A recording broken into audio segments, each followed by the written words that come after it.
Jung and His Mystics. In the end it all comes to nothing. John P. Dourley. Contents. Preface. 1. The Mystics and Psychic Self-Containment. 2. The Unspeakable Ecstasy, Mechthild and Other Divine Mistresses. 3. I Pray to God to Rid Me of God, Jung, Eckhart, and the Nothing. 4. Jung on Boma, the Co-Redemption of the Divine and Human. 5. Hegel and Jung, A Requiem for a Lonely God. 6. The Answer to Job, the Humanity of the Divine as the Divinity of the Human. 7. Conclusion, So What? Preface. Jung understood mysticism to be based on the unmediated experience of archetypal energy usually expressed in gripping imagery. Yet a closer look at the mystics he cited most often in his work reveals that their mystical journey ended in an experience of a nothingness beyond imagery. In short, his favored mystics were of the apophatic tradition. Their journey culminated in the fecundity of the nothing in what they took to be a moment of identity with God beyond all distinction between creature and source. Yet this was a creative nothing from which all distinction and discourse proceeded. There is more to these mystics than their sharing a common experience of dissolution in the nothing. Viewed in historical sequence, they can be seen as developing their experience toward a divine/human reciprocity in which both participants redeem each other as the base meaning of individual and collective life and history. The sequence starts with Jung's reference to the 13th century Beguines, women mystics whose imagery depicts a torrid sexual love with the figure of Christ ending in an identity of lovers beyond difference. These women mystics influenced Meister Eckhart in the following century. Eckhart is the mystic Jung uses to elaborate his understanding of the relativity of God. By it, Jung means that God creates human consciousness to become self-conscious in it through the return of consciousness to its source in a never-ending cycle. Next to Eckhart, Jacob Boehme is the most frequently cited mystic in Jung's collected works. Living in the late 16th and early 17th century, he may have read Eckhart through John Tauler, one of Eckhart's disciples. In dramatic visions, Boehme also returned to the source of consciousness but found it conflicted in itself. He came then to understand that this conflict in the life of the divine could not be resolved in the eternal unity of opposites implied in the imagery of Trinity, but was to be resolved in human consciousness and history.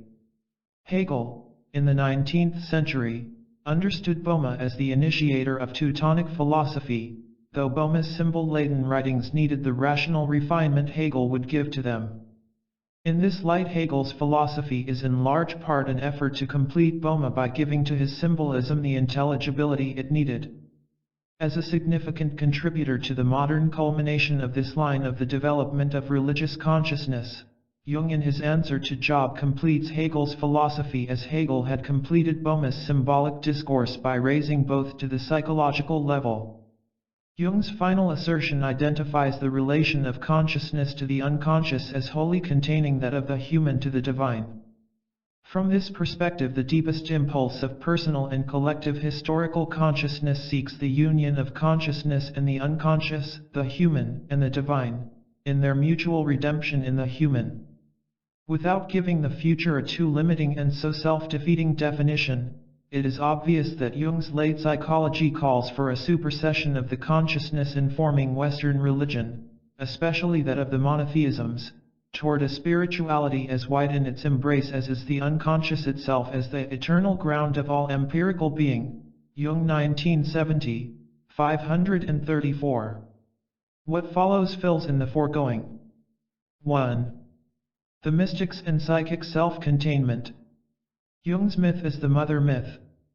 Jung's psychology serves as an excellent resource for the interpretation of myth. It is so because myth, in whatever form, ranging from cosmogonic or theogonic statements on how the gods and the universe were created to the interactions between specific deities and humanity, is an expression of archetypal energies. As such, all myths invite their readers to experience in one's psyche the energies they depict and personify as beyond the psyche. The introjection of the myth moves the individual to become a full participant in the drama it depicts by experiencing its truth in oneself. Usually overlooked even by Jungians is the fact that Jungian psychology is itself a myth expressive of the foundational movements of the psyche and its extension to the world, humanity, and divinity beyond the psyche. The dynamic of Jung's myth describes the birth and fall of consciousness, and its return through death to its womb as a prelude to rebirth, now cast as the coredemption of both goddess and her child, the ego, in a cycle without end. This cycle is the primordial pulse of individual life and of the life of humanity itself. Effectively, psychic life in Jung's myth become the reenactment of the mother myth. The defining moments in this great round lie in the emergence of consciousness from the maternal pleroma, its Reimersein through the baptism of egoid dissolution into her fontal plenitude, and a resurrection toward her ongoing incarnation in a consciousness now more unified in itself and moved to embrace the totality whose eternal matrix and ground the Great Mother is. In the process, the goddess and her progeny, consciousness, engage in an all-encompassing dialectic wholly contained within the total psyche, neither needful nor tolerant of the influence of any agency from without. In fact, within Jung's myth it is not possible to talk of anything existing as knowable outside the psyche. The phrase lacks intelligibility in a Jungian context, since the psyche wholly encompasses what is and what can be known. The cycle's first moment is the universal original sin. It is the sin of becoming conscious. It is a sin both rewarding and yet painfully paid for. It casts the newborn ego and its infantile and developing self-affirmation into a state of unconsciousness, unaware of its connection to its own origin, and so unaware of its connection through that origin to all that is both within and beyond itself. Though a sin, it is a needed sin, a happy fall. To be conscious and alienated from origin and surrounding is better than being wholly unborn. In its earlier condition, consciousness fresh from its origin in the land of the gods and goddesses took them in literal projection as dwelling on mountaintops and eventually heaven. As the millennia flowed on, the ego's proclamation of independence inevitably took on a pathological hubris in the pride of its limited power and constricted but real freedom, unaware of the supremacy of the self in all matters maturational. Jung, 1969. Closer to our situation in the history of consciousness, the dialectic between ego and the unconscious, at once developmental and pathogenic, took the form of the release of reason from its captivity to religion and religious institutions in the wake of the Reformation, the Enlightenment, and the Industrial Revolution. As necessary and, indeed, cherished as these developments were, the progressive removal of consciousness, personal and collective, from its own depths deeply informs and sickens contemporary Western culture. Such diminished relation to depth is the pathological hallmark of patriarchy in either gender.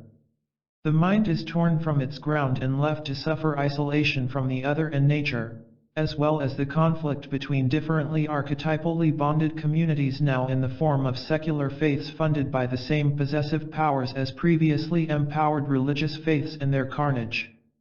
This is not to deny that secular faith and religious faith cannot align their powers in an even deeper collective unconsciousness, as is evident in the conflicted Middle East and along the eastern shore of the Adriatic.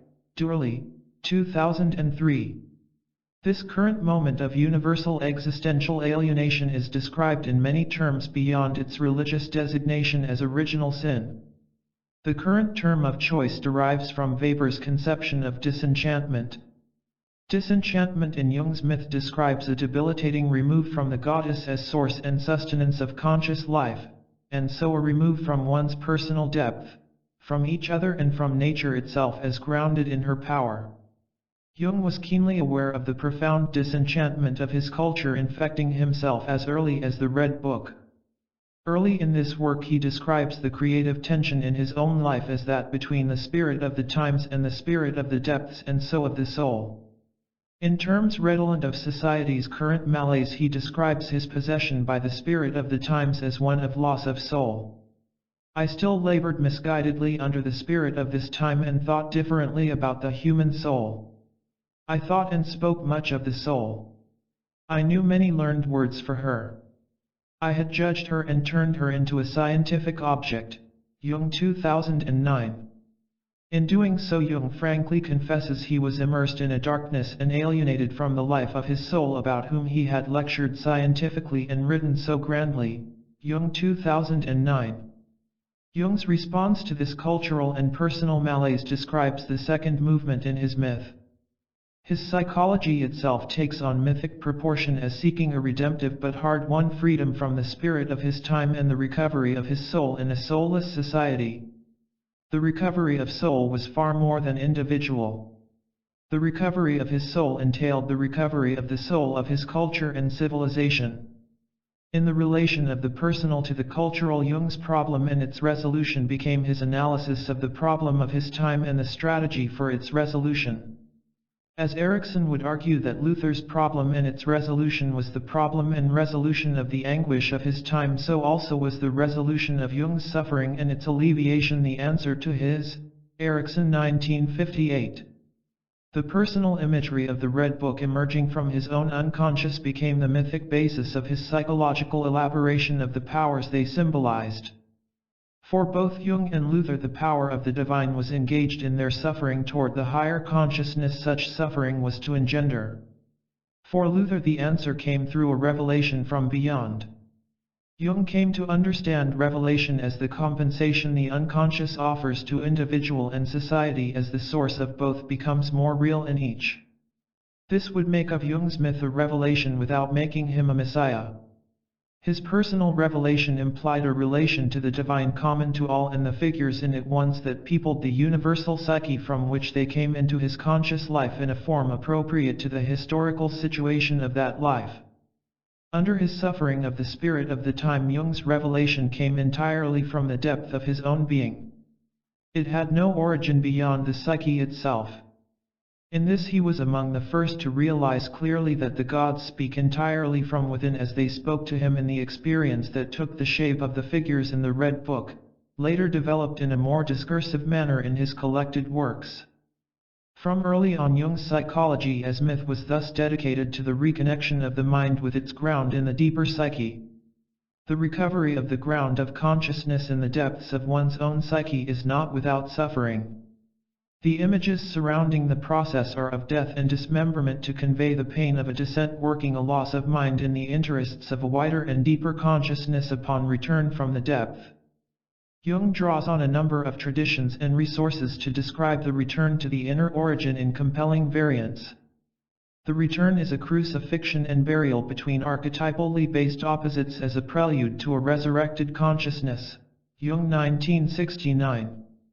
It is imaged in flaying as a body moves to new life. It can be a sacred dismemberment and self-eating to be endlessly reenacted. It is visioned as a baptism into the abyss of the goddess, a total immersion, even to the point of ego annihilation, in her creative nothingness. Jung 1969.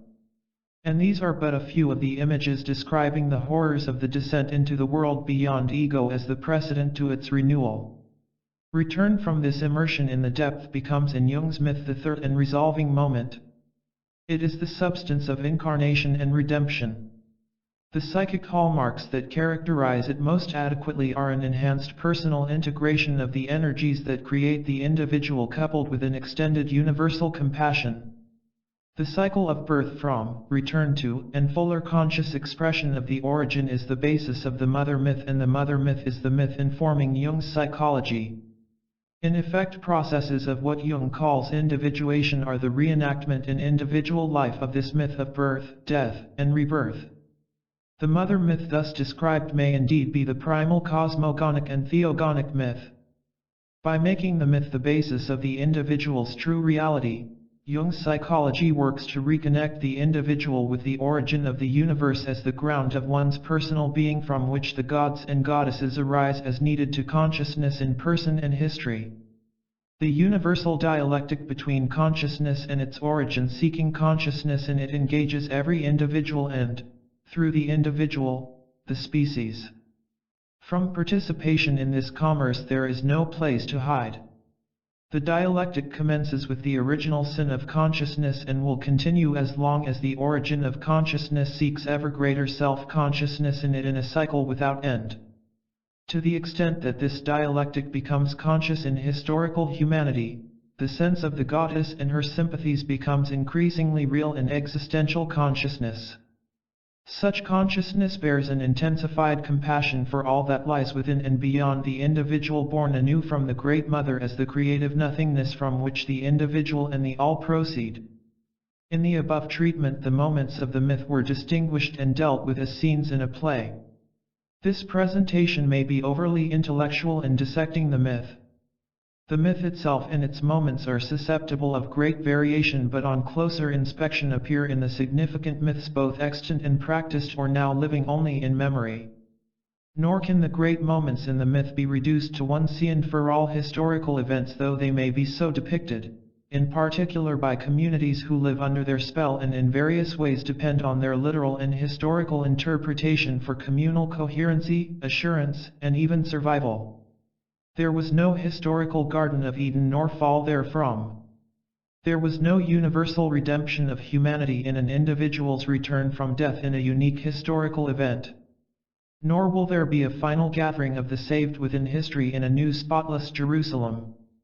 Nor can these events be confined to any historical autobiography, though their depictions in collective religious imagery, and especially in a literal and rational age, may force them to be so. Jesus' return to Mother Earth in death and resurrection from her are but one instance of taking a myth personally, literally, and historically. Death and resurrection undergone by an historical individual is in this instance a striking variation on a much-told tale, still in possession of large swaths of the collective imagination, reducing it to historical biography and so missing its myth and transformative power. In the Jungian myth, these religious depictions of birth, death, and rebirth are not of past events. They owe their origin to passionate energies operative in the creations of the mythic, whose intent is to lead those they touch into the same intensities from which they came. The object of symbolic story and its ritual enactment is to lead the individual into living contact with inner powers they depict. One whose experience has yet to include that of personal death and resurrection would be incapable of understanding its biblical meaning. These archetypally based energies are the real authors of and actors in the stories of heroic enactment in days of yore, and the guarantors of the indelible imprint they have left on the present. Their referent is not to history and its religious luminaries and communities, but to the deeper movements of the psyche itself, working now, always, everywhere, and in everyone. By elevating it to a psychic reality, Jung gives a universal meaning to the Vincentian canon. It now reads that religious humanity in the very diversity of its communities lives under the suasion of that which is believed always, everywhere, and by everyone. In this sense, Jung can proclaim the universal truth of the Christian myth and liturgy and be entirely free from the slightest taint of Christian religious imperialism. When he writes, that is to say, that what happens in the life of Christ happens always and everywhere, Jung 1969c. 89, he is not writing as an aggressive Christian apologist on behalf of the supremacy of institutional Christianity. He is writing that the archetypal power of the image is one of the self from which it derives its lasting import and universal meaning as one among many expressions of the self. Jung could have said the same thing about the lives of Abraham, Moses, or Mohammed.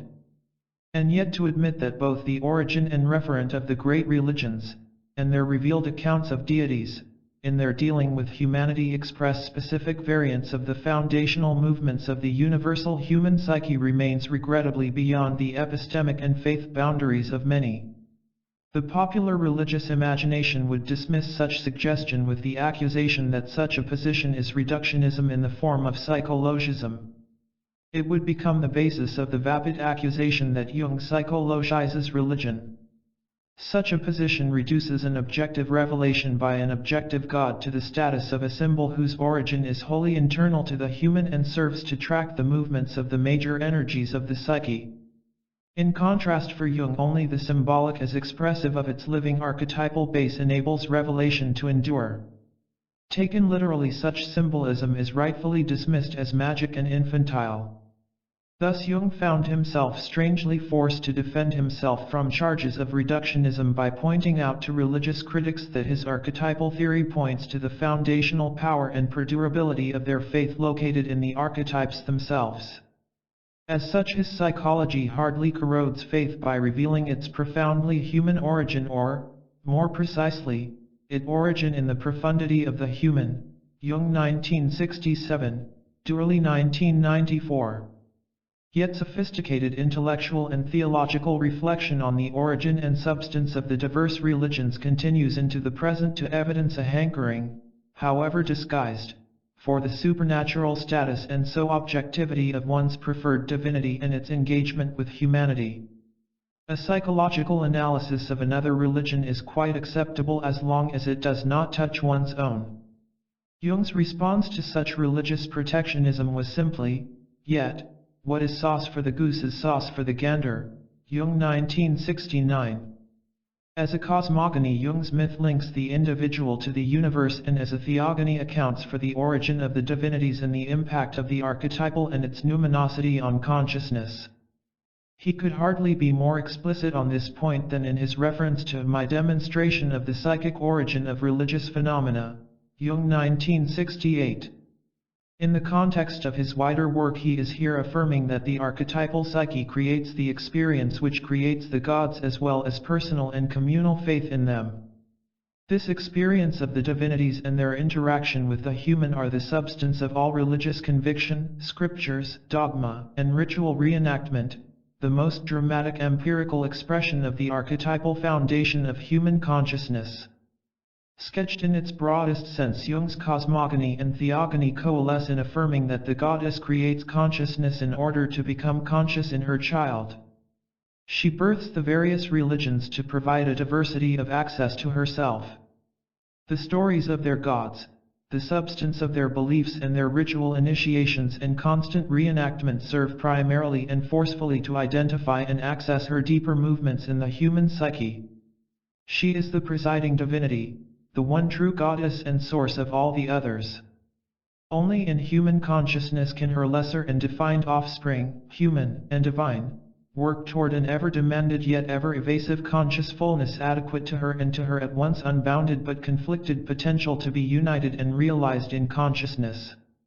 A later chapter will fully address Jung's late work, Answer to Job, in which he makes clear that the relation of the ego to God is its relation to the archetypal unconscious, that the ego had to emerge from its source at the insistence of the self as the only locus in which the polarities inherent in the source could be perceived and resolved, and that such resolution is the meaning of individual life and the life of the species.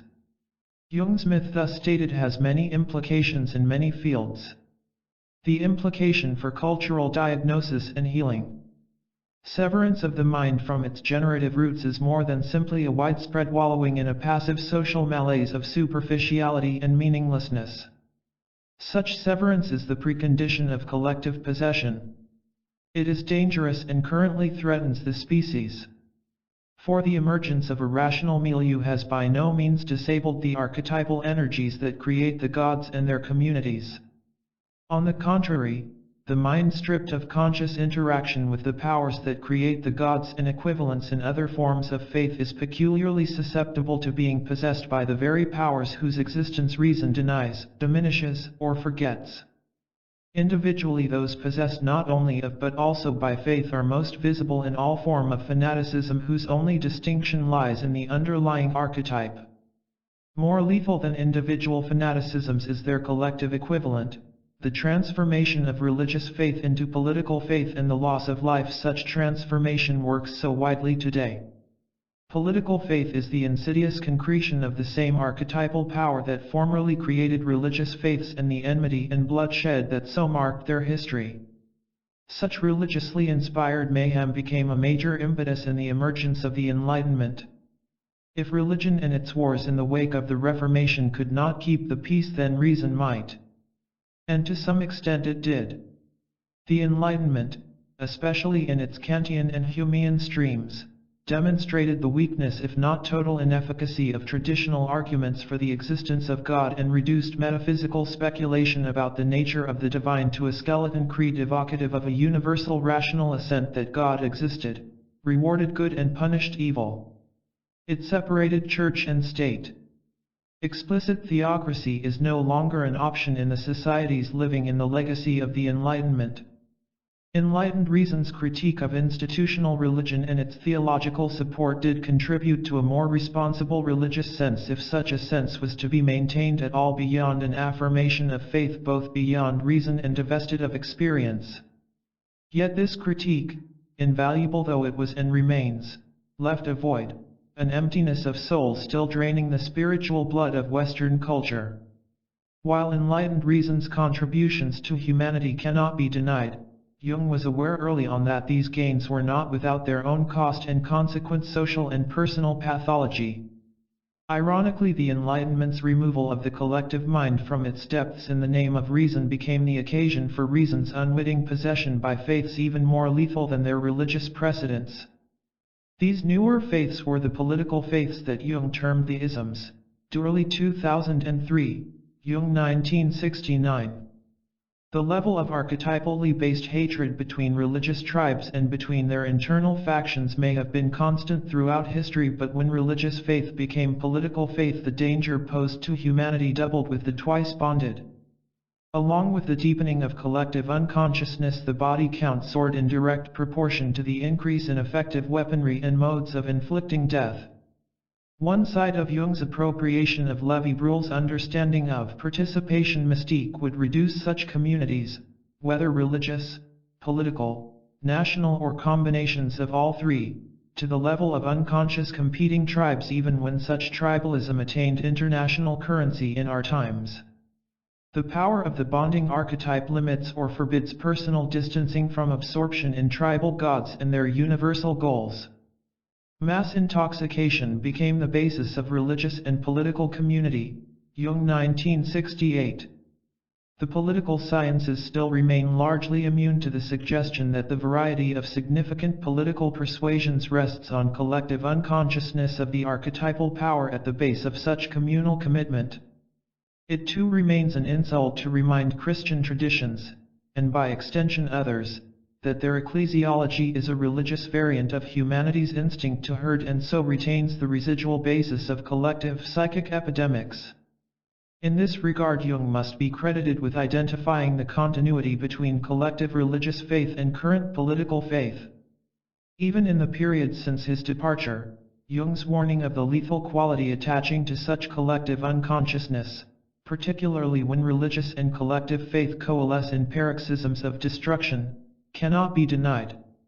Indeed, they are presently recognized in the work of such modern geopoliticians as S. P. Huntington, 1993, 1996, Dourley 2010.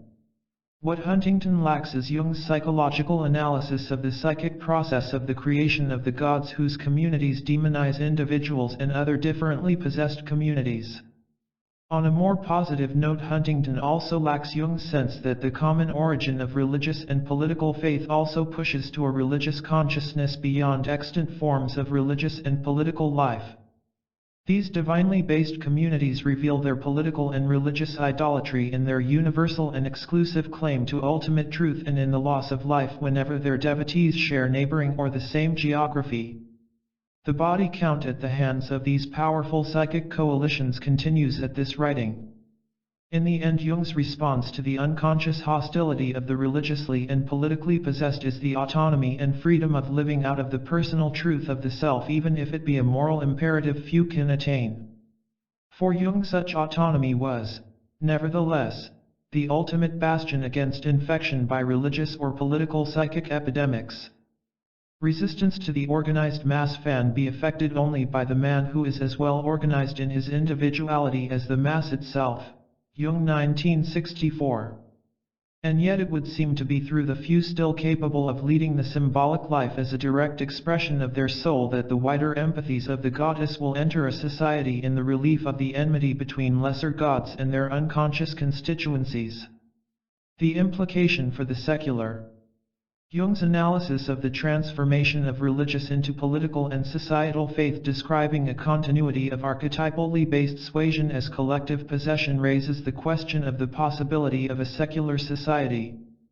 Jung's social psychology would seem to join Tillich's theology in denying the possibility of atheism to the individual and secularity to society. For Tillich, humanity's native and universal sense of the unconditioned means that secular society is essentially as impossible as atheism. Tillich, 1964. Jung makes the same kind of statement. Individual and society cannot be free of the impress of the self, seeking fuller concretion in the support and potential possession of individual and society. Jung's sociology names the archetypes that inform and bond modern forms of communal political faith, such as the collective utopianism of communism. Jung, 1964, the benign father of fascism. Jung, 1964, and the power of individual reason and interest unbridled in a democracy leading to state totalitarianism. Jung, 1976. The strong suggestion in his theory of society is that its members become fully aware of the archetypal power at the heart of their communal cohesion as the sole protection against losing their identity and freedom to it. A society based on this kind of consciousness or self-consciousness has yet to exist and may be itself a utopian goal, but its approximation is the only protection against the tyranny of whatever the bonding archetype offers.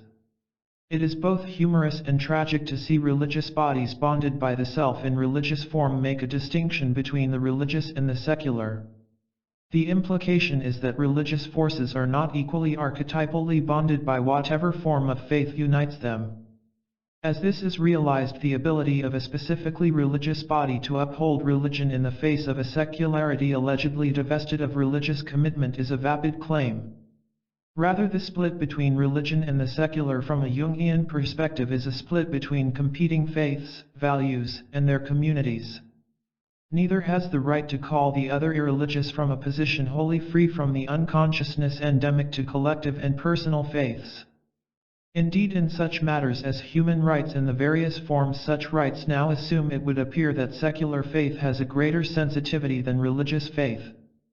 No reservation about gays, women in leadership roles, the peace movement, or issues of social justice such as equal pay for equal work are evident in secular faith, which is not always the case with its religious variant. In his extended analysis of secularity, Charles Taylor identifies a societal malaise described as a widespread mind-centered disenchantment, a term initially coined by Weber in the 19th century. See Taylor, 2007.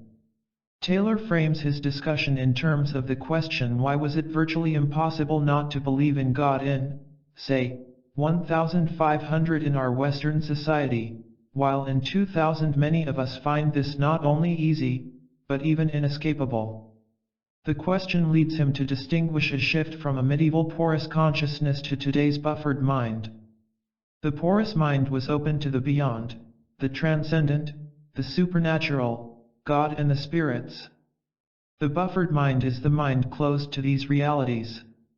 It is based on a wholly immanent understanding of reality, concerned only with an impersonal order supporting wholly human goals in a constrained consciousness cut off from the festive and the enchantment that a world of supernatural entities apparently supported.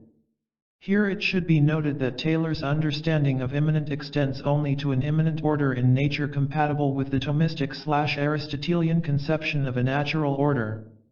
Such immanence refers to that which is beyond the mind rather than within the psyche as the basis of enchantment or re-enchantment in a Jungian sense. In the end, the buffered mind in relation to an inner worldly immanence moves toward an exclusive humanism and even atheistic humanism, simply incapable of imagining the reality of the entities which can pervade the porous mind. In terms of a simpler theological discourse, Taylor is arguing that the process of secularization has moved from the conviction of the reality of a supernatural transcendent realm to a realm of pure immanence reduced to reason related to a natural order and in the service of the flourishing of humanity. With such a truncated understanding of immanence, he can then bemoan the malaise of immanence and mean by it the utter flatness, emptiness of the ordinary.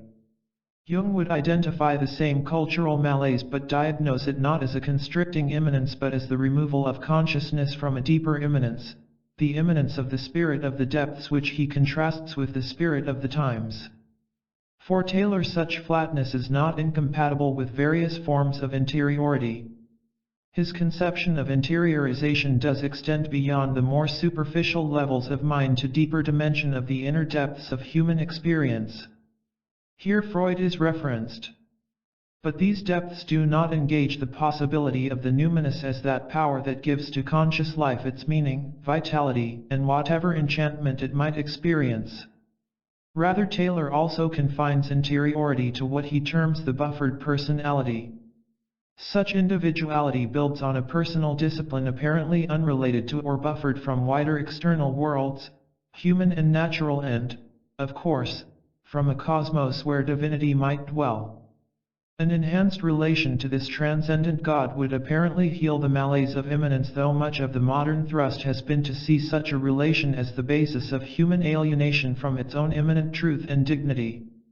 In this context, Taylor understands the modern search for wholeness to be utopian. Wholeness as something that can be fully attained Jung would also see as utopian. As the underlying drive of human history, he would see it as inescapable. Immanence for Taylor is not, as with Jung, the source of the sense of the sacred and of the gods who embody it in projection. Rather, it is simply ruled out as shorn of the spiritual.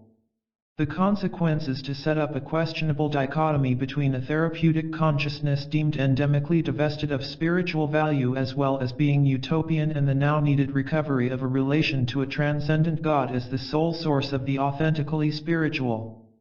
Taylor would confirm Jung's complaint that grace must be imported from beyond.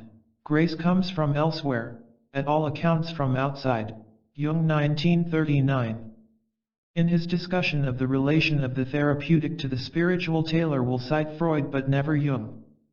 One is left to wonder who or what is the object of his attack on wholeness as a utopian characteristic of a therapeutic consciousness divested of a true spirituality. Such wholeness is hardly a major characteristic of a Freudian conception of maturity, and yet is foundational to Jung's. This paradox is evident in Jung's wonderment why religiously inclined people were interested in Freud's psychology without the psyche, and not in his psychology, where a spiritual standpoint is foundational to both theory and therapy. Jung 1969. Taylor fingers the usual suspects involved in the making of modern secularity. The Protestant Reformation, elevated to a more all-encompassing reform, began the erosion of the porous with its insistence on the purity of every Christian, and so the rejection of the festive, the celebration of the Feast of Fools, celibacy as an option, and all that would be open to the enchantment of this other world, and its occasionally iconoclastic upheaval of this world's now constricting but puritanically perfect social order. See Taylor 2007. The Enlightenment, with its valuation of autonomous reason and conception of a providential deism, served in a spirit of human self-interest of a spiritless order, further intensified the buffering of the mind. Science, as it moved, in effect, to scientism, further enhanced the idea of a wholly immanent order open to rational discovery and closed to the supernatural and its many enticements.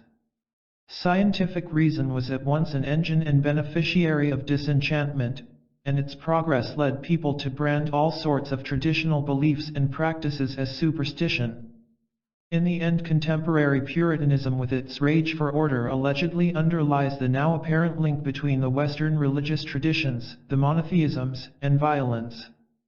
To violate the sacred order each possesses and is possessed by is not simply to err but to be a heretic, and so evil. The extirpation of such evil then justifies the collective, now in the form of nation-states or groups of them, to exorcise the evil of the other. The violence of the exorcists is worked by those with different versions of the same compulsive need for a preferred order, a sacred order to be imposed on reality by the buffered mind. Taylor's elaboration of violence will associate religious and secular violence, as does Jung, but is largely divested of Jung's analysis of collective violence perpetrated by the archetypally possessed on the differently possessed, whether by religious or secular ideologies. Nevertheless, Taylor is to be commended in facing the ever-growing sensitivity to the connection between religion and violence. He will even suggest that only the end of religion will end its violence.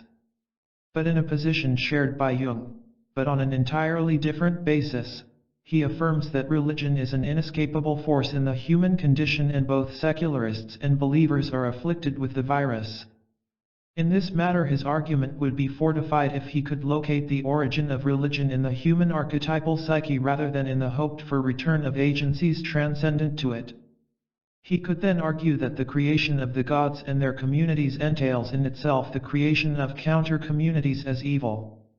This realization would enable him to collaborate with Jung in deepening the fearful paradox that religion is inescapable because of its basis in the psyche and inevitably violent when its object, the divine, is located beyond the psyche in a variety of transcendent gods whose communities are then destined to violence or enmity as embedded in their interface. Responsibility would then shift to the individual and community to recall their God to the origin of all gods in the psyche as the basis of a greater acceptance and even mutual appreciation between them. Because of his shallow sense of immanence, Taylor does not go there. Indeed, his confidence in the saving transcendence of God appears so sure that he can summarily dismiss the threat of the clash of civilizations as a real threat to humanity universally.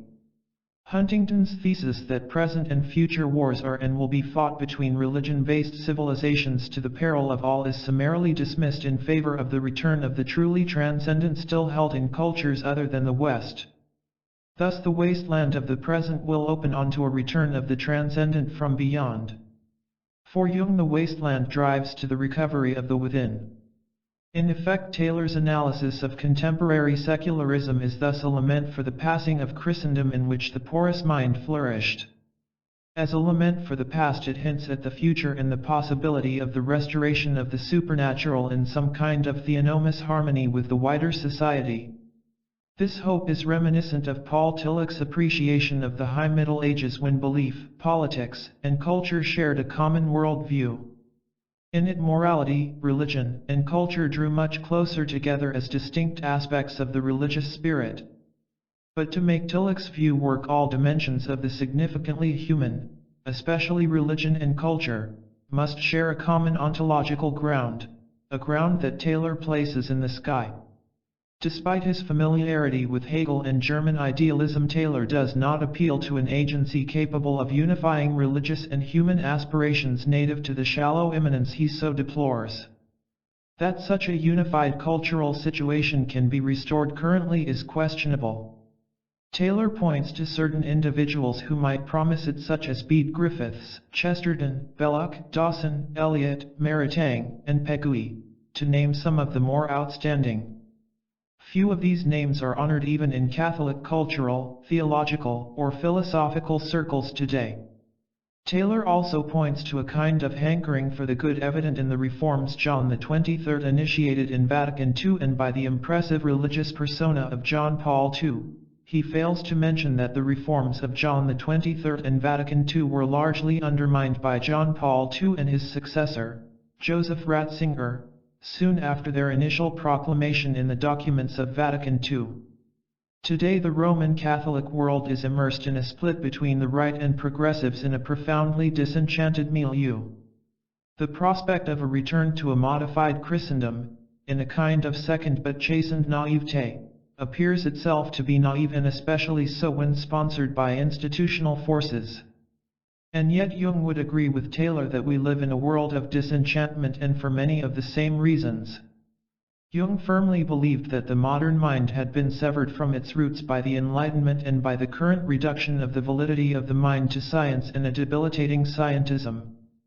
There would be no dispute about a disenchanted society and about many of its contributing factors. Indeed, Jung felt that the West began to lose its soul when the enchantment of alchemy yielded to chemistry and the modern scientific approach. Between Jung and Taylor, the major differences are thus the nature and causes of the disenchantment and not its reality. But the differences are significant. Taylor locates the malaise in the loss of the supernatural. Jung, in his critique of religion, implies that the supernatural is created by the projection of archetypal forces beyond the psyche. As such, these projections must be withdrawn and, if not, the whole world of supernatural entities would contribute to a disenchanted world by locating the source of the world's enchantment beyond the world and not in the psyche within the world. Jung 1969. The ultimate difference between Taylor and Jung lies in where the supernatural is located. For Taylor, it is in distant heavens capable of intersecting with humanity in a porous mindset. For Jung, the supernatural, if the term is to be used at all, is located in the depths of nature.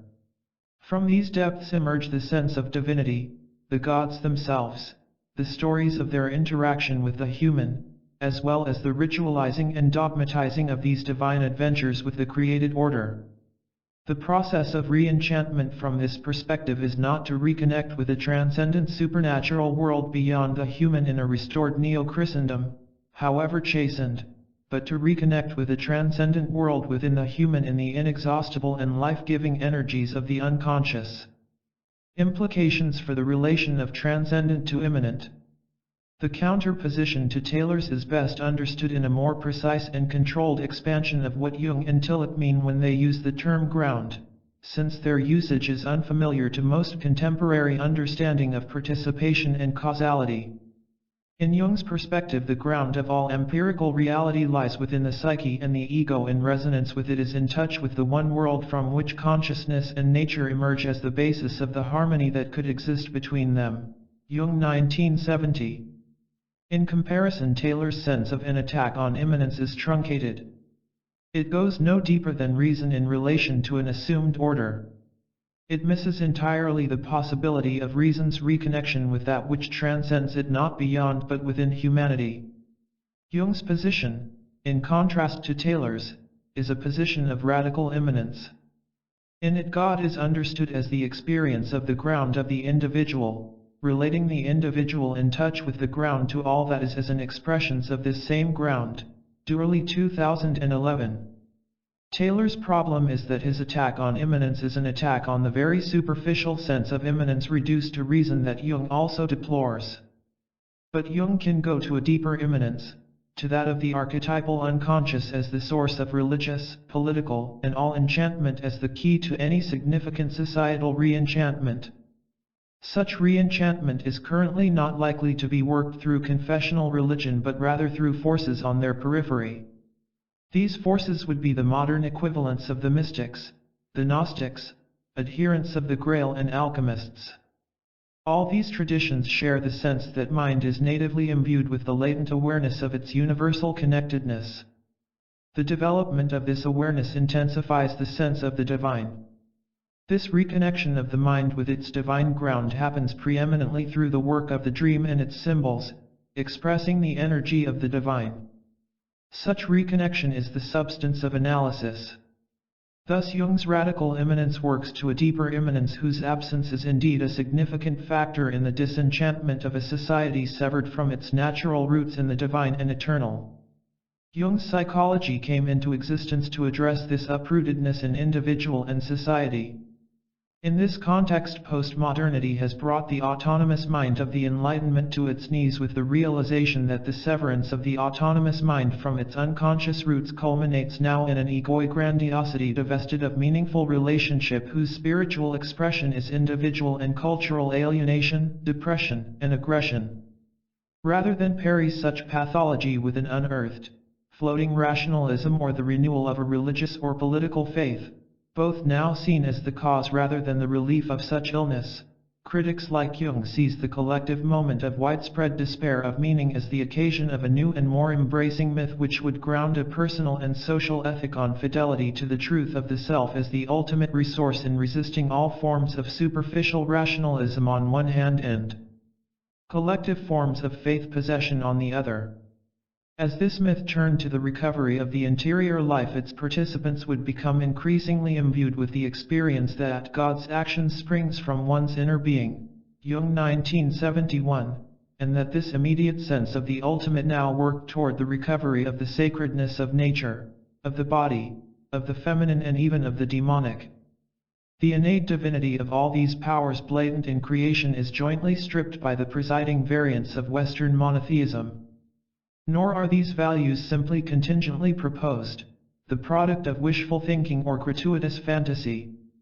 Rather, Jung would contend that they are the products of an emerging conviction that humanity's sense of the sacred derives from the universal source of consciousness and nature and sponsors a resacralization of all reality as universal as itself, as the origin of what is and of the mind that knows it.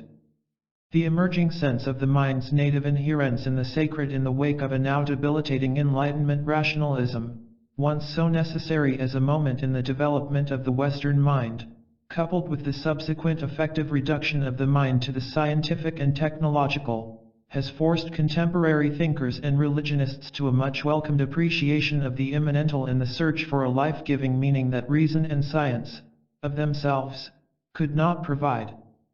For framing much of his address to secularity around the issue of the relation of the immanent to the transcendent, Taylor is to be thanked but hardly followed. See Taylor 2007. Others take a different tack in revisioning the relation of the immanental to the transcendent. Thinkers such as Jung, Teilhard de Chardin and certain currents of process philosophy and theology see in the corrosion of the classical sense of divine transcendence the opportunity of revisioning the divine/human relation in a dialectic between transcendence and immanence in which the interplay would be maintained but in the context of an enhanced appreciation of divinity as immanent to or a power inherent in the human condition.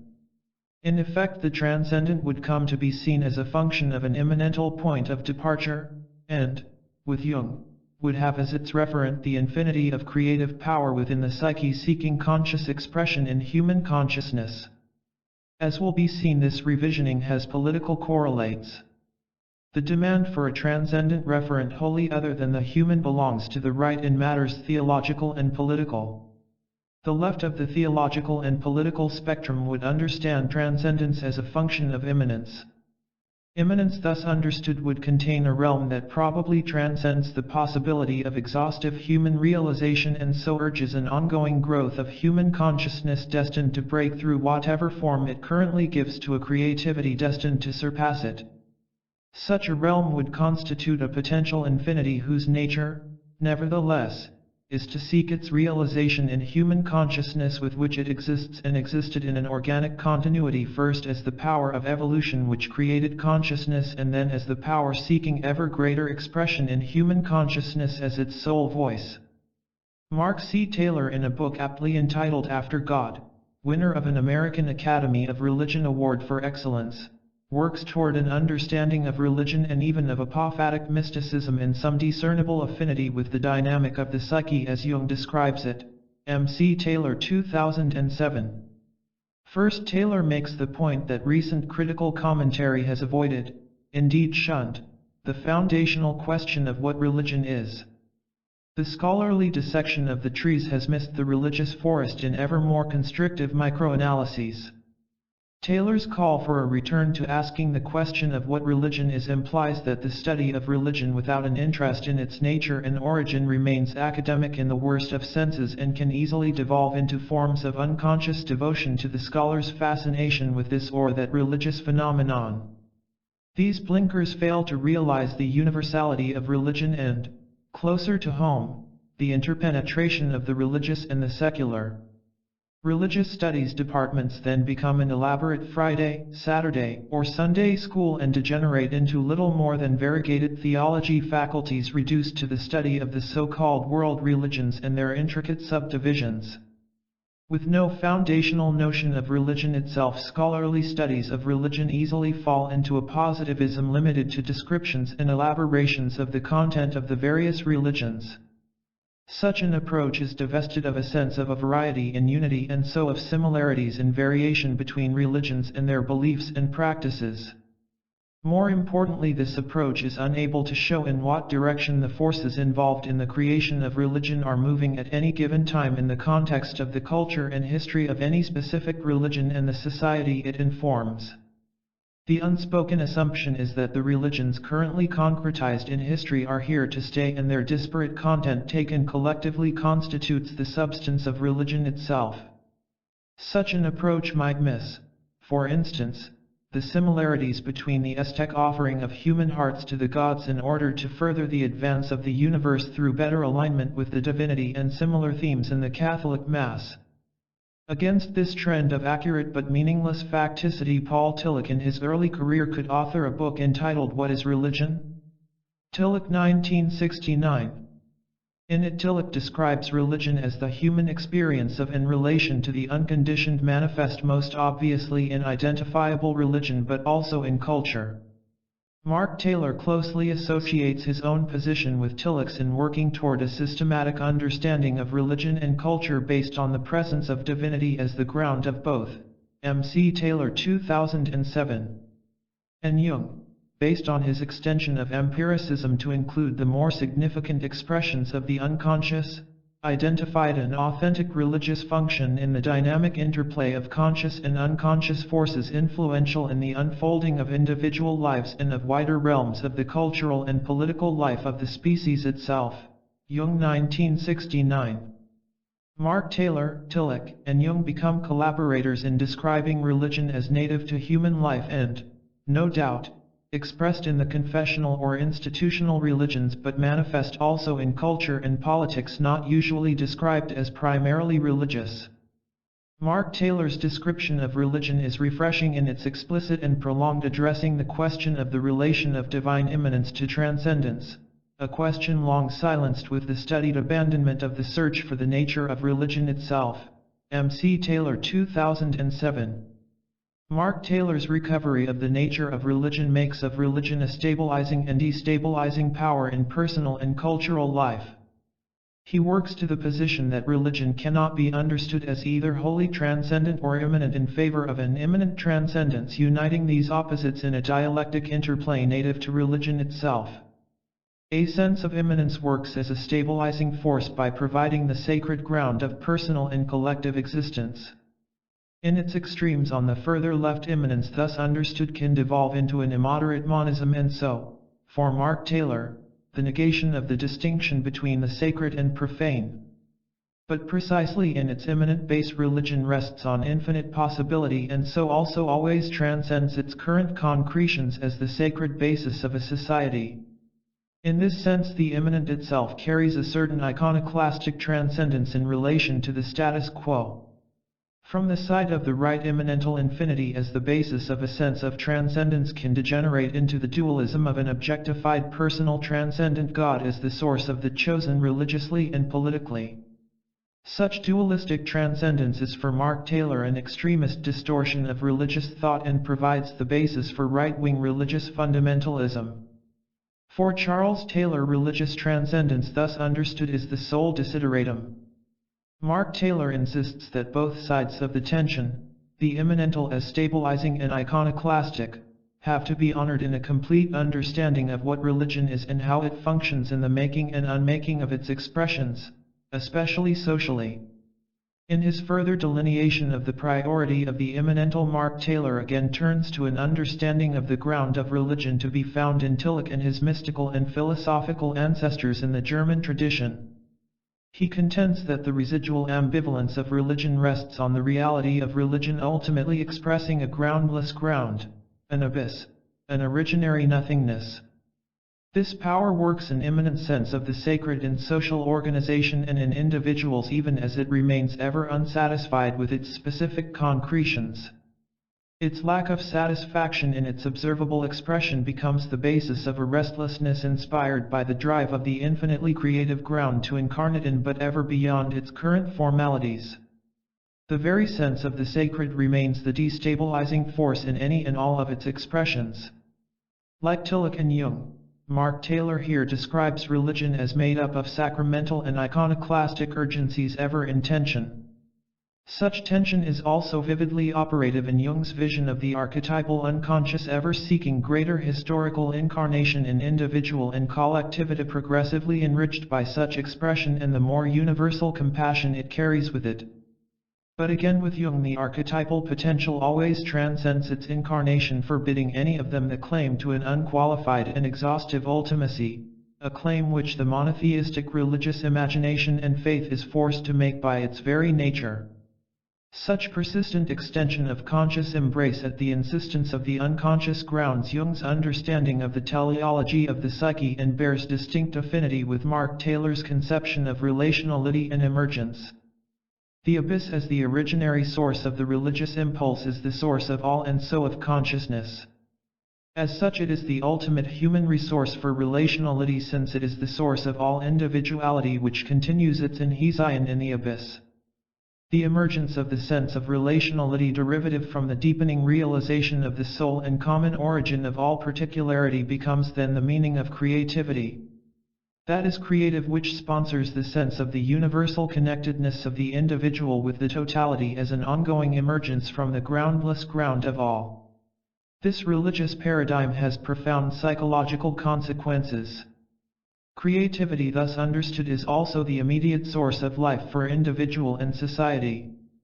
Its negation is death. Effectively, Mark Taylor is here arguing that the sense of emergence from a common origin as the basis of a cultural movement toward universal relatedness functions as a salvific and humanizing power in his paradigm.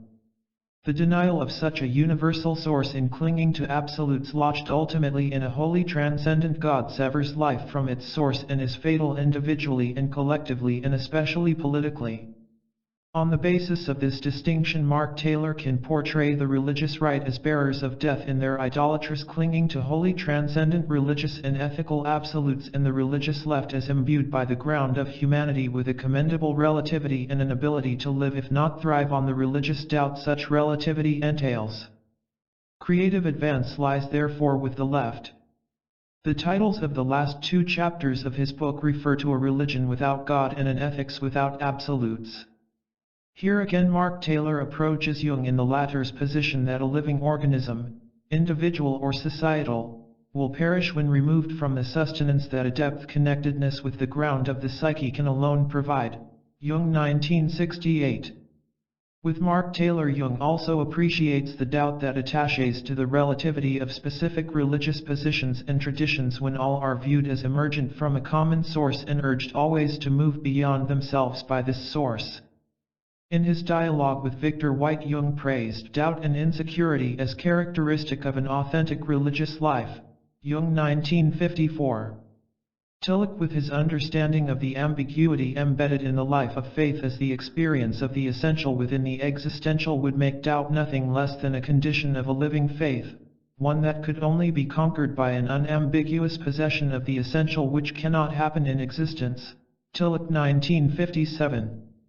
Mark Taylor's understanding of emergence, relationality, and creativity enable him to appreciate the somewhat chaotic atmosphere of postmodernism not as something to be feared as do the religious absolutists clinging to their deadly certitudes, but as a possibly significant instance of the destabilizing nature of religion out of which a more adequate stability might well emerge.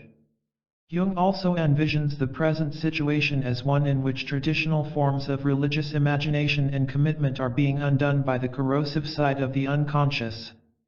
His dialogues with Martin Buber and Victor White clearly demonstrate the incompatibility of his understanding of the religious psyche with both Jewish and Christian Aristotelian monotheism. Dourley 2010. Since the psyche never rests with what has become conscious, Jung envisions the transcendence of the monotheisms themselves as a religiosity like that of Mark Taylor's, in which centers of consciousness, individual and cultural, come increasingly to understand themselves as emergent from a common origin as the basis of their unity and relationality across their historical differentiations. With this sense, the false fragmentation between individuals and individual cultures cedes to a mutual appreciation promising mutual supersession of their current consciousness in a mutual embrace beyond difference. What is of significance in both Mark Taylor and Jung is that a newly emerging religious consciousness rests on a greatly enhanced appreciation of the immanental in matters religious, that is, in the experiential appropriation of a sense of the divine working even in the dissolution of religious structures toward structures of greater encompassment and inclusion. Both locate the impulse toward this extension in the groundless ground in which every existent participates. This relation of the immanental to the transcendent is caught in Jung's description of even the enlightened individual's relation to the one who dwells within him, whose form has no knowable boundaries, who encompasses him on all sides, fathomless as the abysms of the earth and vast as the sky. Jung 1969. In this profound text it should be noted that this sense of the divine moves from the within, the immanental, to a sense of the all-encompassing transcendent. Without the within, the divine without remains ambivalent. It takes on the features of a meaningless abstraction, a divinity whose completion does not entail the earth and the human and who remains beyond natural human experience. This external divinity is a heteronymous divinity. It can only act as a repressive and authoritarian imposition on the human, and so the extreme form of an alienation between the divine and a humanity unconscious of the inner origin of all the gods, none of whom are wholly other or wholly foreign to the humanity from whose depths they are born. Another contemporary author of substance also appreciative of the current urgency toward the recovery of the immanental is Richard Tarnas, 1993. He has written a compelling and competent history of the West with a noticeable bias toward the intimacy between the human and the absolute, enlivening Platonic and especially Neoplatonic subjectivity. In the light of modern instability in the wake of the discrediting of scientific and religious objectivity, he is appreciative of the turn inward. Tarnas, 1993. The most significant moment in this turn may well have been in Kant's reflection on the conditions of mind operative in the structure of knowing itself. Tarnas relates this inwardness to traditions as old as the Renaissance and as recent as 19th century German idealism and Romanticism. He is explicit in drawing parallels between Hegel's understanding of an originary power completing itself in the contradictions of history and Jung's understanding of the archetypal basis of the psyche becoming conscious of itself as the underlying meaning and direction of history and the ultimate strategy against disenchantment. He repeats and appreciates Jung's emphasis that the psyche can deal only with itself and not with the world of scientific objectivity, even though such objectivity is itself questioned in postmodernity. But in his final analysis of postmodernity, Tarnas pays high tribute to Jung and later developments of Jungian thought in the elaboration of the human power of imagination, which reaches to the archetypal and conveys to consciousness the power of the numinous in possibly unlimited variation. Thus understood, this deepened appreciation of imagination points to a significant power prior to consciousness, providing it with an underlying formal coherence and universality. Again, this position goes to an underlying originary source of an emergent numinosity creative of significant human expression in cultures now recognized as housed in the depths of the psyche and heralding a new religious sense based on its reception in consciousness. Perhaps Tarnas' greatest contribution to understanding the total Jung lies in the seemingly obscure but ultimate question for psychology, religion, and philosophy. This is the question of the subject-object split, the split between knower and known, and the defeat of the dualism maintained by the way the split is widely understood in Western consciousness since Descartes. Tarnas is of the more credible opinion that Jung understood the consequences of defeating this split more accurately than Freud. Jung was steeped in Kant from an early age. He was less bound by continental scientism and, ultimately, the experience that informs his psychology is much more profound than Freud's. Tarnas points out that in his middle period Jung was himself caught up in the dualism between psyche and what was beyond psyche.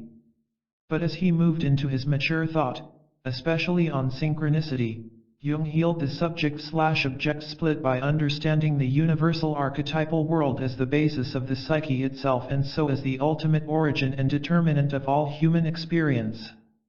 Jung's reflection on synchronicity as a power underlying both psyche and matter defeated the cultural conviction that there was a split between a knowing consciousness and the object of its knowledge, a split on which the alleged objectivity of science rested. Both knower and known participated in this universal substrate generative of both, and now seeking ever greater entrance into a consciousness informed by an extended relationality moving to being all-inclusive. In this ongoing maturation, religious consciousness would continue to be of crucial importance to humanity even as institutional religion faded. In this Tarnas joins Jung but not Taylor in the recognition of the privatization of religion as a commendable note of postmodernity. This kind of analysis and tribute to Jungian insight would surpass the frequent usage of the term post-Jungian toward the elaboration of what Jungian psychology contributes to postmodernism and its potentially liberating potential through the very chaos of its deconstructive powers. For instance, the monotheisms themselves endorse a subject-object relationship to a divine object. The corrosion of such a dichotomy would corrode the religious credibility of the monotheisms themselves. But the key to this shift in consciousness lies in the ability of the mind to recover its connection with the unitary world in the relief of archetypally based communities now hostile to each other. Tarnas is accurate in describing the movement and passion of Western thought in these terms. For the deepest passion of the Western mind has been to reunite with the ground of its own being. He describes such a consciousness as a mature participation mystique, that is a community of communions in which the communion of the different enhances rather than maims the consciousness of those making it up. Jung understood Tarna's reunion of the mind with its ground as the ego's reconnection with unus mundus, which Jung took to be the eternal ground of all empirical being at the basis of the psyche seeking to become more conscious in an ego related through it to the totality and what lies beyond ego. Jung 1970. Implications for the evolution of religious consciousness and its philosophical import. Jung's contribution to the emergence of a myth superseding its monotheistic precedents is consistent with his succinct but incisive understanding of the evolution of religious consciousness, at least in the West. To put it as briefly as he does, the many gods became one, the one God became man, and every man became God, or at least was challenged to do so by the developmental demands native to the human psyche itself. Jung 1969, 1976. Orthodox Christology would confine the unity of divine and human natures to an individual instance. Jung makes it a natural maturational property and so a foundational and necessary aspiration of the common man. Jung 1969. He adds immediately that the movement to the unity of the divine and the human in every individual is no doubt fraught with the possibility of dangerous inflation endemic to the incarnation or penetration of the self in consciousness, but one which modernity is called upon consciously to address. Jung 1969, 1976. In thus recounting the evolution of historical consciousness to its present state and challenge, Jung is explicitly extending to every individual the maturational challenge to bring about the unity of two natures, divine and human, native to everyone in the relation of consciousness to the unconscious. Thus the Christological councils of Ephesus, 431, and Chalcedon, 451, no longer would point to a past unique figure possessed of a divine and human nature unified in the person thus graced. Rather, the homoousia or uniting of the two natures becomes the inescapable challenge to each individual to bring about and allow the unity of the divine and the human in each life under the power of the self as uniting spirit. Jung doubts if the Church can ever accept the naturalism and universality of this process, since she has made of the separation of the divine and the human an essential dogma. Writes Jung, it would be considered blasphemy or madness to stress Christ's dogmatic humanity to such a degree that man could identify himself with Christ and his homoousia. Jung 1969. Yet it is precisely on such blasphemy and madness that Jung's understanding of individuation rests. The heresy of individuation, thus framed, consists of the experience of the developing unity of the divinity and consciousness in every life. However, the official Church can never admit that nature unites what she herself has divided. And so it can neither endorse the full experience of individuation nor the philosophical and theological implications the experience carries with it, at least not in a Jungian context. Humanity's discovery of its intimate relation with divinity is recent and ongoing. Jung writes, it was only quite late that we realized, or rather, are beginning to realize, that God is reality itself and therefore, last but not least, man. This realization is a millennial process. Jung 1969. At the heart of this religious realization is Jung's conviction that the reality and experience of the divine is, at least initially, entirely internal to the psyche. What one could almost call a systematic blindness is simply the effect of the prejudice that God is outside man. Jung 1969. But this blindness is at the heart of orthodox monotheistic belief. Such belief denies or, worse, historically persecutes individuals and traditions proclaiming the mystical experience of the essential identity of God and man. These radical aspects of Jung's thought on religion entail a revolutionary shift in the understanding of religious consciousness and its fostering or deepening. In matters religious, Jung's myth would relocate consciousness in a monistic world alive with a pantheistic heartbeat. Dourley 2011. The monism at the heart of Jung's understanding of the psyche is a differentiated monism. It would encompass the unconscious in dialectic interplay with consciousness, in which alone the former can become self-conscious. This process includes the total development of historical human consciousness and is wholly intrapsychic between the formalities of consciousness and the unconscious. Jung's naturalism here implies that the unconscious is the sole source of the knowable and that the ego is the sole theater in which its origin can know itself. The archetypal psyche, thus understood as the source of religious experience and so the religions, needs no divinity transcendent to itself in the dynamic of humanity's authentic religious function. Jung 1969. The monistic embrace is alive with a throbbing pantheism because the sense of the divine is generated by its unconscious base in the inescapable experience of the numinous, which Jung implies touches, to some degree, every life. In its most intense form, such numinosity generates a sense of the sacredness not only of individual places, persons, and events, but also of all of nature and simply of what is. For instance, in the experience of the unus mundus, the ground of the totality would manifest through the totality of the empirical or visible world, because the mind undergoing such experience then resonates with the one ground of individual and nature. A sense of the individual's continuity with the totality is inescapable. The pantheism and monism invigorating Jung's myth deserve a brief elaboration. The term pantheism in a Jungian context does not refer to a simplistic version of an unqualified identity of everything natural with the divine. In this matter, one should understand Spinoza as identifying the divine with that substance pervading all of nature as a power informing but greater than any and all natural entities. A Jungian meaning would be closer to what more recent theologians have more timidly termed panentheism. Tillich 1963. The term evolved in the face of various religious and theological urgencies for a more intimate and experiential understanding of the divine presence in the human. Yet it differs to orthodox fears of a more robust pantheism based on an intimacy of the divine to the human that would be natural, universal, and beyond institutional manipulation and necessary mediation. Panentheism would affirm that all inheres in the divine, which remains always more than the totality of its expressions, much as the inexhaustibility of archetypal power always transcends its manifestation in consciousness and beyond.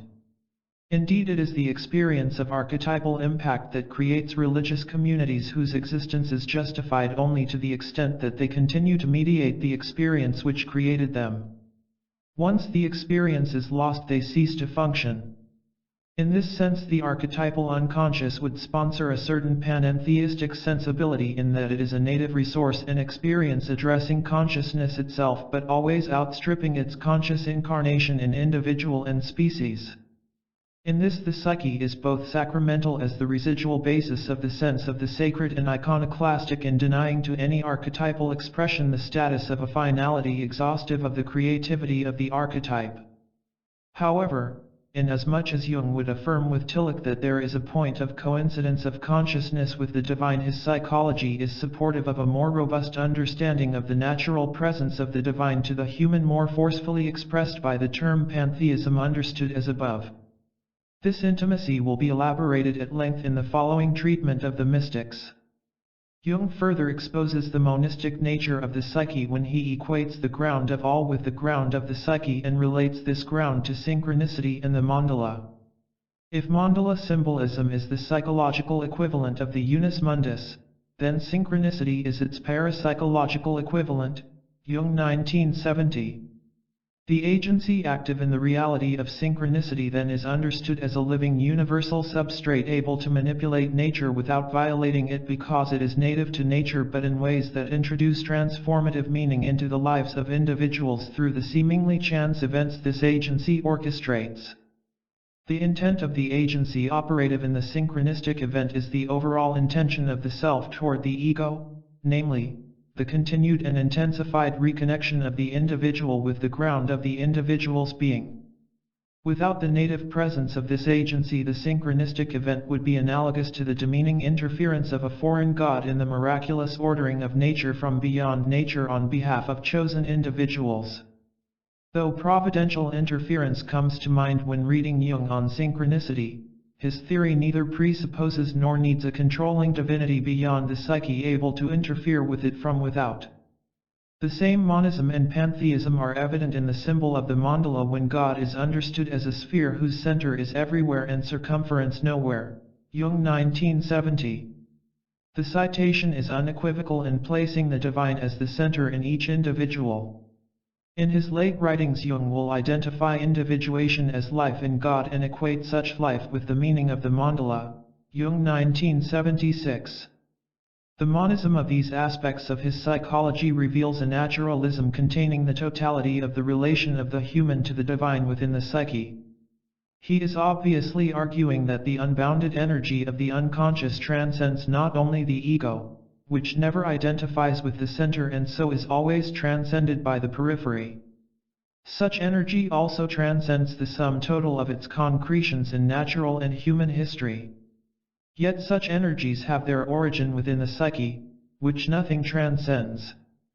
Put simply, consciousness and the powers transcending consciousness are the dialectical poles contained in one all-containing life process, that of the psyche. Within this dialectic, the unconscious transcends consciousness infinitely, but within the containment of the total psyche, which tolerates no invasion from forces beyond it. This position brings to a close all religious and theological speculation based on the dualism of the natural world over against a supernatural world, even potentially discontinuous from it and not dependent on it for its own fulfillment. The curtain comes down on all remnants of a supernatural medieval religious imagination in current civilizations still imprisoned by it in both believers and deniers. The argument between theism and atheism are both based on the misconception of the existence or non-existence of a transcendent God. The real argument is whether or not humanity is vested with a sense of true ultimacy, a sense of the absolute or unconditioned, however described. To argue that it is not is a difficult argument to make. In the interest of recovering a social and individual spiritual vitality, Jung deplores the ecclesially induced death of a pantheistic sensitivity. In its place, orthodoxy installs a wholly other transcendent divinity beyond immediate human experience and necessary manifestation in nature. He effectively accuses Christianity of sponsoring a dualism between the body and soul, matter and spirit, and ultimately the human and divine. A dualism a living pantheism would heal by reunifying these opposites and the dissociation such severance causes in the Christian spiritual mindset. Jung 1970. And although it was also said of God that the world is his physical manifestation, this pantheistic view was rejected by the Church, for God is spirit and the very reverse of matter.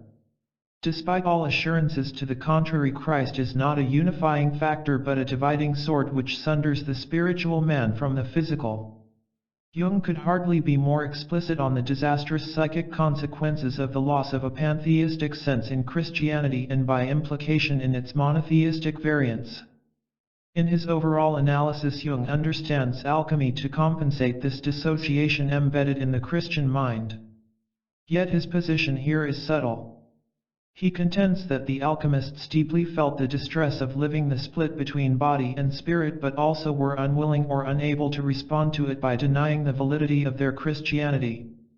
In the end, he absolves them of heresy and seems to leave them in the uneasy position of being unable to further tolerate the Christian dissociation between spirit and body, even as they remained faithful to the Christianity at its root.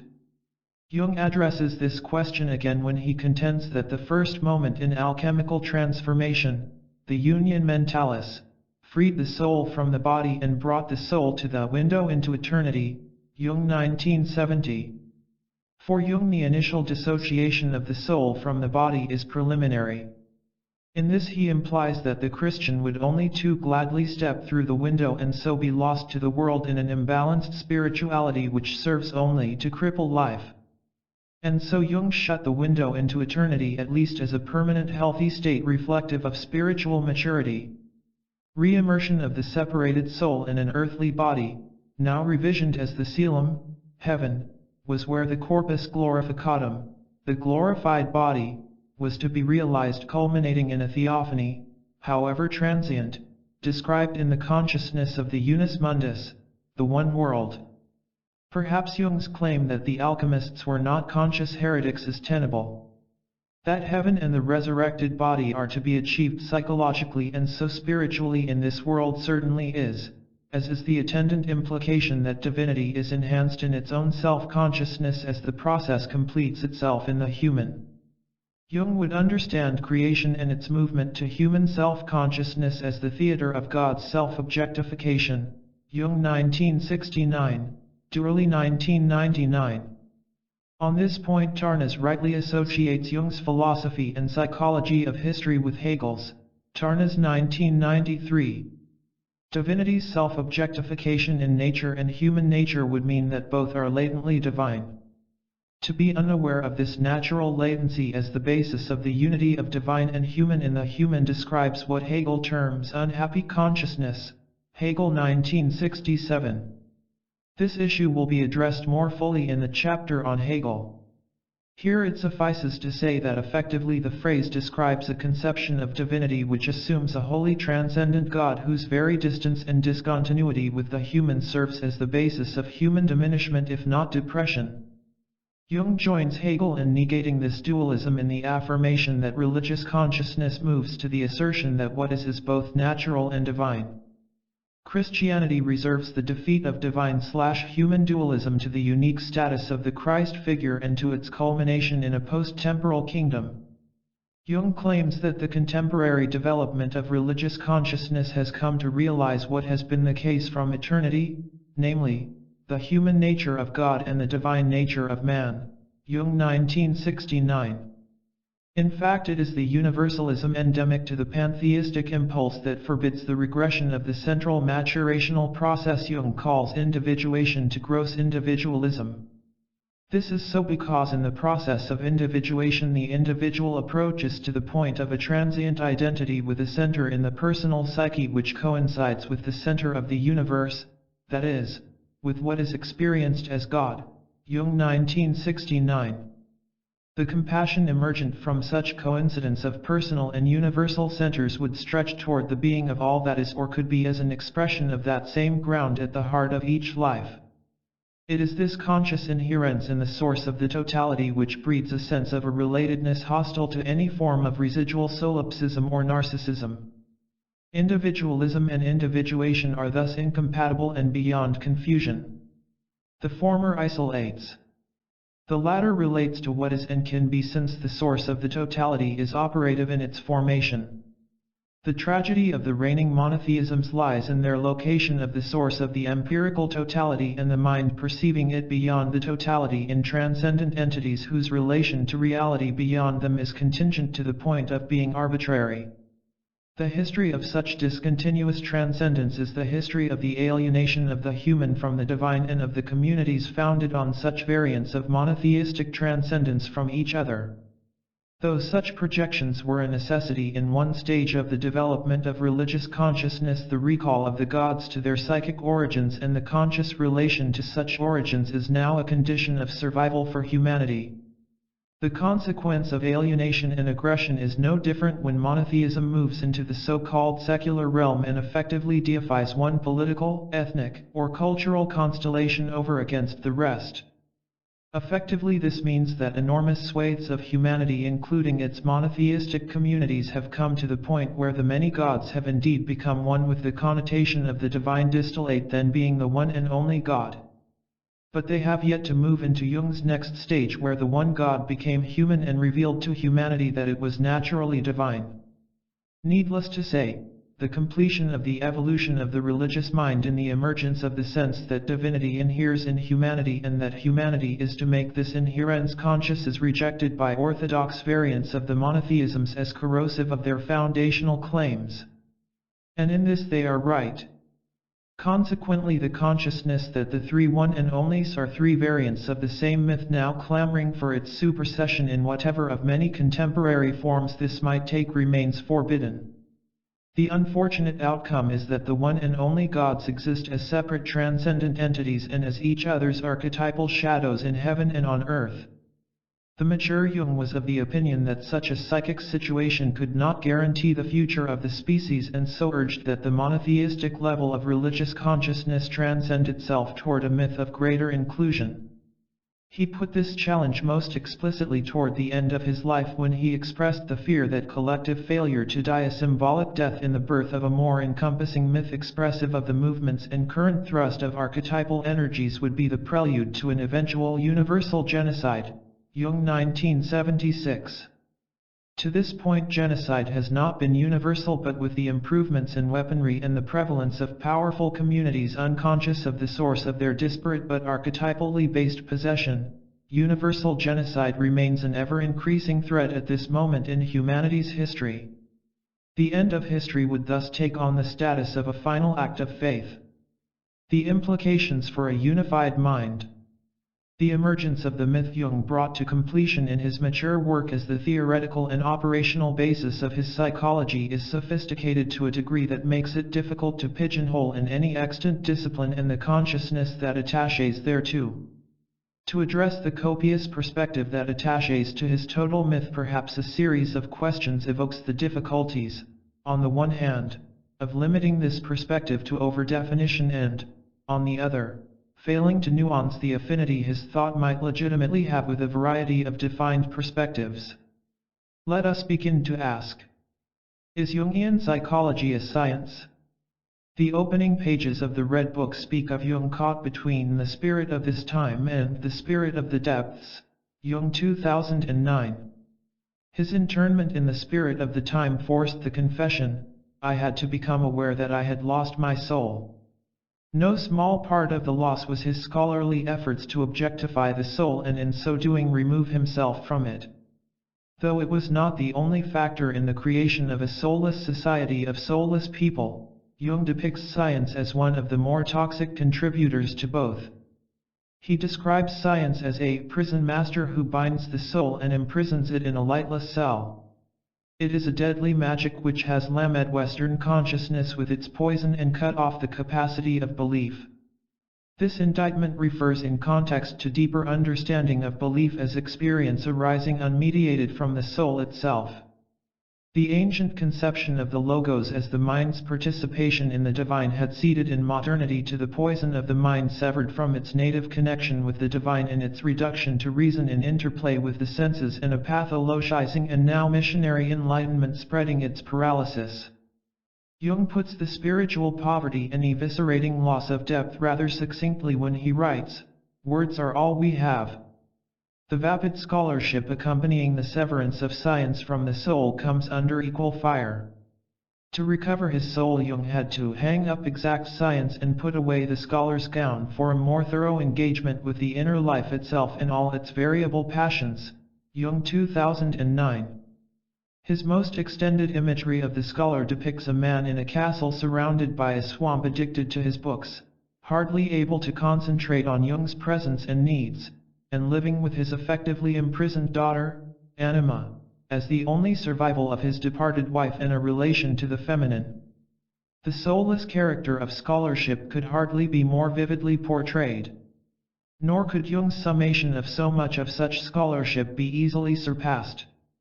Go to the meetings of scholars and you will see them, these lamentable old men with their great merits and their starved souls famished for recognition and their thirst which can never be slaked. What then are we to make of this aggressive attitude toward science and scholarship? In a most general response, these remarks have to be taken in the context of a criticism of a science that had removed human consciousness from its own native depths with disastrous consequences. In the same general sense, the foregoing critique makes it very clear that Jung's response to a soulless society came out of his own soul, with the consequence that Jungian psychology is built on Jung's efforts to recover his personal soul as the prerequisite of enabling a wider recovery on a societal plane. More, the specific energies depicted in his psychology were initially identified and engaged in his own conversation with these powers, described in the Red Book. Does this mean, then, that one must bow to Jung's personal experience in reading his work or engaging in a Jungian analysis? No, it does not. And it does not because the powers that Jung discovered emanating from his own soul abide in variation in everyone's. To miss this point would be to say that one must be a Danish prince to understand Hamlet or a Scottish noble to understand Macbeth. Hamlet and Macbeth are immortal because they live in our souls as archetypal energies, as do the archetypes Jung was to bring to consciousness as the energies on which his psychology rests. Thus when Jung writes in 1957, now at the beginning of the Red Book, that his later work was a scientific elaboration of the experiences related in the Red Book, he hardly means an elaboration that would meet the demands of an exact science based on a mathematical, measured, statistical database or foundation whose experiments could be repeated as the basis of predictability. It is equally improbable that Jung's scientific elaboration would become a sustained recurrence of the very pathology that elicited his psychology in the first place.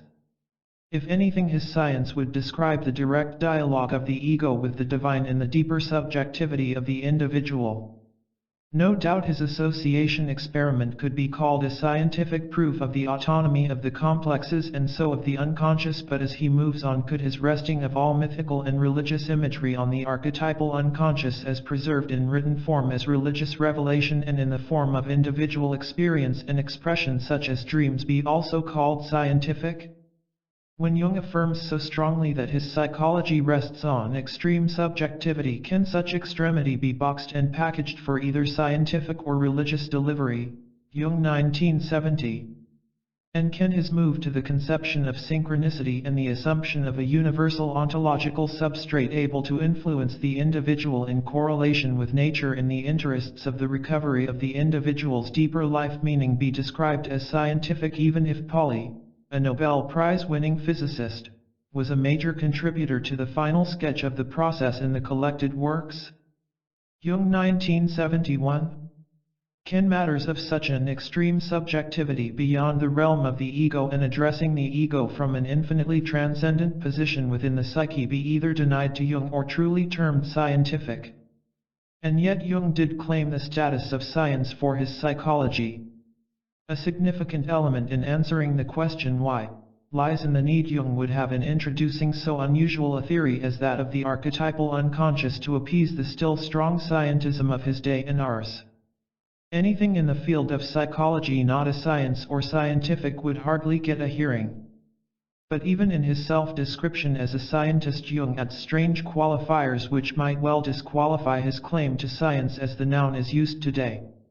Whenever the question of a romantic element in his psychology as science is raised, he concedes that his psychology rests on experience and in so doing bows to a romantic element, even as he insists in the same context that the experiential dimension of his psychology does not undermine its scientific and rational grounds. Jung 1976. The problematic claim to science arises when a science tries to synthesize such personal and subjective experiences of the psyche such as dreams, hallucinations, and other forms of radical interiority with the objectivity most sciences claim to attain. How many sciences today would include such subjectivity as a valid basis for claims to be scientific or based on legitimate empirical data? The problem would resolve itself if Jung were to be more consistently insistent on the status of his psychology as empirical and himself as an empiricist. Jung 1969. It could be argued that the problem would remain since, at least in the popular mind, the empirical is understood to rest on the yield of the senses, directly or enhanced.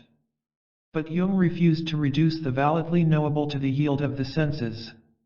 True, the dictionary extends the meaning of empirical beyond the reduction of knowledge to sensation. Funk and Bonyal and Webster both provide understandings of the empirical as that which is known by direct experience or observation. Archetypal expression, especially in dreams and kindred manifestation, is certainly known directly. Once known, it can become the object of observation and the basis of a legitimate correlation between collective expression in any age and the experience of the individual now living who, for instance, might glimpse Mithraic imagery in a personal experience. Jung 1966a, 101. If the empirical can be thus extended to encompass such experience, Jung is certainly an empiricist, and his psychology would have a legitimate claim to an empirical basis on which its scientific character rested.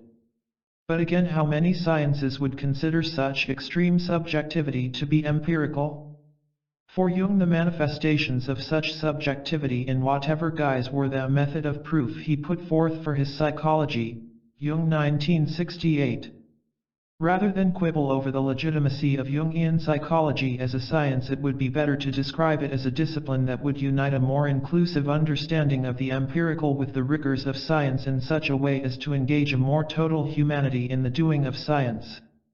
Teilhard de Chardin, for instance, was a recognized evolutionary scientist and a member of the French Academy, and yet he himself could discern in his work the blend of the scientific, the philosophical, the mystical, and the poetic. Dourley 2012. These dimensions enriched rather than diminished his status as a scientist by giving them a deeper anchor in the totally human.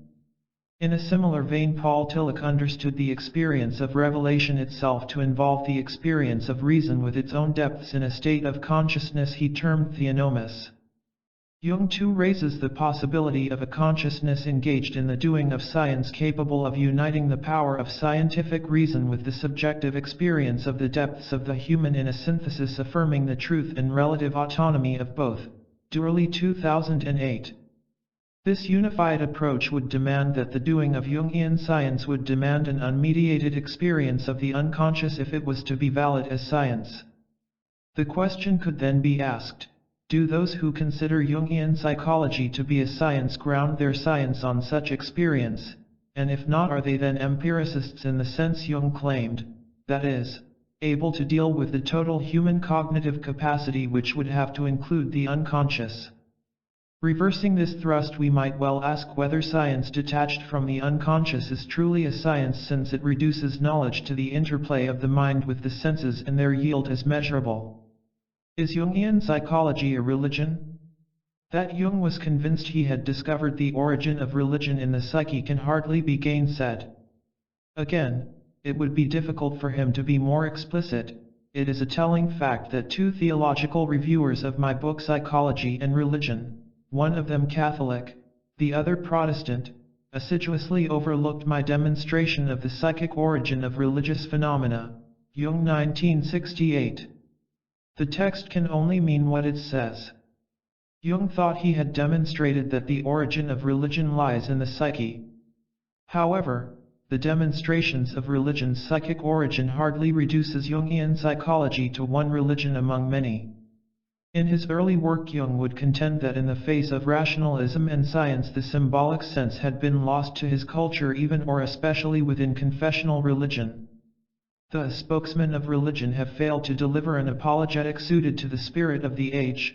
Jung 1966.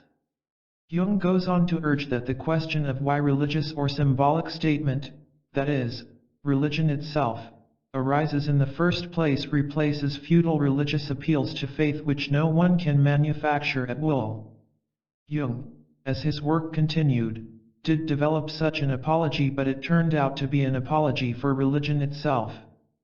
This apology would be abusively exploited if it were confined to an apology for any particular religion. Rather, it points to universal agencies, the archetypes, manifesting in the various religions as their generative source. The basis of religion in the psyche can be reduced to no single such manifestation. Rather, their common sources endorse them all as relative expressions of the psyche. Currently, this power at the basis of the evolution of religion universally urges a more encompassing sense of the spirit than any extant religion, at least in the West, can proffer. This said, there remains a sense in which Jungian psychology could function as a religion beyond any form of confessionalism. The Western religious scene is currently embroiled in a schism crossing confessional boundaries. The broader schism is between fundamentalism and a more moderate expression of traditional confessions within each tradition. Fundamentalism is growing as the core component of orthodox confessional communities. While fundamentalist numbers swell in churches, synagogues, and mosques, the overall numbers diminish as those of liberal and humanistic bent flee the takeover. This state of affairs has few attractive options. The situation too often presents the authentically religiously minded with the choice between an increasingly regressive ecclesial body and nothing. It is in addressing this false cleavage that Jungian psychology can play a role which could be understood as religious if the latter term is taken to refer to the connection of consciousness with the vitalities of the archetypal life of the unconscious. Initially, Jung saw this as a societal need in the face of the failure of the religious community around him to establish such a living connection. But for Jung, religion as a societal need never excluded the individual. On the contrary, the religious need was profoundly individual and nowhere more so than in Jung himself, as evidenced in the Red Book and his later writings on religion. His psychology originated in the depths of his personal experience. The religious impulse is in itself an effort to undergo and experience personally the powers that lie within. The swing to the right is therefore an effort to avoid the depths out of which Jungian psychology lives and religion originates. An ironic note here is the fact that the religious traditions were founded by the unconscious to lead their members into the energies that created the communities themselves, as expressed in founding stories, their reenactment, and attendant moralities. Religious communities now cut off from their founding agency, the unconscious, prevent rather than serve access to their origin. They are dysfunctional and becoming increasingly more so as they seek in fundamentalist mentalities protection from the immediate experience of the divine, which functional communities should mediate, not flee, as the reason for their being. The turn to a direct experience of such vitalities lies behind the current birth of so many forms of spirituality as a religion without a religion. Jungian psychology could be understood as such since, especially through a sustained conversation with the dream, it works a connection with the divine as personal revelation which institutional religion can no longer convey. The collective situation thus understood surfaces again the notion of the self-containment of the psyche and the implication that the relation to the divine is the relation of consciousness to its unconscious matrix in an ongoing reciprocity of mutual dialogue. But there is an element in Jungian psychology which might well challenge such a conception of the organic unity of the divine and human based on their interactive dialectic within the total psyche. It is Jung's understanding of the psychoid. An early reference to the notion appears in a footnote at the end of a work, originally written in 1919, whose conclusion is that the spirits and spirit world are externalizations of psychic processes, Jung 1919. This is Jung's usual position. In a footnote written 19 years later, Jung confesses, "To put it bluntly, I doubt whether an exclusively psychological approach can do justice to the phenomena in question. Not only the findings of parapsychology, but my own theoretical reflections, have led me to certain postulates which touch on the realm of nuclear physics and the conception of the space-time continuum. This opens up the whole question of the trans-psychic reality immediately underlying the psyche. This trans-psychic reality, somehow distinguishable from the psyche, refers to the psychoid. As Jung deals with it in greater detail, the psychoid takes on many faces and connotations. The central and possibly unifying characteristic of the psychoid is that it is the irrepresentable and unconscious essence of the archetype. Its second feature is its embodiedness. As such, the psychoid archetype possesses parapsychological traits and is involved in synchronistic events, implying it is beyond space and time and universal in its extension as a substrate underlying the psyche and its expressions, though it remains in itself irrepresentable and so unknowable except in its manifestations and operations. Jung 1958, 1971.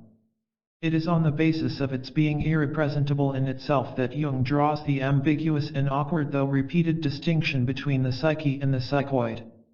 The psyche is apparently knowable and somehow susceptible to the will in ways the psychoid is not.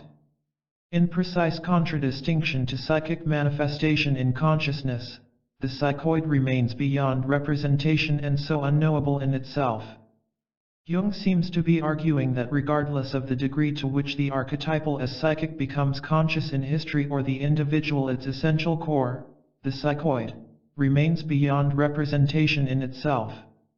Any representation would be through archetypal images and so fall short of the essence or core of the archetype, the psychoid.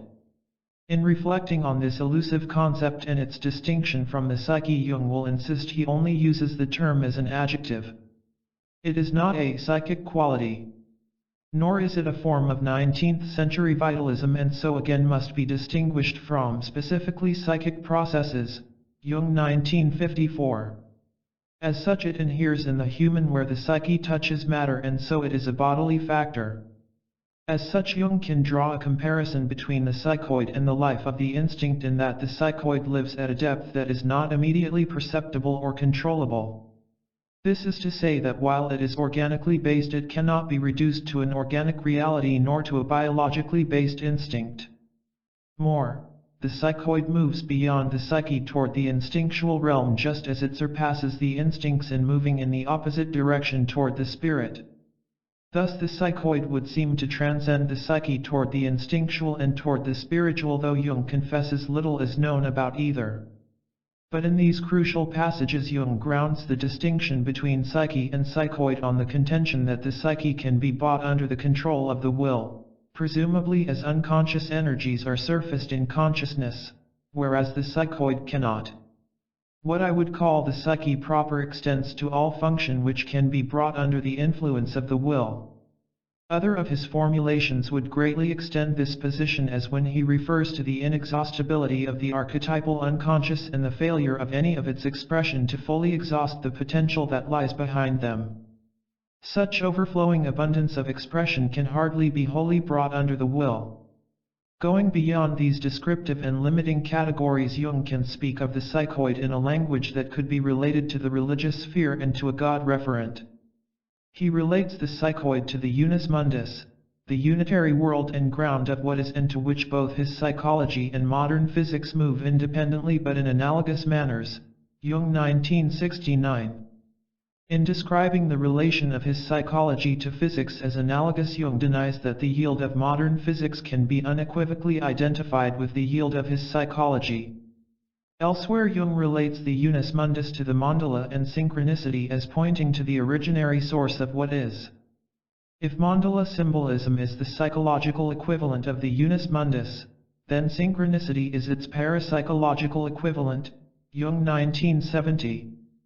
Apparently the psychoid is somehow related to the realization of the height of alchemical maturation, the unus mundus to the synchronistic event, and to the mandala whose center Jung understands to symbolize the divine as the center of every existent including the human.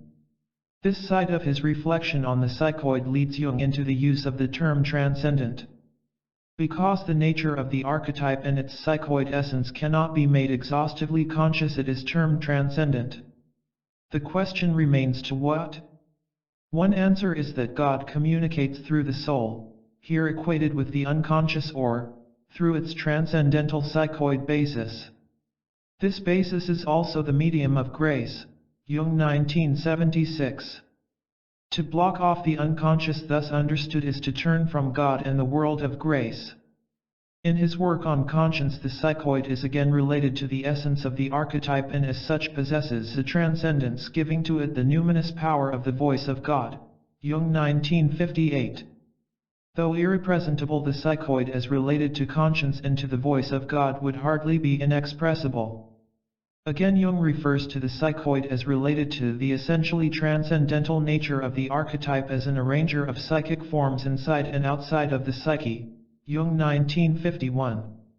The psychoid as arranger might well be irrepresentable in itself, but the consequences it works in synchronistic events are dramatic and transformative and so blatantly capable of being represented. While Jung will maintain that the psychoid does not exercise any direct effect on psyche or the external world, it would seem to come close to doing so as the arranger of the synchronistic happening. Again, in language pointing to a God concept, Jung describes the psychoid essence as approximating oneness and immutability, Jung 1956. Moreover, the psychoid core of the archetype is probably an inherited a priori, Jung 1958. This would hardly mean archetypal images are inherited, but their base in the psychoid apparently is. Reviewing these foundational but somewhat scattered elements in Jung's thought on the psychoid, the question can be asked, do they speak of a supernatural God beyond the psyche, at least as imagined in the monotheistic tradition? It is obvious that Jung was wrestling with what he was trying to express in the term psychoid. Why the reality he seeks to depict through it could not be simply integrated with the widely extended psyche he arrives at in his later conceptions of a psyche of infinite creativity seeking expression in humanity remains unclear. He himself, in writing on synchronicity, refers to Occam's razor, which forbids the multiplication of needless categories. Were he to include the psychoid in the psyche itself, it would be advantageous to his psychological theory. He would still have a convincing picture of divinity as the power of the archetypal unconscious seeking ever greater conscious realization, and the resolution of its opposites in consciousness as the basic meaning of history.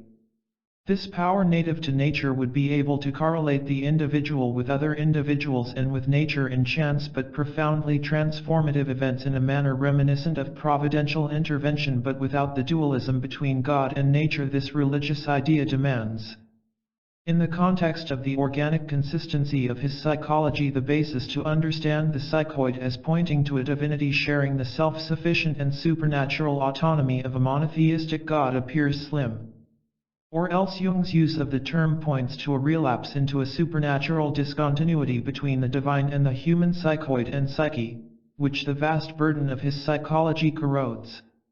In distinguishing the psychoid from the psychic, Jung seems to author a distinction without a difference, probably to express the deepening and extension of the unconscious of his later work, especially in conjunction with Pauli. He could have simply argued that the unconscious as the ground of consciousness will always transcend it, as the archetypal seeks ever greater historical engrazation in it. The integration of the psyche and psychoid would thus both simplify and expand his conception of the psyche and the role of divinity within his amplification of the immensity of the psyche taken in its totality. In the wake of the foregoing, the consciousness characteristic of a Jungian perspective is too rich to easily categorize and may be unique in contemporary cultural thought. It can claim to be a science, but only if the profoundly subjective be accepted as its empirical base. It could be understood as a religion, but only in the sense that it has uncovered the roots of religion in the psyche, and so the source of all the religions, and so offer religious respite to the spiritually disenchanted. It could be called a form of theology, but only in the sense that such a theology would presuppose an experiential rapport with the psychic source of all religion. All symbols, sacraments, ritual activity, and morality would then become expressions of the archetypal.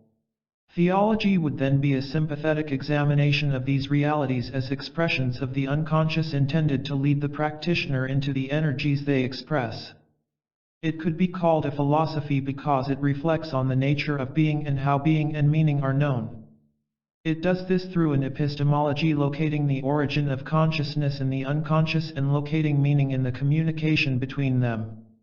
Though this communication is initially in the form of symbolic discourse, the symbols themselves point to the source of what is grounding the individual's psyche and grounding whatever is natural in the surrounding.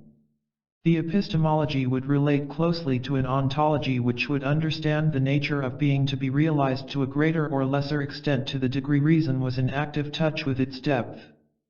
In this, Jung's ontology is close to James and the latter's understanding of the more entering consciousness through the subliminal door of the unconscious in the interests of rebirth. James 1958, 194-195, 386. Jung's epistemology and ontology depart from any form of static being and from knowledge understood to be confined to the mind and its correlation with the sensate world. They are compelling pieces of a dynamic type of process philosophy built on the energetic and always shifting reciprocity between ego and unconscious. While, then, Jung's psychology makes substantial contributions to science, to psychology, to the philosophy of religion, and so to religious studies and theology, it cannot be reduced to any of them. Rather it moves to a unitary mind in which all would be synthesized but none preside. The implication for the study of mystical experience. The wealth and extension of a Jungian perspective may contribute most significantly to a reviviscence of a living and sustaining religious consciousness in a society currently living at a soul-destroying and depressive level of superficiality. This shallowness extends to the failure of institutional religion currently to provide its constituents with a significant spiritual meaning. At the time of the Second Vatican Council, 1963–1965, a frequently made remark was that the Council, unlike its predecessors, did not face a burning issue in the Church such as the nature of Christ, the Trinity, or the Church itself. The crisis that provoked the Council was that the Church was irrelevant to the society in which it lived and was increasingly becoming more so. Some of the theologians who were prominent in creating the documents of the Council were cognizant of the peripheral cultural status of the Roman Church even before the Council. One of these, Karl Rahner, the famous Innsbruck theologian, was keenly aware that a theology unable to convey an experiential impact was a dead theology. This awareness lay behind his famous statement, "The devout Christian of the future will either be a mystic, one who has experienced something, or he will cease to be anything at all." Rahner 1971. When Rahner's understanding of the statement is unpacked in his own terms, it bears considerable affinities with Jung. One commentator urges that Rahner's theological anthropology functions as a mystical depth psychology, Egan 1980. And Rahner does explicitly acknowledge a legitimate role for psychology in the understanding of mystical experience. He would seem to suggest that psychology, not theology, should be the determinant of whether or not mystical experience is a constituent element in a full human maturation. Rahner 1982, McGinn 1995. Rahner is not quite wholly able to match Jung's naturalism, which would relate mystical experience directly and simply to the experience of the archetypes and in so doing make of Jung a mystic. Mystics are people who have a particularly vivid experience of the processes of the collective unconscious. Mystical experience is experience of archetypes. Jung 1976. Rahner's Catholicism binds him to a supernatural/natural dualism, but in a more muted and qualified sense.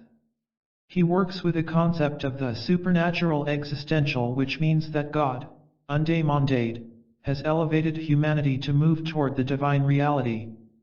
In effect, the conception approaches the position that the natural is really supernatural in its depths, and especially in the primordial depths of the individual, who thus becomes constitutionally capable of mystical experience through the experience of these depths.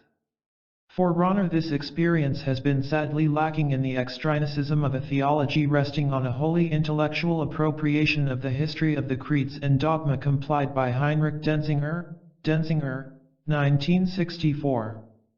Consequently, the experiential basis of faith and grace had been lost and theology reduced to a vapid intellectualism, much like that of Jung's ministerial father and uncle and cousins, who knew their theology and dogma well but lacked the experience behind these formulations and so, quite literally, did not know what they were talking about.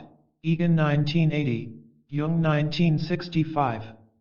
In the context of the primordially supernatural grounding of the consciousness of everyone made explicit in Christian faith and grace, Rahner concludes that every Christian is a mystic. The only difference between life in the Christian spirit as the basis of Christian mysticism and those distinguished as Christian mystics is a degree not of total difference but of intensity. In the delineation of the intensity of an experience universal to the Christian but outstanding in the classic mystics, Rahner feels that psychology has a significant role to play, one that cannot be exercised by the theologian as such. He can thus contend that those distinguished for their mysticism in some outstanding way are gifted by their nature to undergo these experiences, and that the psychological and parapsychological nature of these experiences should be examined from the perspective of the accounts of the empirical mystic and the experimental psychologist. Rahner 1982.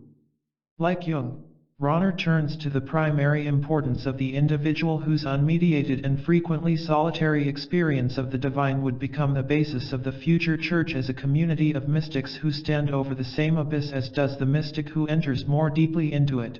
Rahner 1982. Not everyone can write like Shakespeare, but everyone can write and everyone can understand what Shakespeare has written. The universality of the supernatural existential, like the reality of the collective unconscious, has great ecumenical import. Rahner distinguishes between religious and natural mysticism. The former refers to Christian and non-Christian but religious mysticism, the latter to a natural mysticism. For Rahner, all are valid forms of mysticism and as such would point to a common underlying experience. Egan 1980. Again, in words reminiscent of Jung, the common element of even a secular mysticism is a return to oneself. Egan 1980.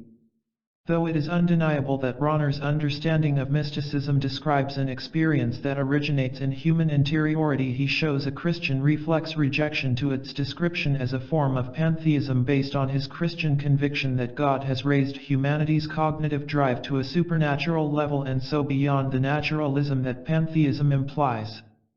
Jung is far less fearful of pantheism, nor taken by any concern to retain the supernatural however natural it might be framed. Yet like Rahner, he attributes much of the pallid character of the Christian spirituality of his day to its loss of the pantheistic sense already evident in the days of the alchemists. Jung 1970. Rahner is aware of the same problem and works toward the same kind of revitalization of the experiential as its cure.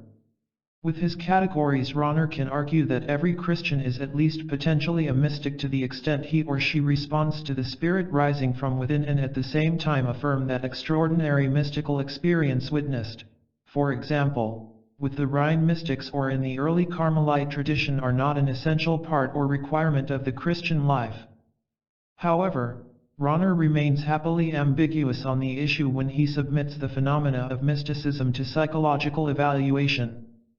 In this context, he professes himself open to the possibility that if psychology could demonstrate that mystical experience, even if pre-reflective, was a constituent element in human maturation, it would obviously have to be equally necessary in terms of Christian maturation.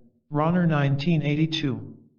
Otherwise the conclusion would loom that Christian maturation would fall short of a wholly human maturation, to which mysticism would be an essential contributing factor if not its capstone.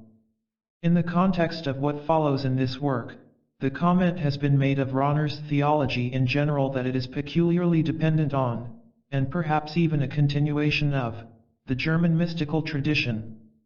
This critical commentary names, among others, Eckhart and his disciple, Toller, and refers to Rahner's use of the religious and theological terminology of the German tradition from the 12th to the 15th century in his own theology. This response to Rahner ends with a plea for more research on Rahner's dependence on his German mystical forebears. Baker 1980.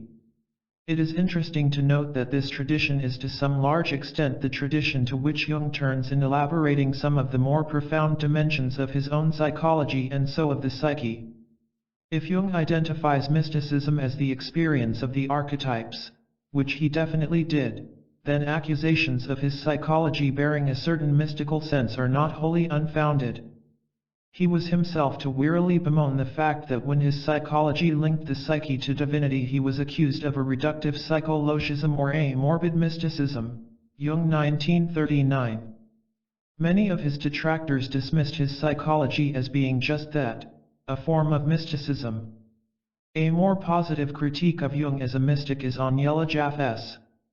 She acknowledges that Jung's psychology paints a picture of humanity in its essence as homo mysticus and refers to Jung's mystical experiences. Jaff 1989. She concludes by repeating Jung's traditional distinction between the experience of archetypal images and a transcendent realm beyond them which nevertheless influences humanity. Jaff 1989.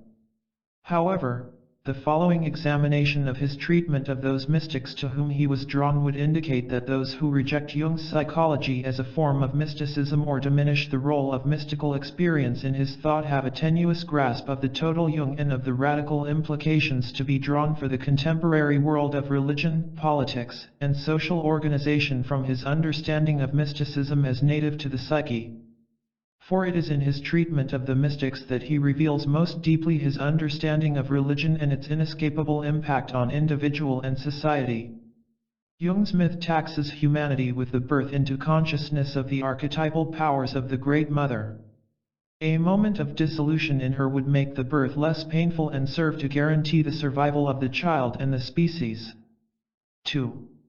The unspeakable ecstasy. Mechthild and other divine mistresses. The Beguines.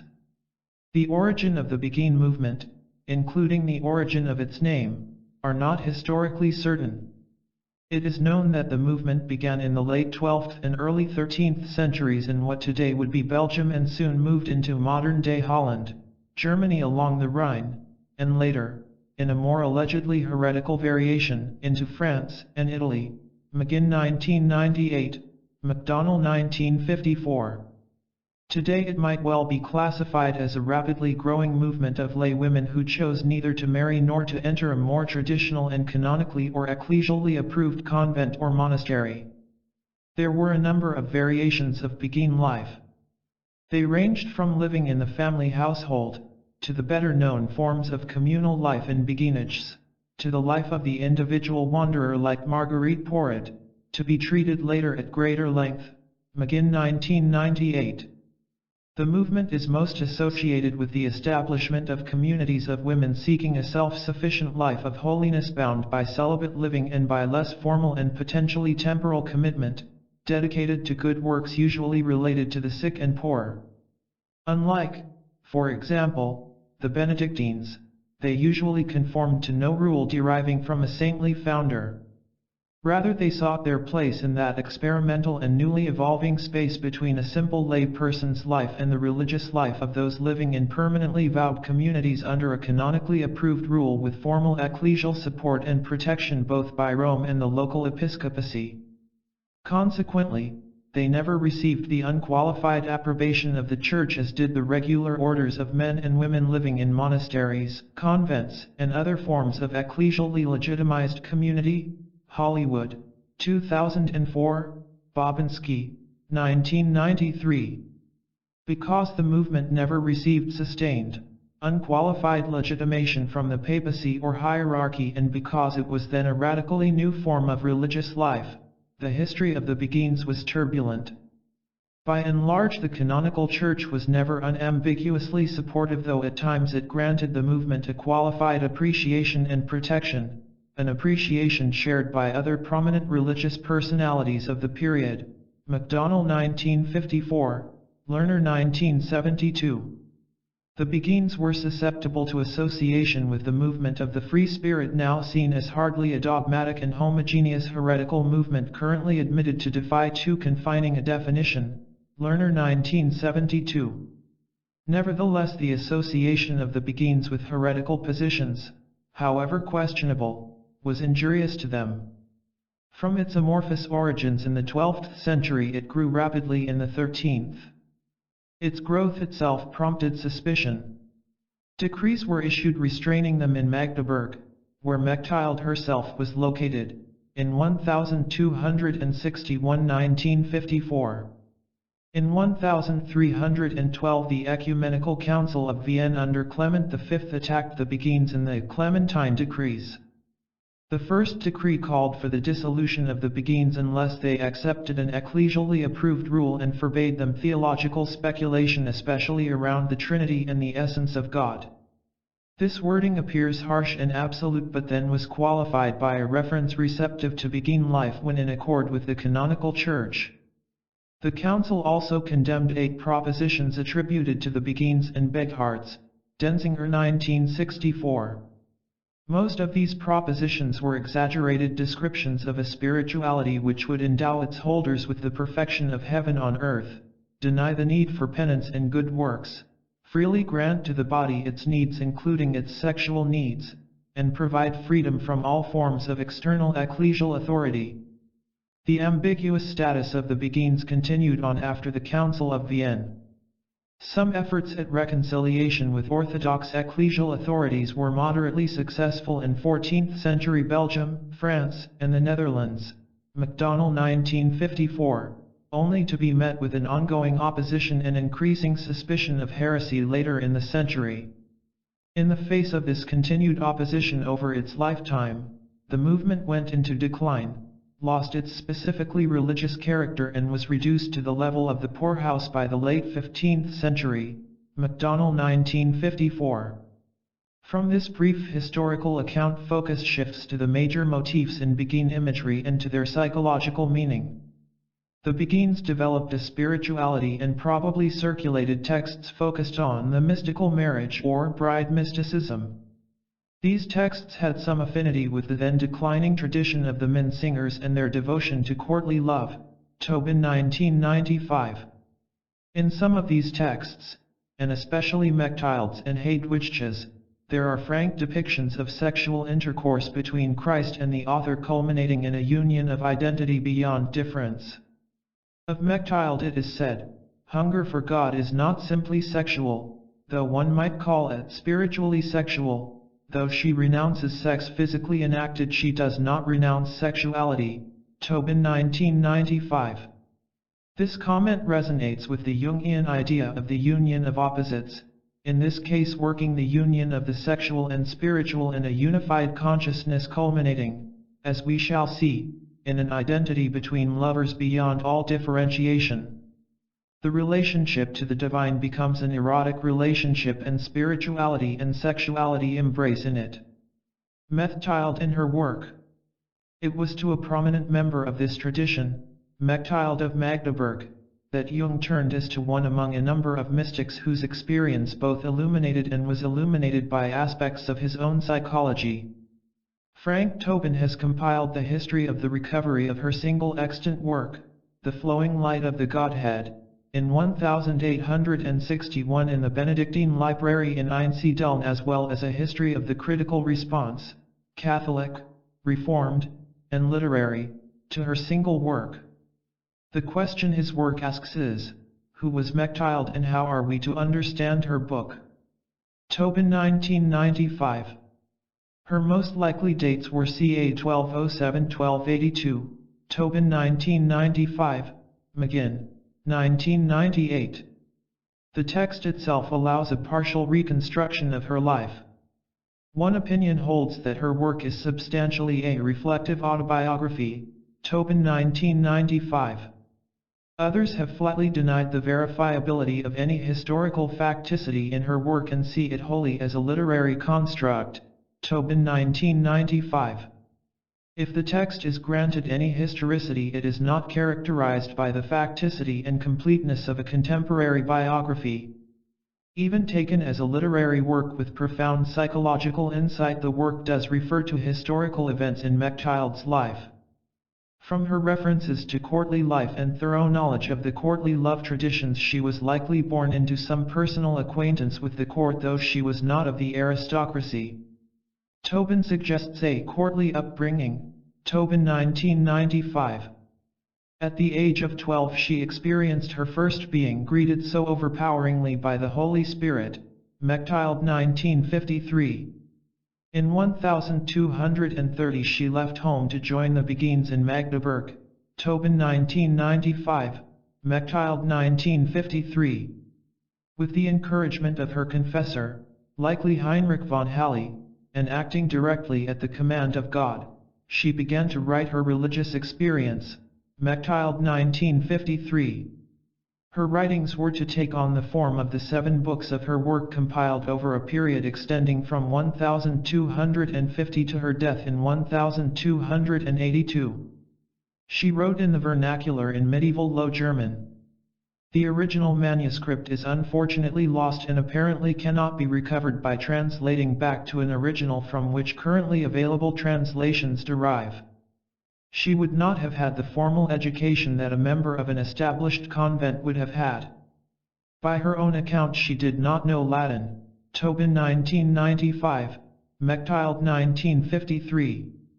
A version of her single manuscript in the form of Middle High German was discovered in the Einsiedeln Library in 1861 by Karl Greth, later the bishop of the nearby Diocese of St. Gall, Tobin 1995.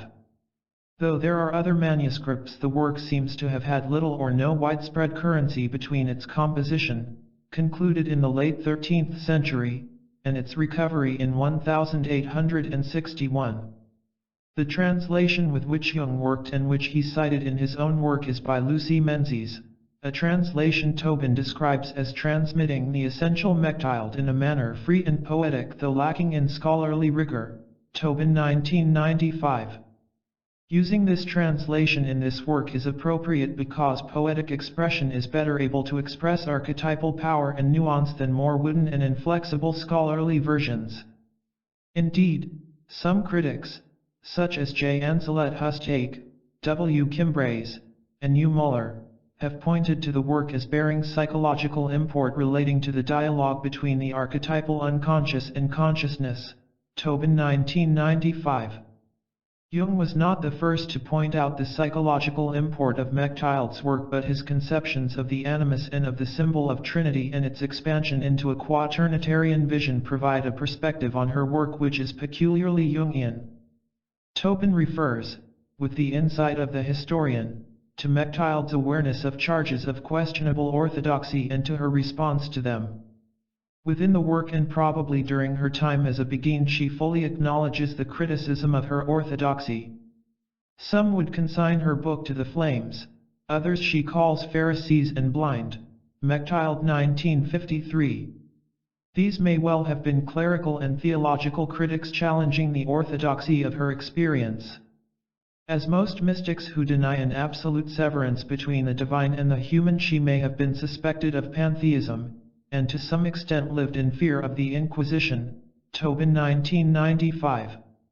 A. Haas and K. Roth refer to her understanding of identity with the divine, an identity possibly extending to a fusion of essences, Tobin 1995. As we shall see, the basis for these perceptions does indeed lie in certain of her formulations and would be heretical to the ears of institutional orthodoxy then and now. Identity thus understood could imply that such experience was a natural moment which completed and humanized divinity as it divinized the human and so continued processes of incarnation. The perception of some critics of a pantheistic element enlivening her thought would have considerable affinity with Jung's indictment of Christianity's currently vapid spirituality through the loss of such human/divine natural intimacy whose vitalities provoke pantheistic sentiment, Jung 1970. After living for 40 years as a beguine in Magdeburg and possibly rising to a position of authority at one point, Mechthild, now in later age and with impaired sight, entered the Cistercian convent at Helfta in 1270 where she completed the seventh and last section of her work, Tobin 1995. In it she addresses some of the specific difficulties her earlier formulations caused, especially around the natural divinity of humanity. At Helfta she would be entering the life of the convent endorsed by the Church and into a community possessed of a higher formal religious education. For here she was in the company of Gertrude von Helfta and Mechthild von Haskborn, each of whom was to author significant spiritual works in Latin, perhaps influenced by and influencing their new community member, Tobin 1995. Her later writings lack some of the fire of her earlier work in its fusion of eroticism and religious experience. She confesses that Christ was present to her as a companion in her childhood, and a lover in her youth, but now, in the debility and resignation of age, she relates to him as a housewife, Mechthild 1953. The spouse with whom she earlier made love was now the God who would welcome her in her death. The mystical marriage. Jung identifies certain foundational themes in Mechthild's writing as illustrative of the deeper movements of the psyche. The first and most prominent of these is the fusion of sexual and religious experience. Jung's own appreciation of the mutual impregnation of the sexual and religious is evident in his response to the reduction of sexuality to biology. He possibly had Freud in mind when he wrote, Any such conception overlooks the spiritual and mystical implications of the sexual instinct. Jung 1968. One of Jung's earliest dreams was that of an underground enthroned phallus. Jung 1965. The dream may have served as a portent of his future prophetic role with regard to the need to reconnect consciousness with the unconscious and with the power of the sexual in a world uprooted from connection to the earth. The dream could refer to Jung's vocation to work a reconnection between mind and eros, physical and psychological.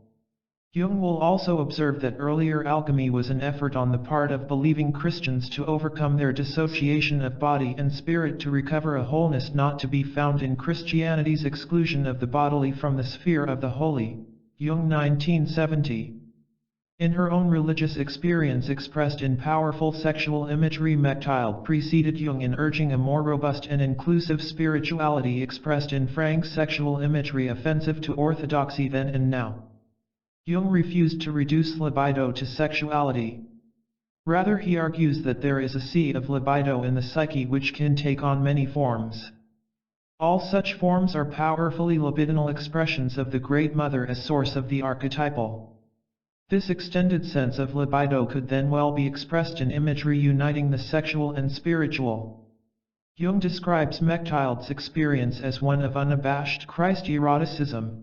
Jung 1971.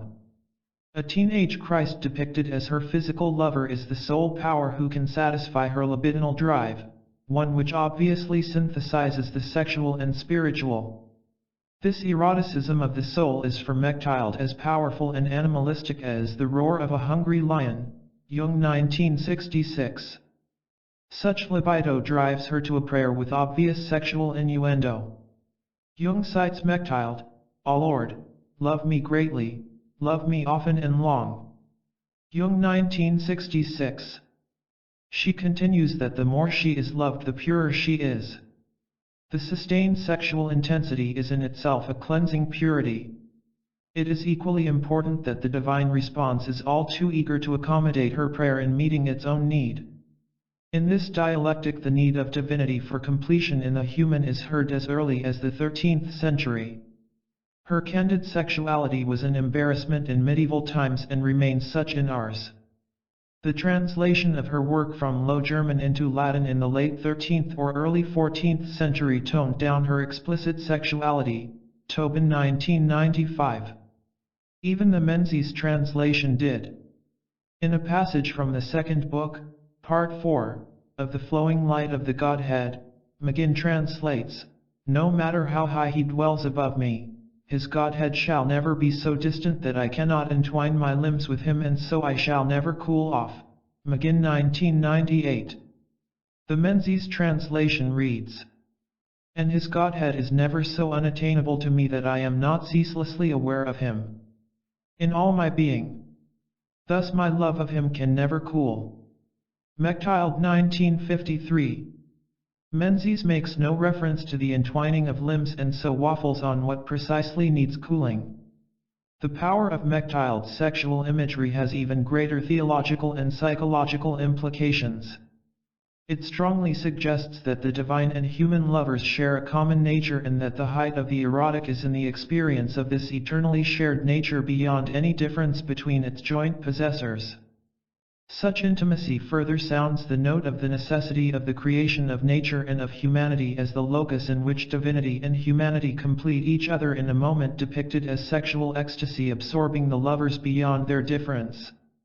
Mechthild's imagery of divine/human intercourse would lend credence and extension to Jung's understanding of the animus as the woman's inner masculinity and sustaining support. The relation to the animus experienced by Mechthild is to a psychic power divine, human, male and sexual. The animus would then be the source of both an abiding joy and a sustaining confidence, as well as a profound suffering in its absence. Such experience would make of Mechthild a prophet. Her prophetic criticism of the institutional church later in her work would appear, then, as a consequence of a woman enjoying intercourse with an inner divine male figure whose reflection in institutional form was distorted, even imperceptible. The experience would breed a sense of the self as the basis of both a greatly deepened sensitivity and a courage at once more empathic and sensitive to her surroundings. These same qualities of soul would ground a critique of an institution when it served to impede the processes of divinization she had undergone and imaged as intercourse with a divine lover, processes whose effective transmission are paradoxically the sole reason for the existence of the institution itself. In the light of the power of her experience, the institution's inability to proffer a spirituality as intense as sexual ecstasy and its transformative memory would expose a less than fully functional spirituality, one that many women, and men, no longer access institutionally. In an age which generally suppressed the role of women as teachers and spiritual directors, Mechthild's basing of her authority not only on her confessor but directly on God raises her to the level of an evangelist and her works to the level of a gospel. McGinn 1998. In a Jungian context, the experience of the power of the archetypal is the basis of both collective and personal revelation. One's dream book becomes one's Bible. To look on her work as a gospel would only be to confirm its archetypal origin. Such religious experience would describe a woman speaking out of her animus rooted in the power of the self. In short, from the perspectives of both Jung and Mechthild, the roles of mystic and prophet are united in such experience. The solitary mystical experience of an insuperable intimacy with the divine is not solipsistic. Rather, such experience is the basis of the courage to speak the truth as a prophet to one's own times and community. In accord with this spirit, many today compose their own Bible in the form of their dream book and come then to speak to others and institutions out of the power of their personal revelation. The self-empowering power of the inner diving may yet prove to be the major resource in the transformation of society beyond the individual. The tryst. These themes are evident in Mechthild's prolonged description of a tryst with a youthful Christ in an early passage in the flowing light of the Godhead. Mechthild 1953. The tryst is cast in the idiom of courtly love. The dialogue begins between Mechthild's soul with God and the Holy Spirit. In a peculiar passage, the Holy Spirit informs her that if she is to find her way, she is to give up a variety of virtues and vices. To be laid by the wayside are the need for remorse and penance as well as love of the world, the fight against demonic temptation and even the annihilation of self-will as an obstacle to true love. Mechthild 1953. This theme is repeated in variation by other Beguine mystics. They hardly endorse a life without virtue, but their experience convinces them that there is much more. It would seem to imply that conscious, intellectual, or willful virtuous effort can never attain on its own what is given in the moment of sexual ecstasy with the divine lover. It is comparable to the fairy tale theme of the effort of the hero or heroine to perform a task or series of tasks ending in exhaustion and failure only to have a power other than the ego perform the required impossible task on behalf of the tale's protagonist. The personal effort is never effective but has apparently to be made as the necessary prelude to a more compendious power completing the necessary task effectively as an act of freely given grace. Such grace in a Jungian universe would be provided by energies resident in the psyche itself. In Mechthild's case, such energy would be hers from the animus acting in the power of the self as the basis of her divine support and ecstasy. In the end, the ego must cede to the self, or at least enter a coalition with it in the completion of the opus as the work of a lifetime, never to be finished but never to be abandoned. Mechthild's ambiguous relation to the virtuous life will reappear as her tale of courtly love unfolds. It is then as if the narrative of the tryst assumes for a moment the perspective of the animus as Christ, the suppliant lover.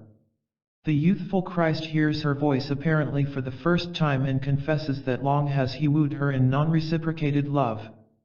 But now he will go to meet her in response to the awakening of her intimate rapture. In the dialectic of the ego-animus relation, the animus, and by extension the unconscious itself, is always eager to address and inform the conscious realm, where alone it attains its own realization, but cannot do so, at least creatively, unless consciousness grants it entrance. The divine lover never ceases to knock, but the object of his love must open the door. And precisely at this point the senses enter the scene. Initially they are enthralled at the prospect of the imminent rapture. They are the agents that encourage the soul to clothe itself in virtues to meet her lover. She gladly does so and enters the woods themselves filled with virtues to meet her loved one, who reciprocates in kind and sends her messengers in the form of many virtues to match her own. This topos apparently respects the tradition of courtly love, whose culmination is preceded by a liturgy of exchange between lovers prior to love's consummation. Finally the lover appears and proposes a dance. Again the dialectic of the dance reveals much of the reciprocity involved in the relation of ego and animus. The soul cannot dance unless her partner lead her to and through an initial fruition to a state beyond all human sense, where she will circle around her lover eternally. It should be noted that the soul's inability to dance turns into her imperative that her lover lead her in the dance. Her partner is only too willing to obey, and in so doing surrenders to Mechthild. In this inner commerce her submission is the price of her control. The dance of praise is well done. Now shalt thou have the will of the Virgin Son. The male as envoy of the self in the end submits to her, and in virtue of her submission her will prevails, but now in the power of her divinity. And so it is an intricate reciprocity. At the end of the dance the power of the divine male submits to the soul when the soul submits to him. There could hardly be a more adequate depiction of the commerce between consciousness and its submission to the powers of the unconscious, who then come into its service. Mechthild's animus, divine and sexual, now is at her call and promises to cool her love by a brook at midday. The idiom of cooling has been referred to above. At this point the senses rebel when Mechthild dismisses them as incapable of following her into love's fulfillment. Rather they try to impede the soul's leaving them by offering her a series of virtues ranging from Mary Magdalene's tears to Mary's maternal care for the Christ child. It is interesting to note that the senses twice provide or try to provide Mechthild with virtues to aid in her relation to her lover. First they offer the clothing of virtues as she sets out to meet him. Now they offer a variety of virtues Mechthild judges as childish joy, as actual obstacles to the consummation of her love, not as the mother of God but as bride and lover. The reader can only reflect that the virtuous life, though not rejected in itself, neither leads to nor can satisfy her spiritual/sexual hunger. Only full intercourse with her lover will. A virtuous life, commendable as it is not the goal of the spiritual life. The role of the senses depicted here lend a certain credibility to Jung's rejection of the epistemic principle that grounds Aristotelian philosophy and theology, nihil est in intellectu, quod non entia fuerit in sensu. Nothing is in the intellect unless first in the senses. Jung 1939, 1969. Jung evaluated such a principle as dominating Western culture and as the source of a pathological Western extroversion removing its victims from their inner life. The truncating pathological fixation on the sensible stood always in need of compensation from the Eastern sense of connectedness with the archetypal and so with the universal roots of the mind. Jung 1939. However, Jung did not think such a reconnection with an interior universal divine power could be imported from a different culture. Rather he thought it must be cultivated out of the West's own neglected or suppressed spiritual resource, not the least of which would be the religious experience of the beguines. In leaving behind the senses as she moves to a final identity with her lover, Mechthild bows to the demands of an experience of the archetypal which the world of senses may be able to depict and so express once experienced, but can neither create nor force out of their own very limited cognitive resources. As Mechthild bids them adieu, the senses draw back in fear from the intensity of the experience she is about to willingly undergo so far beyond the sensate world. Who may abide it, even 1 hour? Mechthild's poetry in answer to the senses loses none of its power to the theological implications and impact it carries. In effect she claims that her nature is divine and the fulfillment of her humanity is in the full recovery and enjoyment of her native divinity. To foster and seek their own nature, how then can I withstand mine? Her question to the senses' objection that she leave them for her lover and the fulfillment of her fate leads to her affirmation, I must go to God. But though this God is beyond the senses, this God is not beyond Mechthild's nature and her eternal nature. For this God is my Father through nature, my brother through humanity, my bridegroom through love, his am I forever. Her affirmation of her natural divinity follows her claim that in her native divinity she is as much in her natural element as is a fish in water, a bird in the air, or gold in the refiner's fire. The poetry reveals the essentialism, the pantheism, and the monism residual in her recorded experience. In this passage she boldly proclaims that her nature and that of humanity itself is divine and is to be fulfilled in the intensity of a moment of identity with the divine best imaged through the passion of sexual intercourse. Such affirmation would ground a pantheism that would recognize all of nature and human nature as participating in the divine in a monistic universe wholly made up of its originary power, nature, human nature, and the commerce between it and its origin. This said Mechthild nevertheless issues orders to the senses to stand by, she will need them again on her return to deal with the snares of the world, and sallies forth to her tryst with her divine lover in the Godhead where nothing can come between the divine and the soul since the two are by nature one. There is some evidence in this imagery that Mechthild's experience would take place in something of a trance state if one looks at the cognitive inventory with which medievals worked. In her rejection of virtuous effort so endeared to the senses, Mechthild is denying that her experience is one that intellect or will could induce. Her experience is not mindful fantasy, though it may be one of imagination when imagination is conceived as the power that brokers the connection of the world of consciousness with the archetypal unconscious. Moreover, her experience is in no way indebted to the senses. By default one must conclude that it occurs in a realm unattainable by mind or will and beyond the sensation. How this state is described remains a question, but it would be one in which none of the above cognitive agencies are active, though all these powers could contribute to the helpful elaboration of the experience once had, much as active imagination might reactivate a dream in the interests of intensifying its meaning. As we shall see, the same state is described in variation by other mystics. In the culminating moments of the rendezvous, her lover demands that she must let go of self, in the context something much akin to the ego and the ego's facilities of knowing and willing and sensation. What is left from such stripping is her divine nature or essence. Thus stripped, her divine lover speaks to her in her nakedness, "Thou art by nature already mine." 25. Thus divested, what remains in eternity for Mechthild is her experience of her unqualified natural divinity.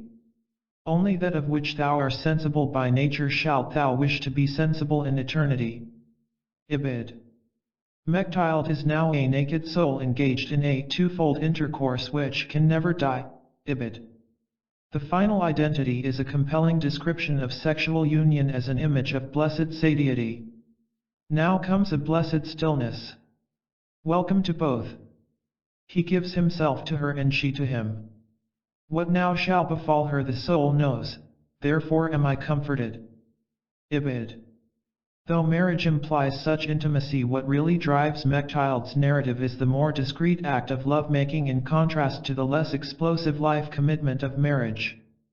At least this is the thrust of the earlier sections of her work prior to her late description of herself as a housewife of the Godhead, written in her own seniority 212. In this, her account of herself as a bride and lover of a youthful Christ may well point to the brevity and intensity of the mystical moments at their height in her middle years. Such moments, though they might appear to be brief in their intensity and limited to the early and middle years of life, yet when experienced, cry out for their re-experience in a fulfillment that can only be ephemeral but never abandoned and always sought again. A contemporary of Mechthild, Hadewijch, speaks constantly of the impact of a love once experienced and now lost but still cherished in its indelible memory. McGinn refers to this dynamic as epectasis, where moments of breakthrough into intimacy, if not dissolution into the divine, are experienced as non-residual but profoundly transformative and never to be forgotten moments of pain and pleasure. McGinn 1998, 38, 157.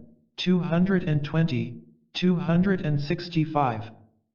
Mechthild refers to both the passing nature of her immersion in the divine and its lasting impression when she closes her account of her tryst with Jesus with the remark, "Where two lovers come secretly together they must often part, without parting.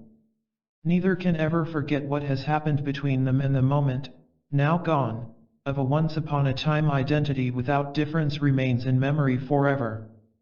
At a level deeper than the sequence leading to love satiated and left lies the intimation that even in the love there is intense pain and a certain fulfillment in love's absence itself.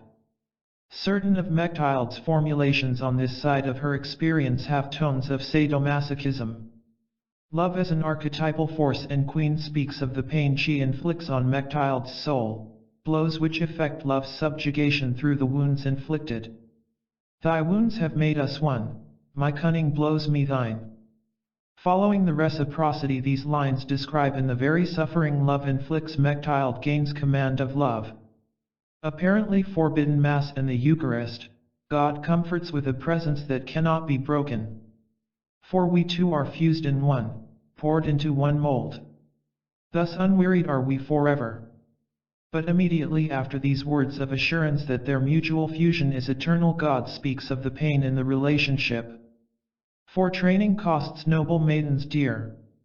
They must conquer themselves in all their sufferings, and quite often tremble before their disciplinarian."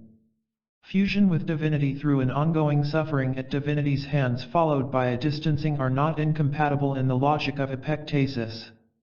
This is so because however deeply the soul penetrates the divine it can go further, and however deeply the divine penetrates the soul it seeks ever greater engrazien. The dance between ego and its depths can never exhaust either. In this connection McGinn is of the opinion that the theme of sinking into a state of extreme yet welcome forsakenness or estrangement is one of the major themes in Mechthild's writing. McGinn 1998. This sinking is vividly described at the end of a passage in which she describes the suffering of the Bride of Christ. Mechthild 1953. "In pride I so easily lost thee, but now the more deeply I sink, the more sweetly I drink of thee." In this and similar passages there could well be the implication of a certain consolation even in the depths through but beyond depression.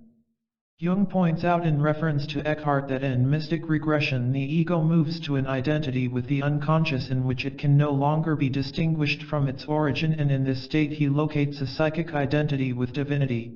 Jung 1971.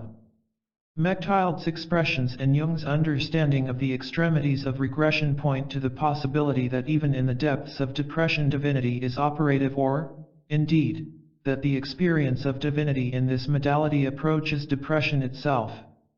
A further consequence of this implication would be that of a bipolar dynamic in the life of the apophatic mystic, in which a plunge into the depths of depression alternates with ascension to the highest heights of divinity, and, more, that such opposites are never severed, so that there remains an incipient joy in depression and a latent depression in joy. The continuity of this dimension of psycho/mystical experience with the story of O has not gone unnoticed in certain commentaries. A Jungian inst and Mechthild. Jung gives a dramatic account of a marriage between the figure of Christ and a woman in a tale cited by Epiphanius in a collection, the Panorama, Epiphanius authored against heresy. In the account, Christ accompanies a woman named Mary to a mountain and proceeds to produce a woman from his side with whom he has sexual intercourse. The Christ figure then proclaims that this should be done, that we may have life. Jung 1968. Mary's reaction was to fall to the ground in something of a faint. The Christ figure goes on to imply that those who do not understand the mystery of the intercourse they have witnessed are of little faith. John 3:12. The faith they lack is the understanding of such events as symbolic and psychological. What they have witnessed as descriptions of the interplay between the ego, the anima, and the self acted out in a personal event by the Christ figure remains wholly foreign to them. In Jung's interpretation, the figure of Christ is first and foremost a self figure, but as he continues, more is involved in this story. Jung argues the account depicts Christ not only as a self figure but as androgynous. As androgynous, the story would implicate both genders. The woman he creates from his side makes of him a second Adam and reveals his femininity. From this perspective, Christ's intercourse with the woman would describe a male's intercourse with the anima from which the unconscious God is born into, in this case male, consciousness. From the viewpoint of Mary, the female observer, the incident would compensate an overly masculine Christ figure by pointing to his feminine power and his intimacy with her as grounding her in an earthiness not associated with a too spiritual Christ too often depicted as incapable of any intercourse, physical or spiritual. Not only does Jung here relate the story to the femininity of Christ but also Christ's relation to the maternal involved in such intercourse. In some medieval iconography, Christ was depicted with breasts. Here the underlying thrust of the symbol is that through the male's intercourse with the inner feminine, the unconscious, God, is born into the male's consciousness. The male gives birth to a divine androgynous consciousness through the relation to the natural inner feminine. The male maternity thus understood gives birth to greater realized consciousness in both the human and the divine. In a certain parallel fashion, the woman's relation to the feminine side of the male Christ also fosters the birth into consciousness of the unconscious as father. Addressing Mechthild's experience, Jung writes, "Mechthild's vision is a continuation of the sacred myth. The daughter bride has become a mother and bears the father in the shape of the son." Jung 1968. To simplify the above, the woman's intercourse with Christ as animus brings about the birth of God in her consciousness as Father. Effectively, she gives birth to her Father as the presiding power in her consciousness. Whether in male or female, the birth of God as Christ or Father would implicate the power of the Trinity itself. Jung's interpretation would give new life, extension, and depth to the traditional Christian doctrine of the indwelling of the Trinity in the soul. The divine power, the divine form, and the unity of the power and form become the prevailing energy of consciousness, whose current becomes the flow of unconscious life birthed into conscious human vitality. Jung 1968. Mechthild later in her writing confirms this interpretation, that as bride of Christ she also mothers Christ and the Father in a spirit-filled mind. Mechthild could say of herself what she attributes to Mary as Mother of God. "Then the Father chose me as bride that he might have something to love, because his noble bride, the soul, was dead in Adam's fall. Then the Son chose me as mother and the Holy Spirit received me as friend. Then was I alone the bride of the Holy Trinity." Mechthild 1953. The maternal nature of the mystic birthing God into consciousness is, as Jung here notes, more developed in Meister Eckhart and later mystics. Jung 1968. But, for Jung, this development marks a millennial change in how the divine/human relationship is imagined. God is no longer understood as a creative power beyond the soul but as a power addressing consciousness from within the soul. The procreative power no longer proceeds from God, rather is God born from the soul. In his final remarks, Jung refers to the incestuous nature of spiritual renewal. Jung 1968. The process of intercourse with the animus, a divine/human figure in Mechthild's imagery, gives birth to the power of God in consciousness. It can rightly be described as incestuous because it is entirely acted out within the psyche. For Jung, then, Mechthild was among the pioneers in a Christian Western environment to make this kind of interiority conscious and to identify the divine/human relationship as one wholly contained within the ego's commerce with the deeper movements of the psyche. But Mechthild was also a pioneer in surfacing other implications and consequences of her inner love affair. For in her intercourse with Christ and through Christ with the Trinity, she implies that divinity needs the human theater where alone it becomes self-conscious. In another graphic flight of archetypally laced imagination, Mechthild recreates the situation within the Trinity prior to its decision to create. Mechthild 1953. She describes the Trinity as enclosed in a joyous unity struck asunder by the Holy Spirit's challenge to give up its unfruitful solitude and to create the angelic and human orders. For the Spirit, the joy of the Trinity would be solipsistic, confining if not shared. The Father's response, looking somewhat ahead, is to confess that even if the fall of the angels had not occurred, man had to be created. The Son concurs in the plan of creating the human on his pattern. Then the Father completes the agreement to become fruitful in creation through the reciprocity of divine love and human love. In obvious reference to Mechthild, he exclaims, "I will make myself a bride who shall greet me with her mouth and wound me with her glance." Then first will love begin.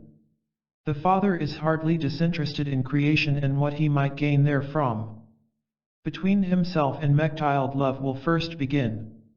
One wonders about the quality of love within Trinitarian life prior to creation on the way to Eckhart's effective denial that there was none. One wonders more about the idea of the creation of the human as a necessity and as completing a need in the Father and Trinity as well as in the human. One wonders also about the human, now an essential element wrapped up in the total process of the divine unfolding beyond itself. In fact, Mechthild is here depicting the Trinity's decision to create as necessary to it for the completion of itself.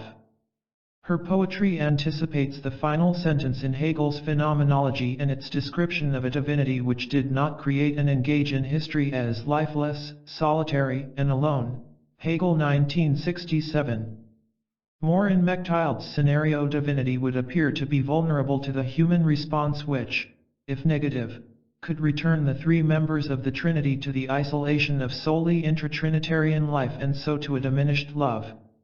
On the other hand, humanity would meet its deepest need in allowing the divine demand to be loved to inform its consciousness in a love which would complete the human and the divine in the same organically unified cosmological dynamic. This dialectic is at the heart of Mechthild's famous lines, "God has enough of all good things save of intercourse with the soul. Of that he can never have enough." Mechthild 1953. God can never have enough of such intercourse because only in it does God become more fully self-conscious and only in it does the soul cooperate in the redemption of the divine which can take place only in itself. Neither can the infinity of creativity in God and the unconscious have enough intercourse with humanity, the site of its manifestation and realization. In this Mechthild anticipates Jung in his late answer to Job. Here Jung makes explicit the necessity of creation and the dialectic of the mutual redemption of the divine and human in the human. The question of orthodoxy. The themes of the divine necessity of creation and the mutual completion of the human and the divine are unquestionably present in Mechthild's work. They foreshadow the philosophical development through Eckhart into Boehme and Hegel and so into their more notable descendants like Marx and 20th century forms of process philosophy. They also foreshadow the psychological development through Jung into the realization of divinity in individual and collectivity as the meaning of history now rarely expressed in religions or theological terms. It may take the eyes and distance of later historians looking back at Mechthild to sense these movements in her work. Of even greater import and questionable orthodoxy then and now among her innovations is the strong suggestion that humanity and divinity share the same nature and that the deepest interest of both and of history is to be realized in the birthing of such consciousness in time. When she refers to God as my Father through nature, my brother through humanity, my bridegroom through love, there is no reason to take her at less than face value. 24. Effectively, she is claiming that her experiential inherence in the flow of Trinitarian life is the natural culmination of her spiritual quest. What was always naturally latent becomes now immediately experienced. More, as she follows her lover into the place of their tryst, the Godhead, she realizes her soul is fashioned in the very nature of God. The lines imply that her native inherence in the Trinitarian dynamic would extend this dynamic to all human nature and to nature itself as Jacob Boehme was to intuit. Earlier Roman and Reformed Christian interpreters of Mechthild did indeed see these passages as bearing both a pantheistic and a certain theosophical import, Tobin 1995. Nor did such heterodoxy escape her contemporaries. As noted, Mechthild reveals that unnamed opponents to the book thought it should be burnt. The reference could be to the Inquisition at whose hands Marguerite Porete, a beguine to be discussed later, was burned in 1310. Again, commentators point to the fear of the Inquisition which haunted especially women mystics. Tobin 1995. Mechthild's response makes of her work a revelation and herself a late evangelist. God has assured her that the work is ultimately his and she is effectively the instrument through which he writes. This is not to deny her gratitude to Heinrich von Halle, who edited the first 6 books of her work. But in the end, asserts Mechthild, the work rests on the authority of God. Psychologically, this confidence in the face of criticism is further witness that Mechthild's intercourse with the divine/human animus grounds her consciousness in the self so that she can write with a confidence based on her experience of a residual underlying identity with God as the basis of her nature and truth. There is a passage in her work where, for whatever reason, she was unable to attend Mass, which may have been a disciplinary measure since discipline is mentioned in the passage. Mechthild 1953. Whether in relation to this deprivation or not, in another passage again, in the absence of physical attendance at Mass, she imagines herself attending a high Mass celebrated by Saint Peter, Saint John the Evangelist, and an unidentified youth, possibly a figure of Christ. Later in the passage she attends a low Mass celebrated by John the Baptist and receives communion from him in the form of the Lamb itself, who then suckled on her heart. The passage makes at least 2 points. There may have been times in her life when she was not allowed to attend Mass and the office. But in these times the spiritual/psychological reality of the Mass took place in her psyche or soul. In this, Mechthild bears out Jung's take on the Mass, that it is a ritual based on the death of the ego into the self and of the self into the ego. As such, its truth is wholly internal, and they truly go to Mass in which this internal process is operative. Jung 1969. Such seems to have been the case when Mechthild could not attend in person. A section in a later passage illustrates how segments of her contemporaries, well represented in modernity, could not understand the spiritual or symbolic import of her understanding of the Mass or, indeed, of her wider writing. One such witless legalistic critique is that Saint John the Baptist could not say Mass or give her communion because he was not a priest. Her point, succinctly put, was that this Pharisee was wholly insensitive to spiritual discourse. Mechthild 1953. This kind of critique betrays the superficiality of the literal-minded, an opaqueness sometimes fortified by humanity's invincible dread of becoming more conscious of itself. Jung 1969. But apparently a much more substantial criticism of the earlier portion of her writing was gaining such currency that Mechthild felt called upon to refute it explicitly. Mechthild 1953. Here she admits to the need for the supernatural, but, in this context, the supernatural can as easily be read as the need for experiential appropriation of divine truth then expressed in spiritual or symbolic discourse. Such an understanding of the supernatural would refer far less to a relationship to a discontinuous divine realm as to the immediate experience of such a realm as native to the deeper strata of human life. A closely related accusation apparently charged that she had effectively denied the difference between the realms of nature and grace, and seemed to be saying that humanity was naturally divine and less in need of grace than in recovering or entering more deeply into a divinity natural to it. She could hardly deny writing that God is my Father by nature. Mechthild 1953, 194. This would seem to deny the need for grace as an addition or supplement to what is human.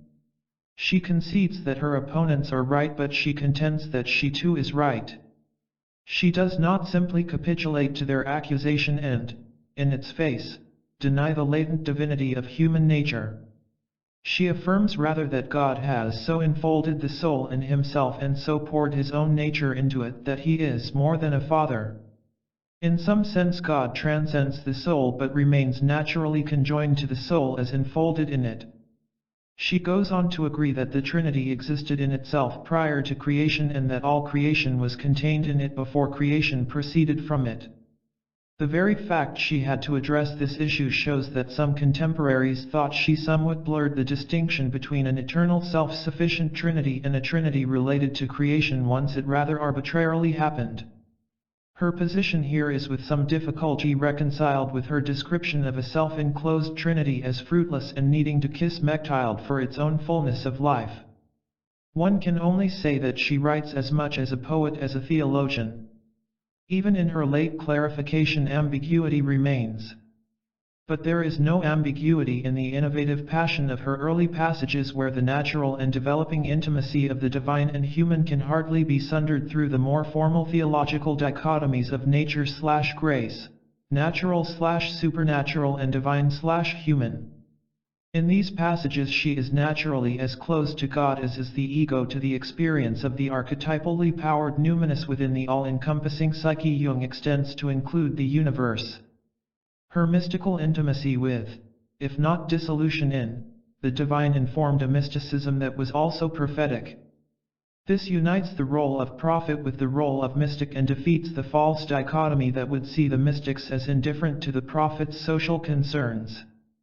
The depths of her experience were the basis not only of her residual experience of the presence of God, but also of her outspoken opposition to the distortion or corruption of this presence wherever she saw it. She saw it clearly in the contemporary church. She places bishops in the forecourt of hell. She accuses false priests of following the wisdom of the senses. In her most detailed diatribe against the clergy, she attacks the fallen crown of the priesthood, subject as it is to evil desires, loss of love, purity, and humility, fired by greed, and waging war upon God and upon his chosen friends. She has God addressing the Pope in these terms: "If anyone is ignorant of the way to hell, let him look at the depraved priesthood, hastening without let to the nether regions." These remarks bear an eerie relevance to the spiritual state of the contemporary situation in segments of the Roman clergy. Such passages cannot disguise Mechthild's vitriol. Yet even in them she seems to anticipate a youthful movement which will counter the wolfish depredation of the clerical caste of wolves and murderers. As a beginning, Mechthild would not have enjoyed the protection of the Church and its secular arm afforded to women in convents stamped with ecclesial approval.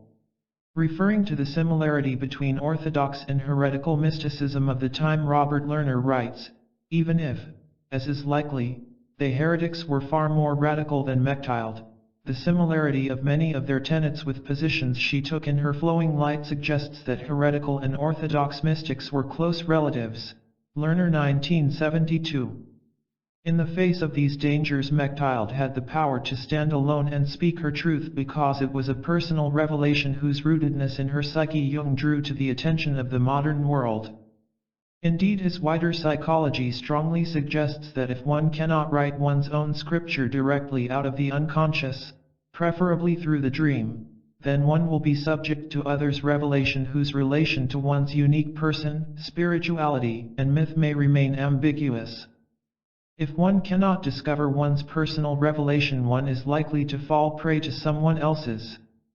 This remains the case even when one's personal revelation is, as one critic describes Mechthild's, erotically daring, but also blasphemy and theologically questionable. Tobin 1995. And yet there is an ebb and flow to her radical nature. The most striking formulations in Mechthild's work relate to the earlier section of her writing and of her life. From about 1270 to her death, Mechthild entered the Cistercian monastery at Helfta.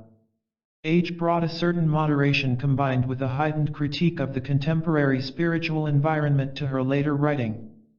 In these surroundings, Mechthild completed the seventh and final chapter of her work. Aging and partially blind, she had God sum up the path of her life and spirit.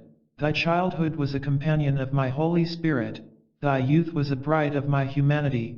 In thine old age thou art a humble housewife of my Godhead." Mechthild 1953. Though the relationship varies from companion to lover to spouse with the stages in her life, God is always there for her. Jung uses the image of the opus, the work, to describe the individuation process as a lifelong, never-ending project.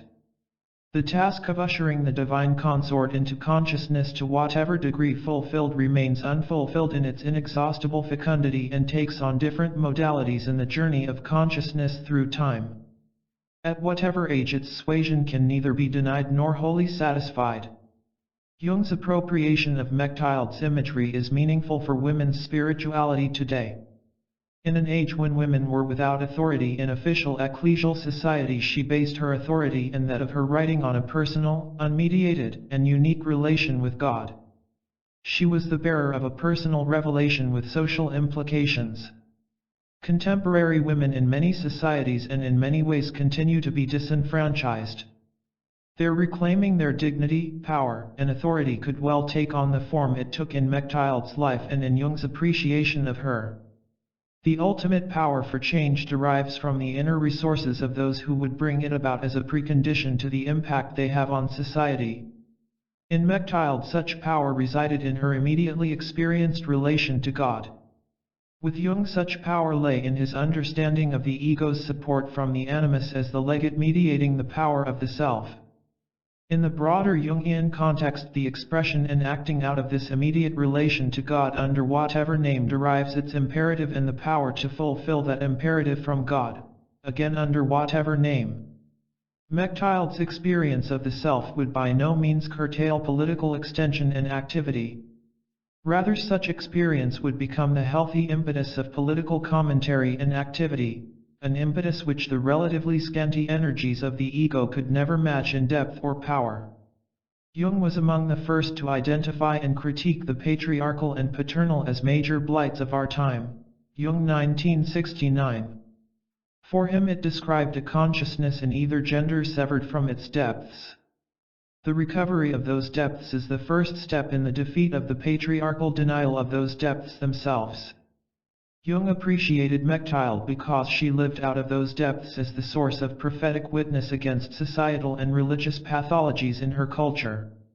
The contemporary woman could well do the same, especially when Jung identifies the relation of the ego to Christ functioning as a woman's animus as her lived relation to the most supportive and creative psychological energy endemic to the feminine psyche. As a Christian, Mechthild rested her power on her marriage to Christ as engendering the birth of the self in her consciousness. The religious nomenclature can be dropped and its psychological truth remains. The power of the supportive animus and the divinity of the self remain constants in humanity. Standing alone is not solipsism. Individuation can for a period entail a solitude, but only in the interests of a building energy, never without social import. Frank Tobin, in his near-exhaustive review of the academic response to Mechthild, presents his review as seeking to find out who Mechthild was, who she thought she was, and what kind of book she authored. Tobin 1995. Tobin is keenly aware that mysticism is based on personal experience intersecting with the moment of the historical tradition in which the mystic stands. Tobin 1995. In the end, he concludes that the greatest contribution to the academic study of Mechthild will come from an historically grounded feminist perspective. Indeed, if one might be allowed a prediction, one might venture to say that mature feminist analyses, coupled with broader exploration of historical context, show the most promise. Tobin 1995. However, the underlying argument of this work is that it was not only to Mechthild's vital interior life that Jung was drawn, but also to her experience of a fusion of her being with the being of divinity in a moment of nothingness beyond difference. This is the apophatic experience. Mechthild presents this moment as one of sated sexual love, a blessed stillness welcome to both. He gives himself to her and she to him. Mechthild 1953. One might doubt that this image conveys a total loss of mutual identity in an oblivion beyond both lovers. Two of Mechthild's fellow beguines and contemporaries not mentioned in Jung's work leave little doubt that this stillness entails a moment of mutual self-loss in a fusion beyond differentiation. A Jungian methodology depends on the variance of archetypal expression to gain a fuller understanding of the archetypal energies they express. Amplifying Mechthild through two contemporary beguines employs such a methodology. Hadewijch of Antwerp. Hadewijch of Antwerp states as well as the details of her life remain obscure. Scholarly opinion places Hadewijch in the first half of the 13th century. Her familiarity with the French poetry of courtly love and the centrality of men in her work suggests someone with a higher degree of education. Her literary corpus is made up of 4 components: poetry in couplets and stanzas, letters written to a being likely under her charge with whom she was deeply concerned, and, of special interest to Jungians, some 14 visions filled with archetypal religious imagery. McGinn 1998, Hart 1980. Little more is known of her life. She dates her 6th vision to her 19th year, Hadewijch 1980. In her 11th letter she writes that her passionate love of God beyond the power of her humanity to sustain without divine assistance began at age 10. There is further evidence that she joined a beguinage and may have risen to a position of authority in it. In this role difficulties may have arisen within the community leading to her exile from it for a life of wandering. McGinn 1998, Hart 1980. Speculation that she died awaiting execution for heresy is largely dismissed on the grounds there is no historical evidence for any ecclesial process taken against her. Hart 1980. No biography, if ever written, has survived. Her work was not widely known or distributed in her time, though it apparently influenced John Ruysbroek later in the 14th century. McGinn 1998. Her literary corpus was recovered for modernity in the Royal Library of Brussels only in 1838, Hart 1980. Nevertheless, a life now sparse in historical detail served as one of the most dramatic expressions of bridal and apophatic mysticism the medieval period had ever seen. In her 7th vision she makes it dramatically clear that unity with a mature Christ figure leads to a state of unqualified identity beyond all form of individuality. So powerful was the experience it removed her from conscious life for some time. Throughout her work, the moment of identity is the culmination of her spiritual life, and consequent removal from it is the source of her immense suffering of so great a loss. Before addressing the defining 7th vision in more textual detail, a look at foundational themes in her work demonstrate her affinity in variations distinctly her own with Mechthild in her own century and with Marguerite Porete in the next. A related and leading theme is the experience of a residual though fluctuating identity with God in the power of men, a love that permeates individual and creation. This universal power becomes a residing presence in the mind of its possessor, torn between the ecstasy of identity and the agony of its loss. The initiatory unqualified identity with her divine lover cedes to a prolonged sense of his absence, abandonment, and even of the lover's deliberate cruelty to her. Hadewijch 1980. The dialectic of the experience of an identity with a divinity now gone and longed for is at the heart of her own form of epectasis. Referring to the cruelty of a love wantonly withdrawn, she exclaims, "That suffering has become sweet to me for the sake of his love. But he has been more cruel to me than any devil ever was."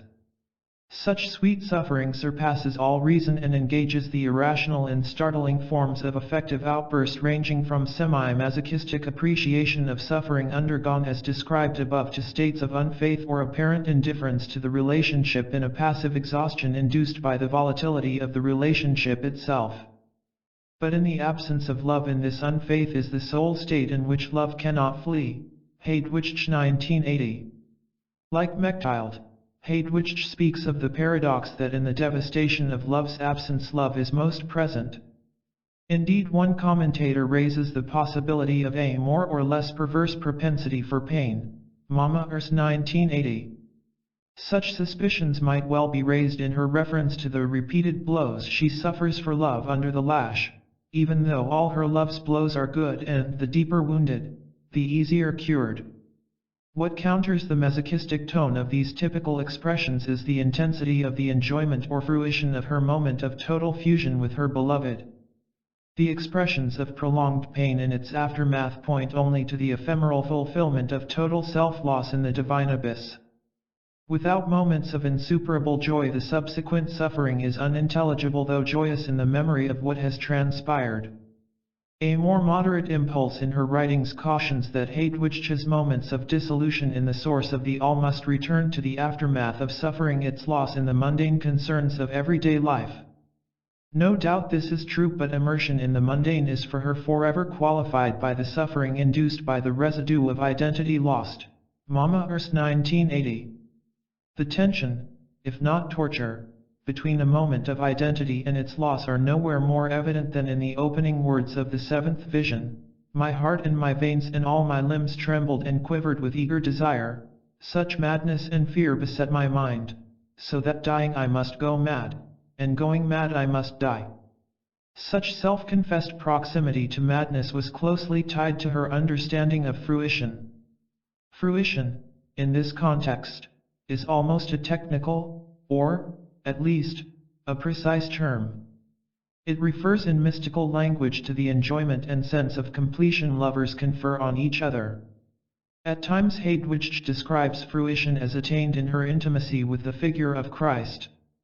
In other imagery such fruition culminates beyond the Christ relation in an identity with a power figured as the countenance and an even deeper power described as the abyss, the source of all and, though divine, native to all, into which she enters and with which she is identified. In her poetry she describes the intimacy of identity in stirring lines. And that kiss will be with one single mouth, and that fathoming will be of one single abyss, and with a single gaze will be the vision of all that is, and was, and shall be. Eckhart will write that God and the individual see each other out of the same eye. Hadewijch's version is that they kiss with the same lips.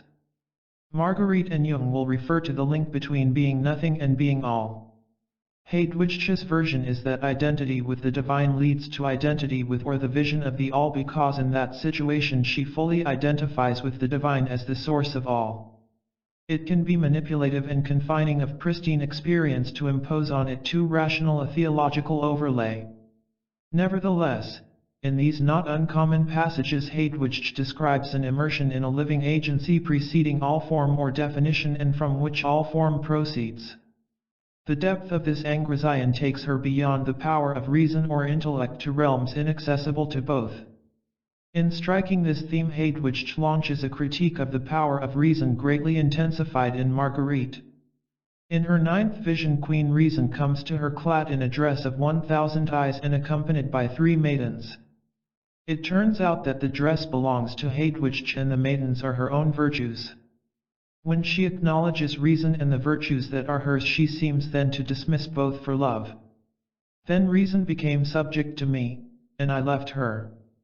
Just as Mechthild leaves the senses yet will need them on her return, so also does Hadewijch leave reason and the virtues and enter naked into the depths at once hers and divinity's. The vision is hardly an attack on reason but a strong statement that her journey inward outstrips the power of reason, which could be an obstacle as long as she remains in its dictatorial and confining service. The point is made again in the eighth vision. A psychopomp or mercurial figure whom she terms the champion can take her through 4 levels of movement into God but cannot take her up to the 5th because he had too little love with affection and followed the strict counsel of the intellect. Only the fire of love the champion lacked could lead him to this final unity.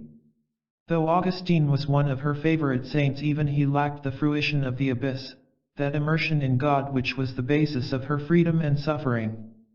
Hadewijch's experience here is no doubt medieval but carries significant import for the modern, especially in healing of the blight of contemporary patriarchal consciousness. When the total cognitive capacity of the human is reduced to the intellect and to certain of its functions such as science and technology, the resultant truncation of the more total human uproots the mind from its own depths and so from the quality and sensitivity of spirit characteristic of Hadewijch's mystical consciousness itself. The depths of human experience are closed over. Jung's entire psychology and certainly its more senior statements are a sustained effort to reconnect the contemporary mind with the source of its own being and the life from which the idolatry of intellect and reason has severed it. Jung was able to identify and oppose the patriarchal by name before it was identified as a leading form of current social pathology. Rewriting the mystical journey in psychological terms is an attack on the patriarchal reduction of humanity to mind and intellect. In so doing, liberating mystical experience from confessional containment and locating it in depths common to all of humanity might yet prove to be among Jung's greater contributions to his age in its move beyond patriarchal pathology. For Hadewijch can well be read from a Jungian perspective as using sexual imagery to describe a relation with the figure of Christ which takes her beyond Christ into an identity with the Father and or the Godhead which precedes him. This procession beyond form of any kind to the source of all form would best be described psychologically as immersion in the Mother. The transition to the Father is evidence of the perhaps needed patriarchal stage now seeking its own supersession at the insistence of the religious instinct itself. This process for Jung takes on the force of intercourse between ego reason and its own sacred depths which reason as such cannot intellectually or volitionally manipulate nor force to consciousness. In a religious idiom, Hadewijch is explicit that through her affair with Christ she is taken into the Trinity itself, but more into an identity with the origin of the Trinity in the Father or Godhead however described. Nothing could be more simple than the statement, in this state one is the Father. Though led to this state through the imagery of bodily intimacy with an adult Christ figure, her identity with the Father would take her beyond consciousness even as expressed eternally in the Logos as the second and so conscious moment in the life of the Trinity. The Godhead or Father would then be that dimension of psyche which precedes even the archetypal as the originary power of all imagery, form, and word. It is with this dimension of psyche beyond all imagery and form that the human mind remains continuous in existence even as it seeks a return to this imageless source of all imagery. As we have seen, Mechthild uses the term flowing to describe her inherence in the flow of Trinitarian life. Hadewijch also uses the term but in a strange manner. She understands the experience of entry into the Trinity through Christ and into the Father or Godhead beyond Christ as being immersed in the flow of the Trinity itself and so being flowed through. The idea is that she enters into the rhythm of Trinitarian life itself which flows through her and she through it. The key text describing her experience reads, "So as to have been flowed through by the whole Godhead, and to have become totally one, flowing back through the Godhead itself." When this flow becomes the basic pulse of life, such identity with the divine can hardly be surpassed. Psychologically, it would describe the flow of a numinous libido through a consciousness caught up in it, a type of vital transparency to the movement of the formless through the mind and form and back to the formless in a never-ending cycle. If min is akin to esse, the love thus described would be as permanent and dynamic as one's existence. It is from this most remote dimension of psyche and divinity that Hadewijch hears the voice of the abyss which precedes expression and gives to the latter whatever power it has, and there spoke to me a voice of loud thunder with a noise like storm drifts, which would silence everything so that it alone could be heard. The voice seems to come from a power beyond her identity with the countenance with whom she is in this scenario identical. The nothingness of the abyss can therefore speak. Its speech is overwhelming and yet in some sense remains the sound of silence. The power which precedes the archetypal can speak through the archetypal and nowhere more intensely than in the form of the archetypal dream or vision. But all such speech is from the unspoken which gives rise to it. And yet the nothingness of this abyss in which she is content to dwell permanently were it possible is at the same time fulfilling yet stark, beyond opposites and divested of ordinary emotive affect. This is the state most closely related to unfaith. In its emptiness love is trapped. But the noise of the highest unfaith is the most delightful voice of love. In this she, love, can no longer keep herself at a distance and depart. Such divestiture is the most enduring form of love because it cannot be lost. It would seem to lie beyond the vagaries and rigors of a love which could wax and wane. The state of identity with the lover is marked by an indifference to the ebb and flow of a preliminary and differentiated relation. In this love beyond love, love never departs. Such paradoxical sentiment may recur in Eckhart and in the condemned proposition that the soul lives beyond concern for reward or punishment, heaven or hell, when it lives in love at this depth. Magin 198. As with Mechthild and again, as we shall see, with Marguerite Porete, so with Hadewijch such a state lies beyond the senses, intellect/reason and, in one telling passage, beyond the need for a life of active virtue. It describes a state of identity with a dimension of divinity that rests in itself and in so doing needs no active expression. Writes Hadewijch, fail not with regard to a multitude of things, but perform no particular work. This position is not an attack on virtue. It is a statement that rest in the abyss is not a consequence or an effect of virtue as its cause. In Mechthild's moment of consummation she strips herself of her virtues and enters into the presence of her lover naked. In Hadewijch's imagery she enters the city of God accompanied by the demands of virtue and the fruition of God anticipating her being swallowed in the divine abyss. The scene unfolds as follows. So in the company she came into the city led between fruition of love and command of the virtues. Command accompanied her there, but fruition met her there. Again the point is that the demands of the virtuous life drop away as Hadewijch enters into dissolution in the divine in a completion beyond their ability to bring about as more than a required prelude to such culmination. In the end, like Mechthild, she enters naked into the depths of the divine. The ego can strive mightily within its capacity, but the self and its revelation, especially in the power of the dream, come as grace from a power beyond ego manipulation or attainment. In this experience Hadewijch anticipates Eckhart in his understanding of the passivity attaching to the Godhead and to immersion of the human in it. This moment is without intellectual or volitional impulse and is divested of love understood as an emotional reward, especially if gained in repayment for virtuous activity. Indeed, its stringency can be compared to a season in hell. Only those who have experienced this moment can understand why it is truly appropriate that hell should be the highest name of love. And yet this love, hellish though it be, once experienced brings only anguish in its absence. This is the suffering side of men. It is obviously an experience so intense that it is at once spiritually ineradicable and fleeting. It cannot be possessed and must be surrendered to the demands of a return to worldly concerns now haunted and sustained by its memory. Hadewijch's passions in her experience of divine intimacy are the stuff that her poetry and visions are made of. Yet it would falsify the substance of her writing to assume that poetic and visionary modes of expression are divested of mystical and philosophical innovation and substance. Her understanding of men implies a truly universal presence of divine love pervading all that is within and beyond the mind in a kind of mystical cosmic pantheism. McGinn 1998.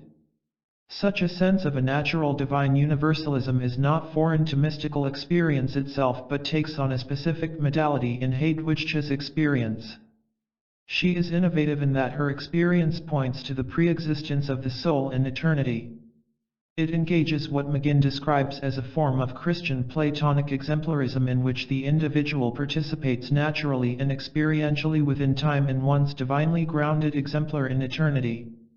In this Hadewijch anticipates such Platonic modern theologians as Paul Tillich, who would locate the essence of the individual existent in the primordial expression of all things in the Logos and so understand religion itself to be based on the recovery of this essential truth as the meaning of personal and collective existence. Dourley 2008. Tillich will even depict moments of such recovery as those of the essential self shining through the distortions of existential life. Tillich 1963. In this Platonic context, spiritual and psychological maturity come into coincidence. The telos of both is then to recover as a finite human in time, space, and history one's native, eternal and essential truth as the ultimate meaning of one's life and contribution to history's advancement. Such a perspective unites naturally the divine and the human, eternity and time, and urges their conscious unity as the substance of the spiritual development of the individual in existence. Hadewijch brings out the natural movement of the individual to the recovery of one's personal eternal truth in time in the fourth of her visions dealing with two kingdoms.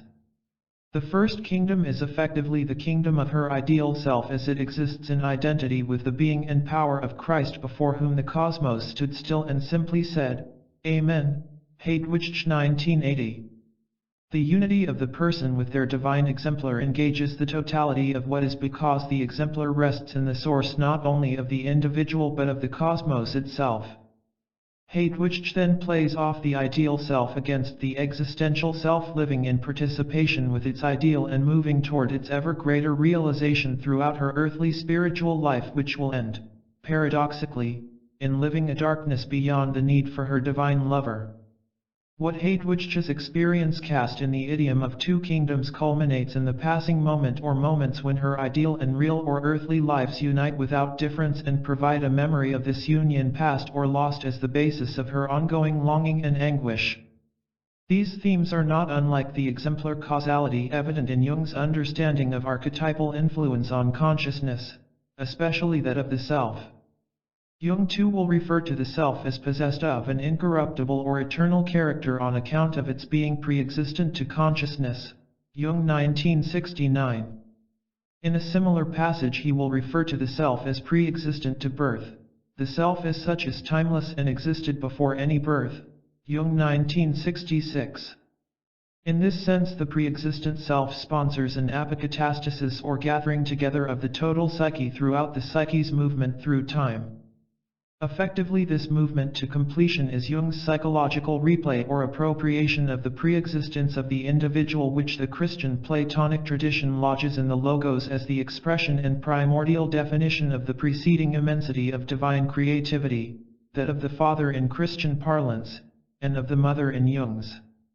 As suggested, such pre-existence is the essential self Tillich understands to engage existential consciousness, participating in it, but alienated from it and driven by the alienation itself to its recovery as the work of a lifetime. Jung refers to this same power, citing Simon Magus, as an incorruptible essence potentially present in every human being and, with Simon, equates it with the divine pneuma with which the individual is potentially identical but which at the same time precedes the individual and to whose fuller appropriation the individual tends in existential life. Jung 1969. The union of the finite individual with the pre-existing and eternal self becomes, then, the transformation of the vital spirit in man into the divine. The natural being becomes the divine pneuma. The realization of the self in consciousness, individuation, is thus a process of divinization. Jung concedes that human experience of divinity and immortality defy purely intellectual affirmation or denial, but as an experience of feeling defies denial.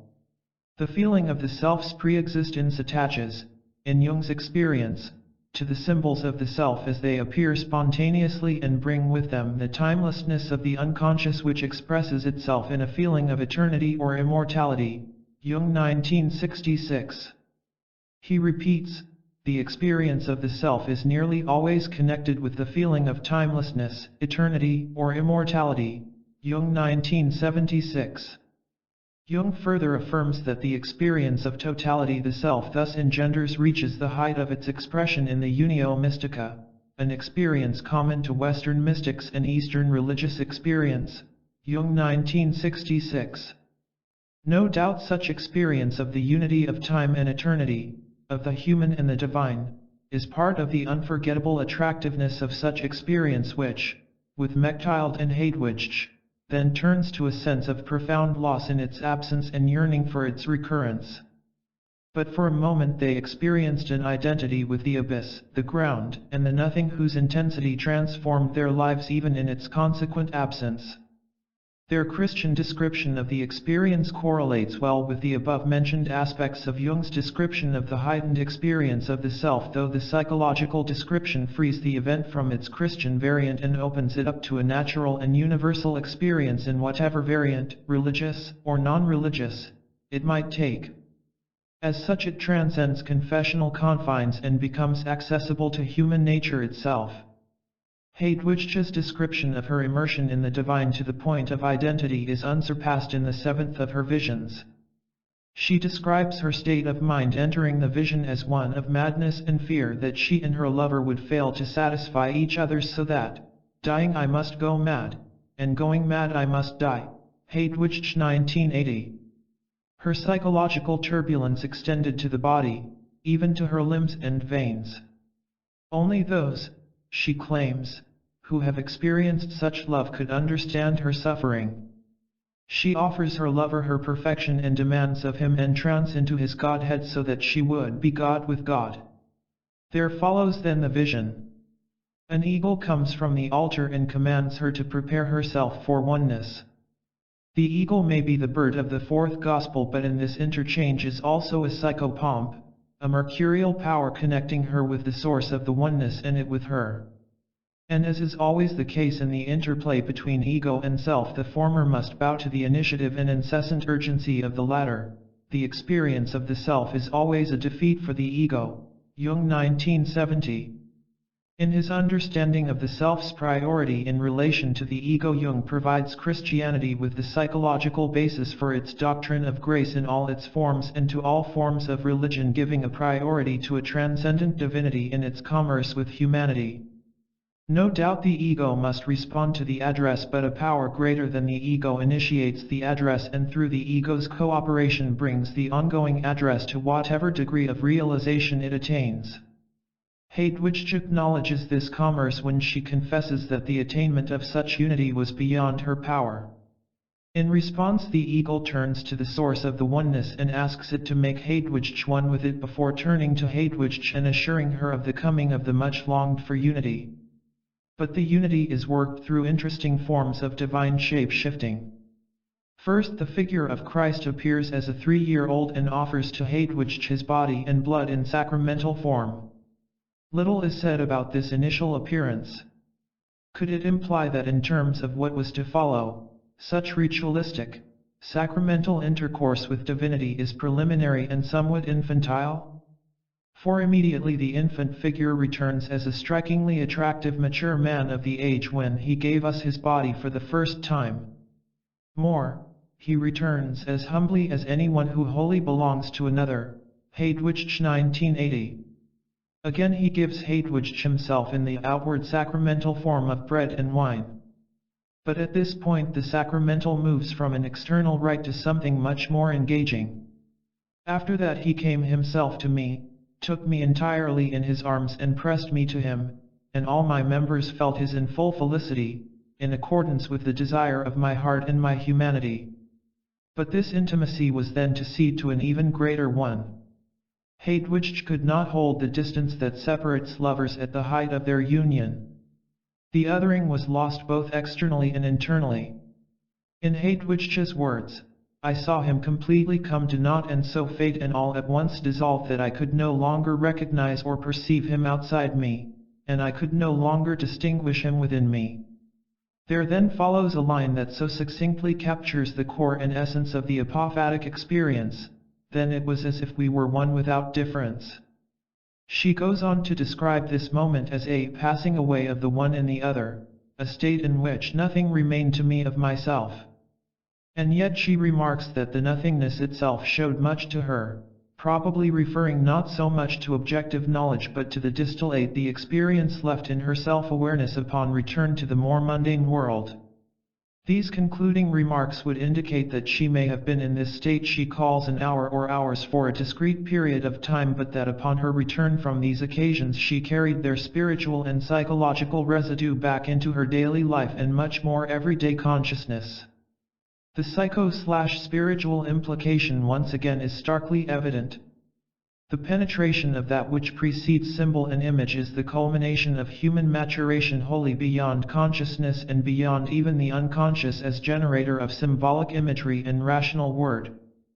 Hadewijch, like Mechthild, claims also to be both bride and mother of God in her moving through sexual intercourse with a male divinity to a further state of unqualified identity with a divine power beyond all differences. A divine voice proclaims to her, Behold, bride and mother, you like no other have been able to live me as God and man. Psychologically, what lies behind this tribute?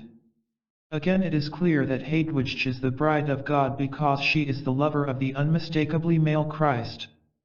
In this her experience is but a greatly clarifying variant of Mechthild's. But why then mother?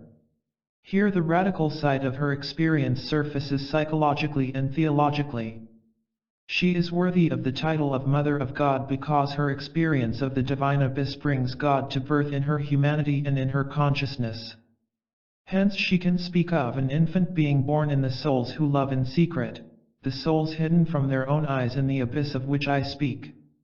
Here, even as they are lost in the abyss, the reality of God is born in them and by extension brought to consciousness in those who return from these depths. Though she does not draw out the conclusion as her visionary successors do, she does imply that in her role of Mother of God she completes God by bringing God to a fuller consciousness in her humanity, and that God rejoices in her doing so. As we shall see, this insight grows clearer as the mystical impulse moves through Eckhart and into Jacob Boehme and Hegel. And yet such precious experience and the suffering sensitivities it engenders seems always to activate the opposition of those who oppose such immediately available and universal depth in the name of a more ordered superficiality. Hadewijch describes these forces as aliens. She intimates that they may have been the more pious but shallow members of the Christian community. She writes of the resistance to those who undergo her experiences, for godly men doubt them, their neighbors wonder, and a few hate them. She identifies them as cruel, as driving noble souls from their goal. Alien rustics will never experience the unity of the all with the all. Wherever found and whoever they were, the aliens would share this in common. The depth of her experience remained alien to them and by extension threatening. In effect, she is attacking the impenetrable insensitivity, human and religious, characteristic of her society and ours, where her experience is discounted in a collectivity living away from or severed from its anchoring in these depths. These would be the people living in the spirit of the times, severed from the spirit of the depths, whose reconnection Jung so dearly sought in himself and his society. Jung 2009. Unlike Mechthild, Hadewijch does not criticize the Church directly, though she puts on her list of the perfect to begin executed by Robert Le Bugger, the Inquisitor in northern France and Flanders from 1235 to 1245, McGinn 1998. To place a heretic in her list of the perfect would be a daring thing to do in her situation, though apparently it elicited no official approbation beyond the difficulties she may have endured personally in her community. Marguerite Porete. Unfortunately, Marguerite Porete enjoyed no such outcome. The third Begin Herald of the Nothing was executed in Paris on June 1, 1310, after her trial for heresy. An impressive history led up to her execution. Her birthplace remains unknown, but was certainly in the region of northern France and possibly Hainault. Her single work, The Mirror of Simple Souls, was condemned sometime between 1296 and 1306 and burned in her presence at Valenciennes by the Bishop of Cambrai, Guy II, Lerner 1972, McGinn 1998. She was also warned not to disseminate her ideas or book under pain of being handed over to the secular arm, which would mean death for heresy. Between 1306 and 1308 she was again brought before the Bishop of Cambrai, now Philip of Marigny, because she had sent her book to Bishop John of Calais-sur-Marne and to other Beguines and Beghards, Lerner 1972. Her judges remanded her to the Dominican Inquisitor of Paris, William Humbert of Paris, with whom Eckhart was to reside after her execution during his second teaching term at Paris. William was engaged in the case of the Templars and their condemnation, and so Marguerite languished in prison for some time. Babinski 1993. During this period and throughout her trial, Marguerite refused to cooperate with the trial, to appear at its sessions, or to take the vow required of her to participate. In fact, she said nothing in the interests of her defense. Lerner 1972, Babinski 1993. Perhaps her silence was indeed due to a willful resistance as her judges took it. More likely it was due to her awareness that she was speaking to a wall of Hadewijch's aliens whose religious obtuseness was beyond penetration by her experience. At one point Marguerite submitted her book to 3 theologians, of whom 2 are unknown. All 3 refused to condemn the work. The third reader, Godfrey of Fontaine, was a well-known doctor of scholastic philosophy and theology at the University of Paris whose works endure to this day. Lerner 1972, Babinski 1993. His opinion was that the work was not heretical but so stringent in its demands that it lay beyond the spiritual capacities of most and could serve to undermine what was spiritually more realistically attainable. Nevertheless, he conceded that the book describes what is alone divine practice. Porete 1993.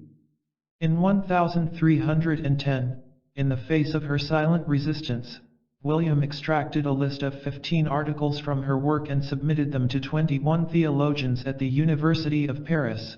Babinski 1993. On April 11 they unanimously decreed that the articles were heretical. On May 9 they noted her refusal to respond to the Inquisitor or to take the vow the Inquisition demanded and her continued pursuance of her book after such pursuit was earlier forbidden at Cambrai. On these grounds they declared her a lapsed heretic.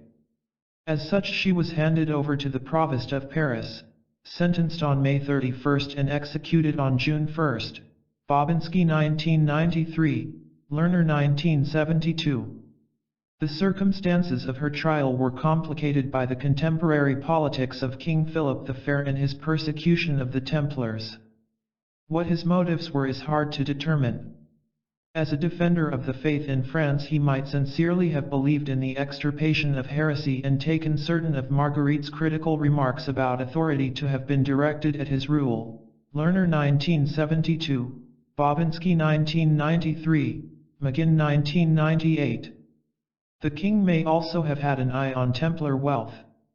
As well, he might have wanted effectively to unite royal and religious power in France in himself and so usurp papal power to the crown under the guise of attacking heresy, while bowing to Rome in doing so. Yet another cloud hangs over the whole proceeding. Philip may have entered into a political deal with those opposed to the Beguines, especially the new mendicant orders, to have her executed as the price of their allegiance to his pretensions of uniting the French crown and church under his power. Babinski 1993. Marguerite was put to death because she was a symbol of a threat, real or perceived, to the established order intimately connected with the strengthening of royal power. Babinski 1993. The strength of the self affirmed even by an individual can be politically coercive to the existing order, an order the self sees through and beyond. Though her book was burnt with her that fateful day in June 1310, it survived throughout the following centuries and epochs though not identified with Marguerite as its author. The reconnection was made in 1946 by Romano Guarnieri, who was working with Latin texts in the Vatican Library. McGinn 1998, Lerner 1972. Ironically, a text viewed as a legitimate expression of mystical spirituality for 6 centuries in the end reclaimed its heretical authorship. The friction between the institutional church and mystical experience ended Marguerite's life in tragedy in 1310 but lasts to this day. McGinn 1988. In the context of this work, what is important is the psychology of Marguerite's experience and its relation to Jung's understanding of the psyche. Marguerite's work rests on a developmental process culminating in the annihilated soul. In this state of annihilation she proclaims that only as nothing does she become the all. Now this soul has fallen from love into nothingness, and without such nothingness she cannot be all. Porete 1993. It is surprising then to read an almost identical sentiment in Jung referenced to Faust, Part 2. Act 1 and proposed as the basis of an authentic modern consciousness and spirituality. In context, Jung is making the point that the truly modern is a solitary figure who cannot go home again to a collective unconsciousness akin to the tribal participation mystique in which most of humanity still lives. Jung is probably referring to Western religious traditions whose efficacy is now lost and beyond retrieval as conveyors of spiritual life to their devotees. Jung then presents his view of an authentic, if not solely authentic, contemporary spirituality. Indeed, he is completely modern only when he has come to the very edge of the world, leaving behind him all that has been discarded and outgrown, and acknowledging that he stands before the nothing out of which the all may grow. Jung 1964. There simply is no going home for contemporary spirituality. Those who do not know their spiritual history as the precedent to escaping it are for Jung uprooted wraiths, blood-sucking ghosts who demean the solitary standing alone before the nothing as did Socrates and Jesus. The use of the preposition before implies a power outside the psyche, as if consciousness perceived the nothing as other and wholly beyond the psyche. But for Jung the nothingness is not beyond but is the depth of the psyche itself. A second point of Marguerite's relevance to Jung is the now emerging realization that she had an influence on Eckhart, who very likely knew her work and who in turn Jung uses in one of his more compelling descriptions of the process of individuation, which itself implicates a moment of the ego's dissolution in and so identity with the divine as the origin of the all. Lichtman 1994. To deal with these points pertinent to the discussion, it is necessary to follow Marguerite in her path to the nothing. In a sense, this is not difficult to do, since she clearly identifies 7 steps in her journey to nothingness. Porete 1993. The first 4 are rather traditional. The transition from the 4th to the 5th and 6th crosses the boundary to a total dissolution of her ego and its faculties in an abyss where differences between herself and the divine are simply dissolved. The first stage describes the death of sin in a life lived in accord with the commandments. The second moves on to the observance of the evangelical counsels beyond the commandments. This stage works the death of nature. Marguerite will refer to those who fail to move beyond these levels of virtue as lost because they remain wholly unaware of a deeper engrazation into the divine life beyond their meager activity, however impressive it might appear. For Marguerite they are one-eyed, of greatly restricted vision. Porete 1993. Though widely respected as spiritual kings, they are mere servants in bondage to their virtues and virtuous activity. Another related category of truncated development are the sad, because they suspect that there is more to the spiritual life than the acquisition of virtue and virtuous activity. The lost have no inkling, as do the sad, that there is more from which they are currently removed. One of the constituencies for which the book was written might well be the sad, now taught that there is so much more from whose remove they suffer their current sterility. Kant was not the first to realize fully the disconnect between virtue attained and happiness experienced. With Marguerite, virtue was not its own reward. The reward was well beyond a payoff for virtuous living.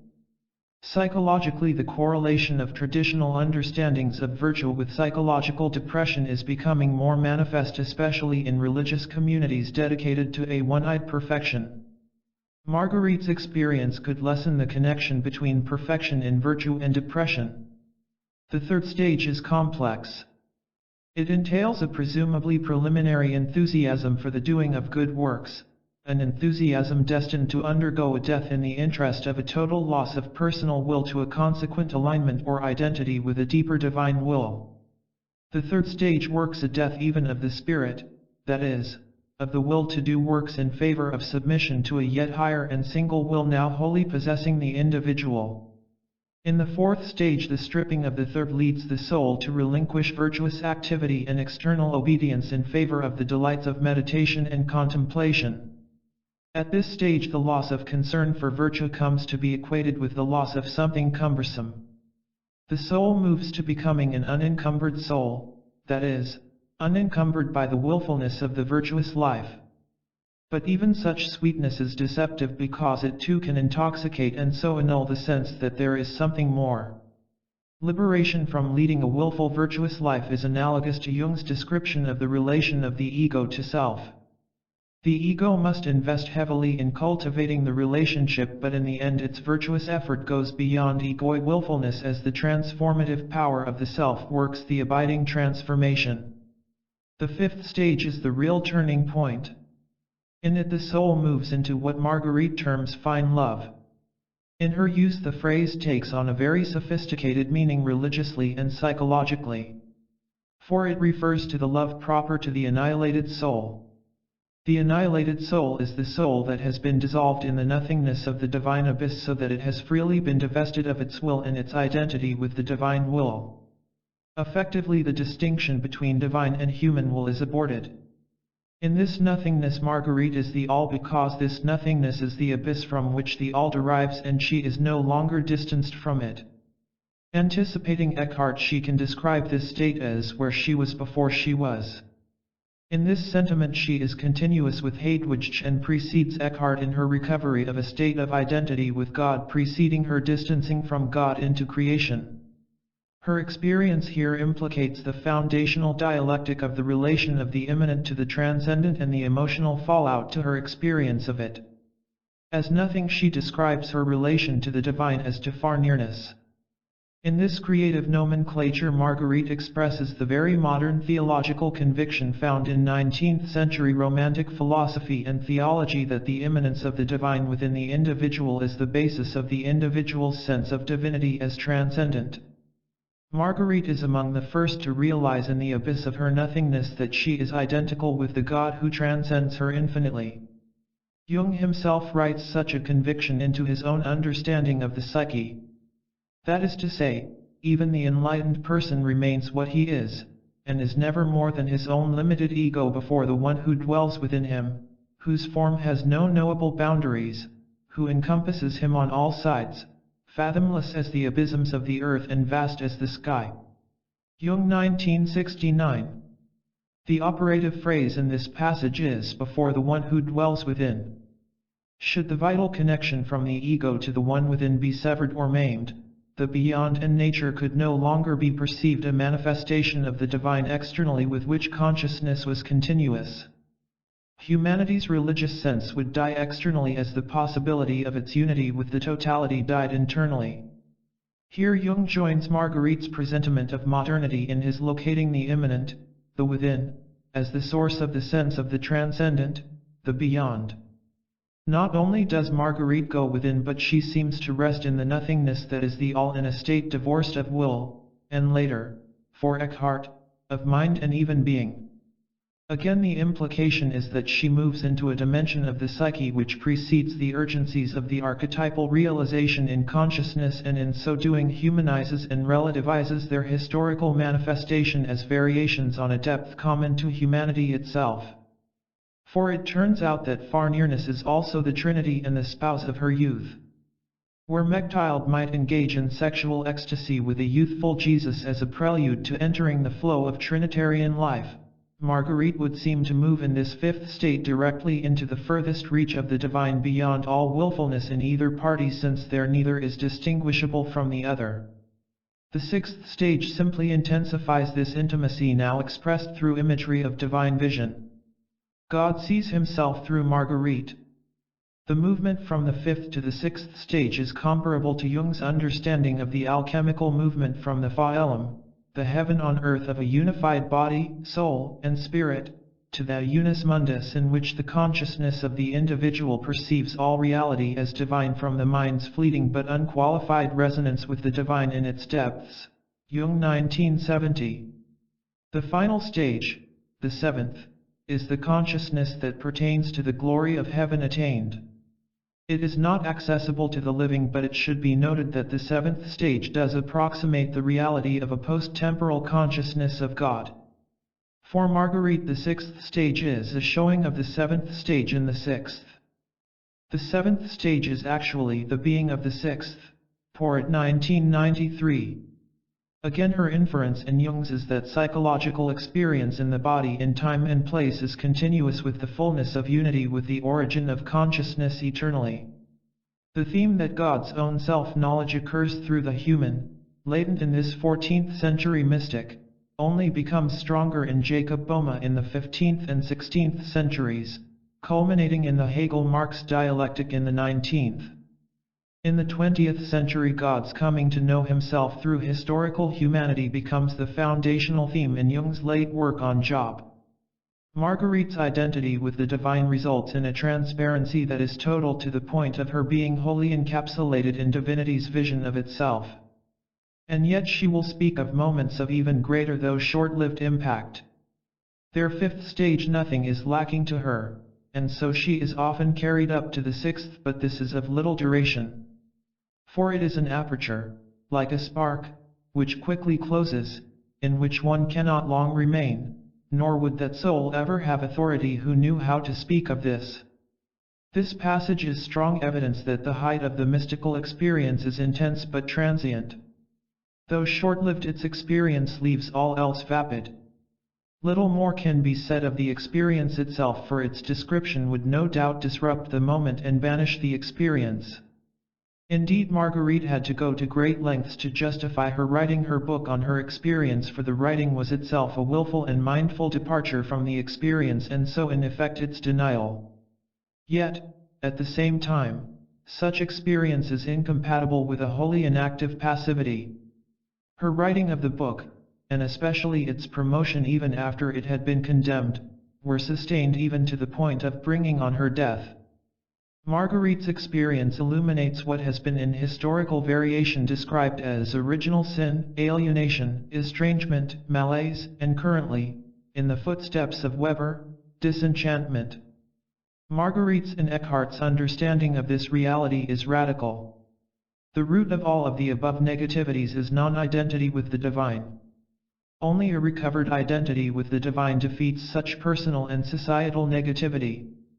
For Marguerite, and others, the exercise of the will itself becomes the occasion of the departure from divine identity, and so of alienation from God, to be overcome in a restored identity with God beyond all willfulness, even virtuous willfulness. As all vestige of will is foregone, primordial identity with the divine is restored in the annihilated soul. Once attained, though ephemeral in its discrete moments of intensity, this identity apparently becomes residual. The term favored by Marguerite and the author of the similar Sister Catherine tract is established. The usage of the term suggests that this state once experienced cannot be wholly lost. Can a profound experience of the self ever be wholly lost to those who have undergone it? Or does it become a residual memory permanently grounded in the transformation of the psyche? Established in this state, its happy inhabitant is unencumbered or totally free of the need, desire, or urgency to do, will, or think anything. It is this freedom that orthodoxy challenges, because it liberates from concern with attaining heaven or hell, reward or punishment, pleasing or displeasing God, using the sacraments or not using them, praying or not praying. Such consciousness does not necessarily deny the value of pious practice. Indeed, it presupposes it even as it is abandoned as necessity in the further reaches of spiritual maturity. What is denied is a compulsive necessity in the life of the spirit, and its refusal to bow to a superficial but potentially commanding reason. It submits all practice to the sole criterion: does it or does it not foster identity with the divine? The experience of such freedom is at the heart of the ongoing battle between the figures of love and of reason running throughout Marguerite's work. Repeatedly Marguerite calls for freedom from or the transcendence of reason, and eventually comes to rejoice in her liberating triumph over it. Examined more closely, the figure of reason is the power behind the leading of the virtuous life, then cast as bondage to reason. Lost souls become fixated in such activity and so deny to themselves further spiritual development.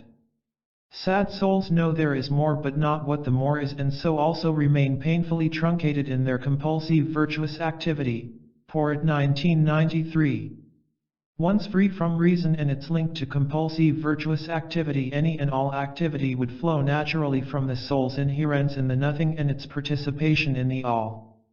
The reversal of the order from the domination of the soul by the virtues to their status as servant of the soul lies behind Marguerite's ambiguous statement her inquisitors used as the basis of charges of libertinism or antinomianism. Lerner 1972. The statement occurs in her description of the annihilated soul's detachment from virtuous activity, which it can take or leave. The passage ends with the offending statement that the annihilated soul gives to nature all that is necessary, without remorse of conscience. This passage is followed by the remark that such a soul is so well ordered that its nature demands nothing that is prohibited. In this context, nature given its full due refers to one living out of an identity with the divine from which no non-virtuous activity would be able to flow. Rather than granting a license to the licentious, the meaning of the phrase would paraphrase Augustine's, "Love and do what you will." Naturally, Godfrey's question of Marguerite's spiritual elitism and the possibility of attaining and holding such spiritual heights is pertinent to the discussion of the freedom such a state carries with it. For Marguerite's experience would free her not only from the burdens of virtue and reason but also from the external dictates of the Church. This freedom is evident in Marguerite's distinction between the little and the great Church. She equates the little Church with the canonical, orthodox, and institutional Church and the great Church with those who live in some residual identity with God. The terms hardly refer to the numbers and sociology of the members of each Church. Yet there may be some resonance in Marguerite's distinction between the churches in our day and the emergence of an increasing number of people who claim to be spiritual but not religious. Is this distinction a contemporary replay of Marguerite's distinction between the churches, great and little, and is it as heretical to the canonical church now as it was in her day? For the implication is hard to avoid that members of the great church are free of the little church whose sole legitimate function would be the support of the members of the great church in their fine or refined love derivative of their enhesion in the divine nothing. Freedom from the virtuous life, the life of reason, and a life wholly submissive to the orthodox or canonical become three faces of the freedom worked by dissolution in the divine depths. In the great church, Marguerite envisions a church made up of mystics or possessors of Gnostic sensibilities. She might well anticipate Rahner's vision of a church made up of mystics, though of less intensive experience than hers. This would make her the harbinger of a quite modern and vital ecclesiology which would understand the official church to support the individual in his or her dialogue with the unconscious and its numinosity as a direct dialogue with divinity. Such dialogue working through the individual could move both religious and secular collectivities toward a transformation amounting to a supersession of their current self-understanding. This possibility would rest on Jung's conviction that the unconscious creates all religions, their revelation, sacraments, and teaching to lead their constituents into the same depths from which their religious communities and commitments have been born. In this sense, the institution would serve the individual in the realization that its meaning and existence and that of the individual derive from the same collectively shared human profundity. Jung intimates that this profundity now urges a more widespread and deeper conscious reconnection with itself in the interests of a more universal compassion than ecclesial tribalism can currently proffer. The consciousness at which Marguerite arrives is no doubt morally demanding. Yet, in whatever variation and degree, it is hardly beyond what the religions call grace and Jung the ego's penetration by the self. Jung 1976. Marguerite will affirm that such a state is entered only through the vigors of spiritual effort, but once entered is recognized as a given no conscious vigor can earn. Jung too will depict the self as requiring the cooperation of the ego, but in the end surpassing what lies within the ego's power to accomplish. Nowhere is this truer than in the integration of the deeper conflicts within the human personality. Writes Jung on the power of the self, for this reason the experience of the self is always a defeat for the ego. The extraordinary difficulty in this experience is that the self can be distinguished only conceptually from what has been referred to as God, but not practically. Jung, 1970. It would then appear well within the capacities of the self to lead the ego to a state in which intellect and will were wholly set aside, and with them all archetypal urgency, in a state then framed as identity with God, shorn of the need for any immediate activity. In the passage cited above on behalf of the precedence of the self in its relation to the ego, Jung concludes, the mystical experiences of the saints are no different from other effects of the unconscious. Would this truth not apply to the radical psychic experience that begins framed as identity with God? Only Mechthild appears in the pages of the collected works. Jung's treatment of her experience here, amplified through Hadewijch and Marguerite, reveals significant aspects of the psychological dynamics at work in all three. The most important question raised is on the nature of the relation of human to divine nature, or of humanity to divinity. This formulation puts the question in substantialist categories, as if humanity and divinity were subsistent entities unrelated to each other by nature. This imagination is not held by these three mystics. Rather, each in their own way strongly suggests that the two natures are latently one from the outset, and when looked as developmentally, the movement of the human spirit is to a full recovery of their point of coincidence, then made residual. Mechthild speaks of God as her father by nature and of Christ as her brother by humanity. When she was challenged theologically on these points, she refused wholly to disavow them. Hadewijch's lover leads her to the conviction that she existed in him eternally and through him intersected with the universe in her return to the source of the totality. In introducing the sense of their pre-existence in God, both Hadewijch and Marguerite affirm that this pre-existence is residual in their existence, and its presence there is the basis of their drive back to its recovery through images of sexual intercourse with a Christ figure toward total immersion in a dimension of divinity and psyche preceding all imagery. From a psychological view, the drive to return to where they were before they were is a libidinal energy seeking the source of all libido.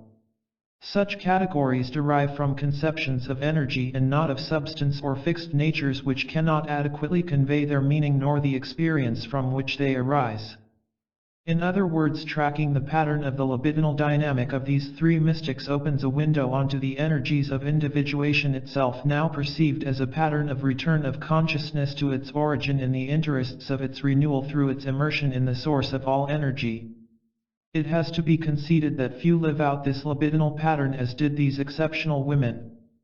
But it also has to be affirmed that what they lived out to the fullest is the pattern of libido involved in the process of individuation, and so in the life of the psyche itself. A constant refrain in Jungian theory and practice is that the realization of the self can only be approximated and never fulfilled in individual or, by extension, in species.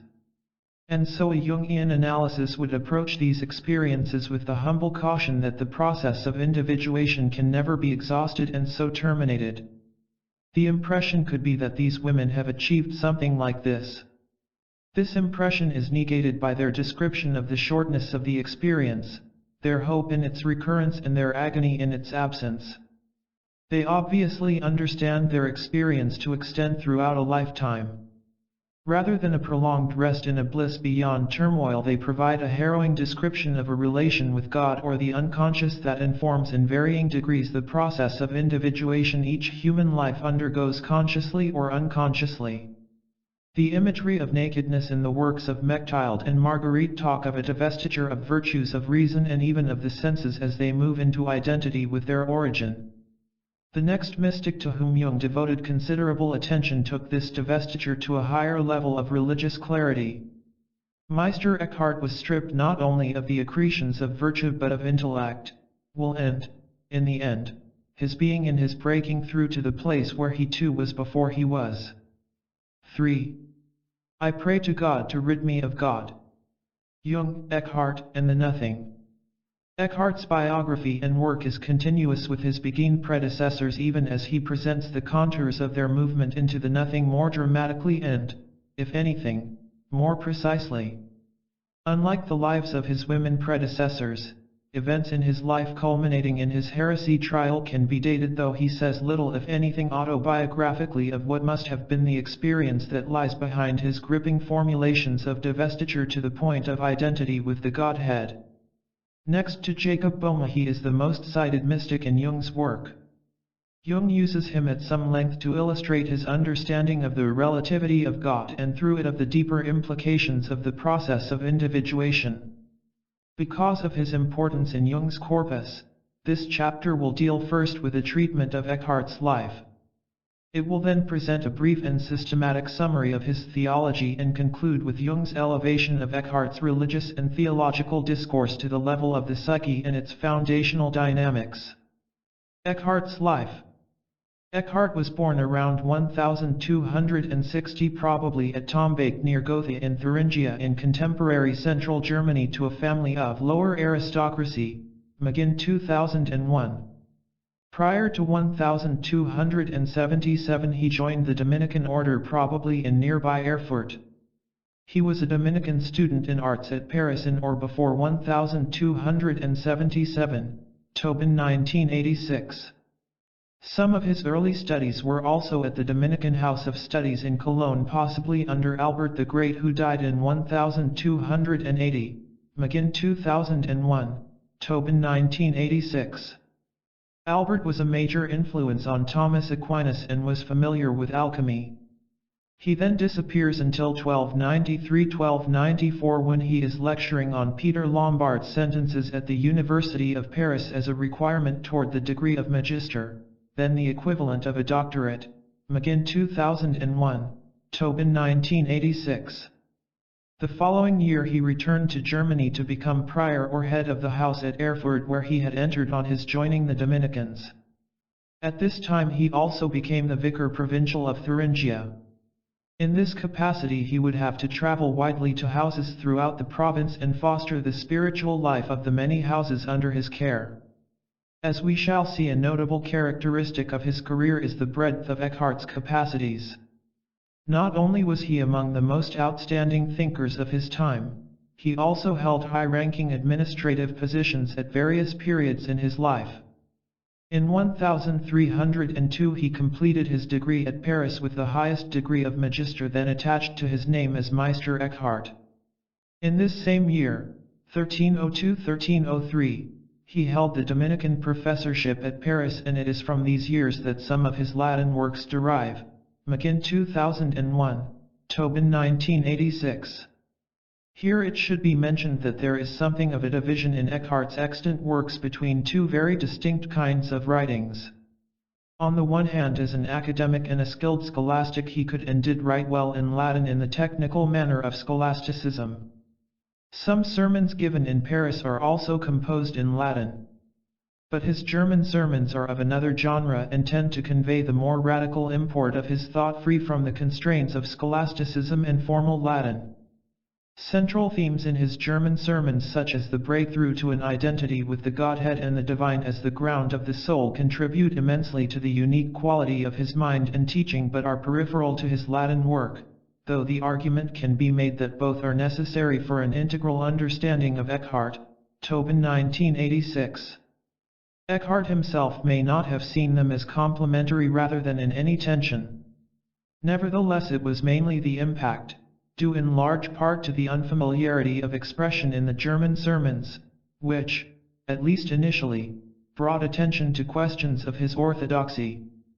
The discussion continues whether there is a real disparity between the substance of his work as a scholastic and the content of his later preaching. Some hold there is no such discontinuity and that what he preached is consistent with his more formally theological Latin works, so that both contribute to the total Eckhart.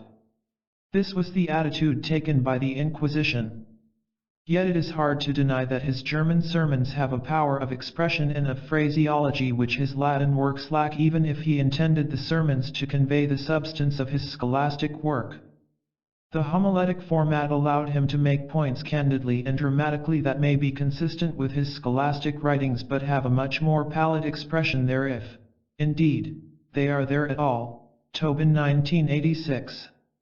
In fact, there is room for suspicion that those most interested in showing the compatibility of his more restrained Latin works and his German sermons are somewhat embarrassed by the radical nature of the latter, where a robust pantheism grounds other positions which can with difficulty be accommodated by orthodoxy.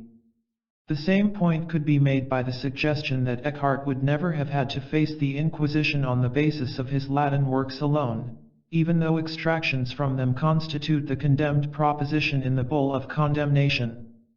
In the final analysis, it remains difficult to deny that it was the public preaching of his ideas and of the experience behind them which set him on the road to his trial in Avignon and the condemnation that awaited him there. His first teaching period at Paris was for just a year. The German Dominicans split their administration into a north and south province, and Eckhart became the first head or provincial of the northern province. It was a tribute to his administrative capacity that he was later offered the same post in the southern province, but in 1311 he was reassigned for a second teaching term to the University of Paris. It also stands as a tribute to his vitality that during this time of heavy administrative burden he continued to write some of his more substantial Latin and German works and to preach. Tobin 1986, McGinn 2001. In what would then be considered a rare honor, Eckhart taught a second time at Paris from the autumn of 1311 to the summer of 1313. It may have been during this period or shortly after that he worked on his opus tripartitum, which was to be his master work, his Summa. Either it was never completed or is not extant beyond the prologue and a few fragments. Consequently, though we have occasional pieces of highly technical theological work from Eckhart, we do not have an encompassing piece of systematic work which would give an organic view of his total mind. One might well wonder if the master himself could bring the experience which lay behind the more radical aspects of his theology into systematic order. This leaves the Eckhart scholar with Eckhart's Latin works and sermons and with his German sermons and tractates, but without a synthetic overview by Eckhart. Without the benefit of a systematic synthesis, it remains true to say that the vital and characteristic themes of his thought may be gleaned in their more powerful expressions from his German work. In this the Inquisition is once more helpful by identifying the heretical contents of his provocative sermons in his scholastic work, Tobin 1986. In doing so they make the theology of the sermons normative in understanding Eckhart's spirit. His second teaching term at Paris may have been influential in other ways. For during it he lived with William of Paris, or William Humbert, an English Dominican who presided at the trial and execution of Marguerite Porete. It is possible Eckhart may have read a preserved copy of her work and may also have been familiar with Mechthild's work, McGinn 2001. Whether or not Eckhart's actual textual familiarity with either Begin can be proven, it is beyond denial that a number of Eckhart's thematic and even literal formulations resonate with both. And yet, as it turned out, Eckhart's efforts to synthesize the mystical moment of identity with the divine with the rigidity of orthodoxy were doomed to failure, McGinn 2001. In 1314 he left Paris for Strasbourg, where again he held an administrative post, but more importantly entered into an environment alive with a spiritual ferment following the condemnations of the Free Spirit movement by the Council of Vienne in 1311. Strasbourg was a Begin center and alive with debate following the council. Eckhart continued preaching, and it would appear to be in this period and the immediately following period in Cologne that his German sermons drew widespread attention and eventually led to his trial for heresy, Tobin 1986. At some time, probably around 1323, he moved up the Rhine to the Dominican House of Studies at Cologne and continued his teaching and preaching. It was here that his orthodoxy was first questioned. The difficulties seem to have been local in origin. It is true that the General Chapter of Dominicans meeting in Venice in 1325 refers to German Dominicans whose preaching was leading their hearers astray. But commentators are unsure if this referred to political preaching bearing on the then emerging tension between the papacy of John XXII and Louis of Bavaria, or to matters of mystical and theological speculation considered inappropriate for the simple faithful. It is of interest to note that in McGinn's opinion the warnings from the Dominican meeting in 1325 may have indeed been aimed at Eckhart. A number of his more mature and powerful German sermons date from this period of 1324–1327, McGinn 2001. It appears that the Dominicans themselves tried to offset growing suspicion of Eckhart's orthodoxy by conducting a preliminary hearing presided over by two of Eckhart's fellow Dominicans in 1325–1326. Eckhart's response was judged to be orthodox, McGinn 2011. Tobin 1986. More recent scholarship tends to attribute the genesis of the trial to widespread fear of heresy in the then current religious culture. Though still clouded, the issues provoking the trial would seem to center on the theological implications of Eckhart's mind rather than political strife between Pope and Emperor or religious strife between the newly founded Mendicants, the Dominicans, and Franciscans. However, Henry of Wernigerberg, the Archbishop of Cologne, a Franciscan and noted heresy hunter, refused to let the matter drop. On September 26, 1326, Eckhart made his first statement of defense, refuting 49 articles extracted from his Latin and German works, McGinn 2001. In this first and spirited response, among other issues, he questions the ecclesial or canonical legality of the Archbishop's proceedings because as a Dominican he would be exempt from trial by a local authority. McGinn, 2001. He also protested here and throughout the entire proceedings that, though he might be guilty of error, he was not guilty of heresy, which was an act not of judgment but of will. He did not will to teach anything other than what the Church taught and so could not be a heretic. McGinn, 2001. Therefore he was beyond heresy and would be willing to refute anything erroneous or contrary to sound doctrine. As events proceeded, Eckhart, after responding to the first set of articles, was then faced with 59 more extracted from his sermons, and a number of other lists were to follow. Tobin, 1986.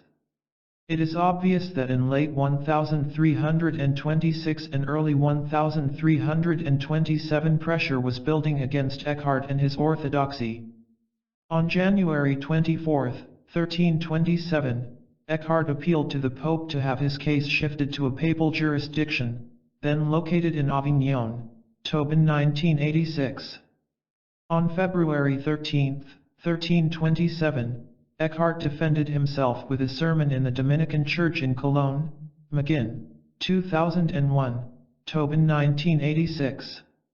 Sometime after that he set out for Avignon accompanied by supportive members of his own order to take his case to the papacy. Tobin, 1986. The burden of the consequent trial and his defense in Cologne must have taken its toll on him. In a letter of April 30, 1328, written by John XXII to Archbishop Henry in Cologne, the Pope assures the Archbishop that the proceedings involving Eckhart continue though Eckhart is dead. Tobin, 1986. His memory was honored in German convents on January 28 and he probably died that day in 1328. McGinn, 2001. Bull of Condemnation. On March 27, 1329, the Bull of Condemnation, in Agro Dominico, listed 28 propositions. McGinn, 198. They constitute a distillate of earlier lists of contested statements but are taken from all modalities of his work, ranging from formal Latin treatises to sermons in German, to indicate all his work was the object of condemnation. Tobin, 1986. Of the 28 articles, the first 15 and the last 2 are condemned as heretical. The last 2 had been rejected by Eckhart as not his own, which is strange since they did appear in his writing. It should be pointed out that Eckhart admitted that the first 15 heretical propositions were his own. 11 more, also admitted as his own, are listed as suspect though capable of an orthodox meaning with sufficient explanation. The bull concludes that Eckhart had revoked and deplored all 26 articles prior to his death. McGinn, 1981. Some see the phrase qualifying his revocation, insofar as they could generate in the minds of the faithful a heretical opinion, or one erroneous and hostile to the true faith, to be a mitigation of the harshness of the condemnation, freeing Eckhart from a personal admission of preaching heresy. His retraction would only refer to his teaching, which could generate a sense of heresy while denying that in themselves the articles were in fact heretical. McGinn, 2001, Tobin, 1986. Such sophistry did little to alleviate the taint of heresy that hung over his thought in consequent history. Thus a man who believed himself to be an obedient son of the Church and had served it well as theologian, preacher, and administrator died during an investigation into his orthodoxy, leaving the work of a lifetime and his reputation under a cloud of suspicion. The content of the condemnation. The articles condemned almost open out onto a systematic presentation of Eckhart's theology and its indebtedness to a vigorous and profound Neoplatonic spirit. The first 3 articles deal with problems of creation. In a Christian Platonic perspective, all that is and can be finds its primordial and continued truth in the Father's expression in the Logos. The logic then continues that when the Logos goes out from its Trinitarian matrix in creation, every creature retains the truth of its primordial being in the Logos, which inheres in the creature and urges the creature toward a greater appropriation of the creature's eternal truth experienced in time as its and the only ultimate reality. The first article of Condemnation has Eckhart replying to the question of why God did not create the world earlier, implying an infantile imagination of a situation in which God existed and the world did not. Eckhart's heretical response was to affirm that as soon as God existed he created the world, McGinn 1981. In effect, the procession of the Son of God from the Father and the world from both were two aspects of the same dynamic moment. This is an heretical position explicitly condemned in the third article. His position here coincides with Jung's that humanity becomes aware of divinity as it becomes aware of itself, and that this awareness is the basis of its belief in the reality of God. There is no moment or situation in which the unconscious existed as fulfilled in itself beyond its need to become conscious in human consciousness potentially or actually. More, in this response, Eckhart is affirming that divine need or compulsion to create, a point he makes more precisely in his treatment of a trinity whose inner dynamic could not withstand its need to express itself beyond itself. Again, the affinities with Jung's position that the archetypal world has to create consciousness as the only locus in which it can become conscious are obvious. The condemnation then switches to Eckhart's apparent tolerance of evil, even blaspheming God, as contributing to God's glory, McGinn 1981. What Eckhart seemed to be after in the three articles addressed to this side of his thought is again the ultimacy of God as the ground of created being. The individual thus grounded in God affirms God even in what appears to be sin. There is no human action which can subvert the participation of the individual in the divine as the ground of humanity. The sinner should not will that he has not sinned, since sin serves or can serve the divine purpose. In the later 14th article of Condemnation, God is depicted as having willed Eckhart to sin, McGinn 1981. Here Eckhart may be touching on the central point of his thought that the original sin is becoming conscious intensified by the use of mind and will to further the individual from the originary identity with God. Eckhart's heresy here could also relate to Jung's position that evil and good are both in the Father and externalized in the dark and light sons of God, Satan, and Christ, destined to unite in a more inclusive unity of opposites. Eckhart's position could derive from the sense of a conscious identity with God which could not be obliterated through sin. Since defeat through one's consequent confident adherence in God freed the individual from having to deny sin, especially in one's past. In Jung's life, his affairs with Sabina Spielrein and Tony Wolff may have been behind his frequent remarks about the need to suffer the conflict between the demands of duty as collective morality and the demands of life and its further living. Out of the bearing of this conflict and its possible alleviation in personal infidelities, a more mature individual may evolve. Eckhart's and Jung's positions here also would undermine a commercial attitude in the relation to the divine. Good works could not be traded for divine favor, as a total submission to bourgeois moral collectivism might suggest. There follow then three articles which again make most sense when read against the dissolution of the difference between divine and human subjects at the height of Eckhart's religious and theological experience. Prayers of petition are ruled out on the grounds that they confirm rather than remove the difference between creator and creature, a difference Eckhart's experience negates. Nor should one look to God for reward or honor, since this reduces the relationship to that of master to slave and again is based on otherness and self-interest, McGinn 1981. In all of these condemned positions, Eckhart's principle of a prior identity of divinity and humanity is operative and rejected. These articles make clear that for Eckhart, the pristine identity of humanity and divinity is never lost and the Christian life works to its full recovery. As it is recovered, the recovery moves the individual to a state of identity, not just similar with both Christ and one's groundedness in the Father. Rather than the conferral of grace or anything external to the human recovers what he or she eternally is and was in a restored identity with the divine, understood as the natural fulfillment of human nature. These positions are condemned in the 10th and 11th articles on participation in God and Christ.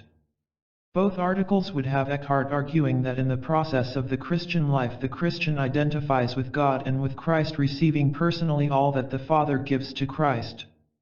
By the living God there is not distinction here. McGinn 1981.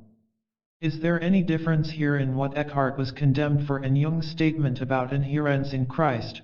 You totally become his nature, deny his being apart from you, should be he himself, not Christians but Christ, otherwise you would be no use to the coming God. Jung 2009.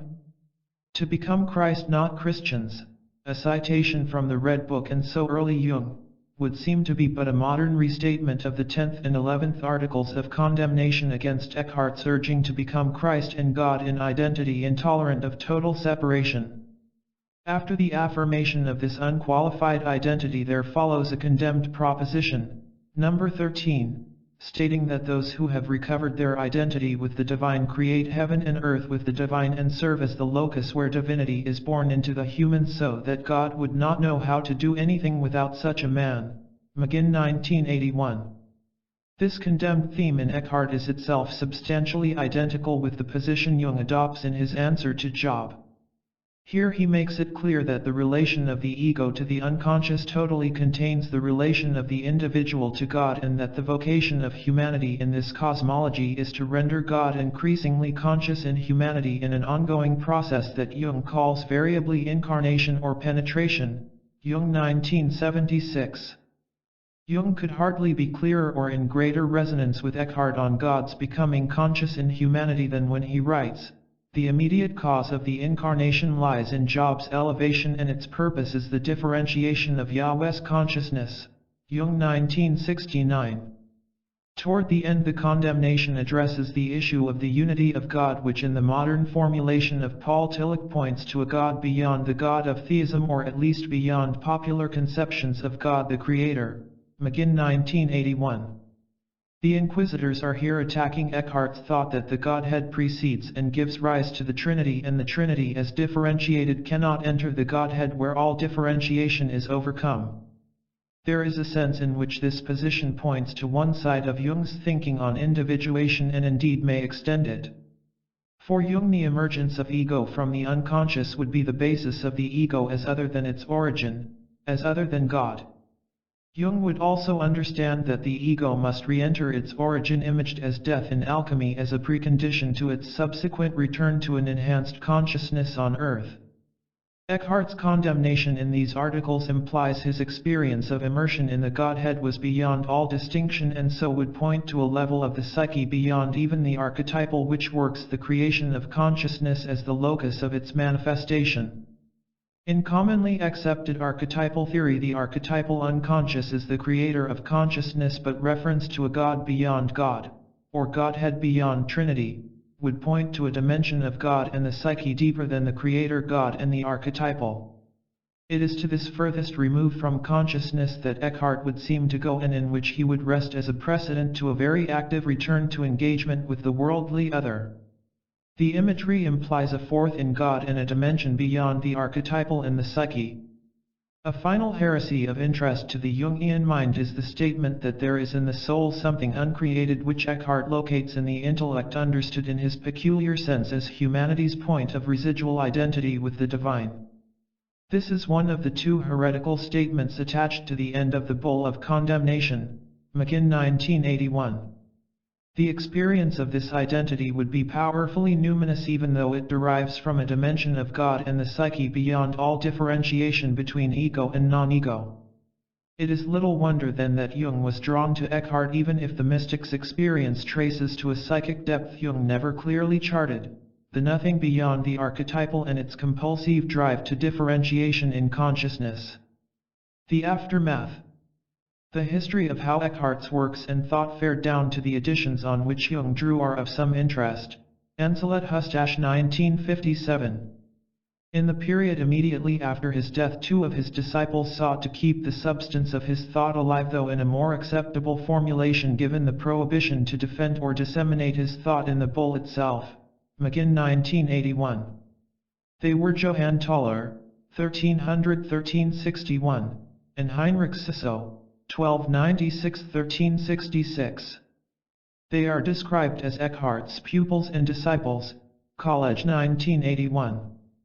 Tauler was himself a Dominican and may have been Eckhart's pupil at Strasbourg in 1314. If he did not sit in his classroom, he certainly knew the master's spirit well. Clark, 1949. He was himself a powerful preacher, and collections of his sermons continued to circulate in Europe long after his death. Luther read a collection of Tauler's sermons that included some by Eckhart in the critical years of 1515–1518, McGinn 2001, Clark 1949, Osment 1978. Osment states that Luther may have read Eckhart unwittingly in a collection of Tauler's sermons in which some of Eckhart's sermons were contained. Osment points out, however, that Luther and Lutheran theology tend to draw back from the full implication of Eckhart's radical doctrine of letting go, which came itself to be seen as a form of interior work and so hostile to the Reform's founding insight of justification by faith alone. Perhaps at a deeper level the Lutheran spirit became wary of the intimate ontological connectedness which Eckhart's mystical experience implies between the human and divine, an intimacy sin could not obliterate. In the final analysis, it takes two to enter a covenant, and Eckhart went well beyond the subject/object split between the divine and human that conventional covenantal imagination and experience imply and demand. Though a mystical element is not lacking with Tauler, even if relatively subdued in the wake of Eckhart's condemnation, it is more openly apparent in Heinrich Sisso. Much more personal in his writing style and revealing more of his own experience, he wrote such works as the Little Book of Truth in defense of the legitimacy of Eckhart's thought. The sixth chapter of this book is written in the form of a dialogue with the Wild One, who would seem to be a Eckhart or a representative, individual or collective, of a false appropriation of Eckhart's mysticism. Clark 1949. Sisso's defense of Eckhart shows that he not only knew Eckhart's thought but could reproduce Eckhart's own responses to charges against it. College 1981. His acquaintance with Eckhart may well have been personal, since we are told that Eckhart helped him overcome difficulties of conscience consequent upon his being admitted to the Dominican order at a premature age, aided by a substantial gift from wealthy parents. Clark 1949, Ancelet Hustash 1957. Yet he himself came to be suspect by orthodoxy and had to face an inquiry at the Dominican General Chapter in the Netherlands in 1330, Ancelet Hustash 1957. Besides Tauler and Sisso, there is some evidence that the Dominicans continued to copy and to read Eckhart's works, possibly justified by the casuistry that the works were forbidden by the decree only to the simple faithful. College 1981. While there can be no doubt that Eckhart's thought continued in some form of transmission after the condemnation of 1329, the question remains whether the moving power of Eckhart's experience is truly conveyed when modified for orthodox ears and sensitivities, even by disciples loyal to his thrust.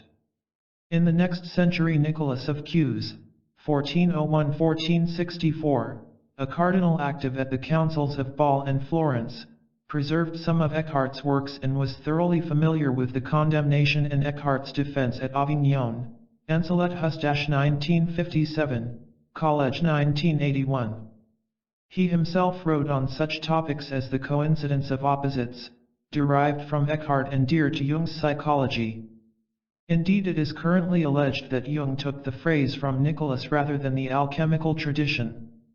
Nicholas related closely the coincidence of opposites to his doctrine of learned ignorance as that state beyond the opposites in which their opposition is resolved in the further reaches of divine unity. He too used imagery consistent with Eckhart's in his references to the nothing, the desert, and silence. His appreciation of and closeness to Eckhart may be seen in the reaction of John Wenck, rector of Heidelberg University, who accused Nicholas of taking up positions which were condemned in Eckhart, suggesting that Eckhart identified creature and creator. Nicholas openly defended Eckhart before Wenck and was convinced that Eckhart had been misunderstood. Ancelet Hustash 1957. Though one can argue that Eckhart's influence may have worked through the Netherlands, then a possession of Spain, and into Carmelite mysticism.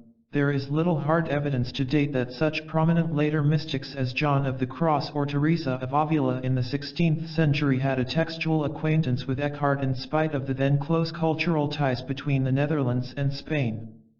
Suspicion of the earlier mystics continued throughout this period of the Reformation. In 1576 the general of the Jesuits forbade the reading of Mechthild, Toller, Ciso and other mystics.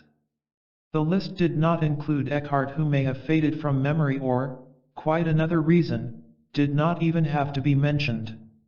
The German 19th century.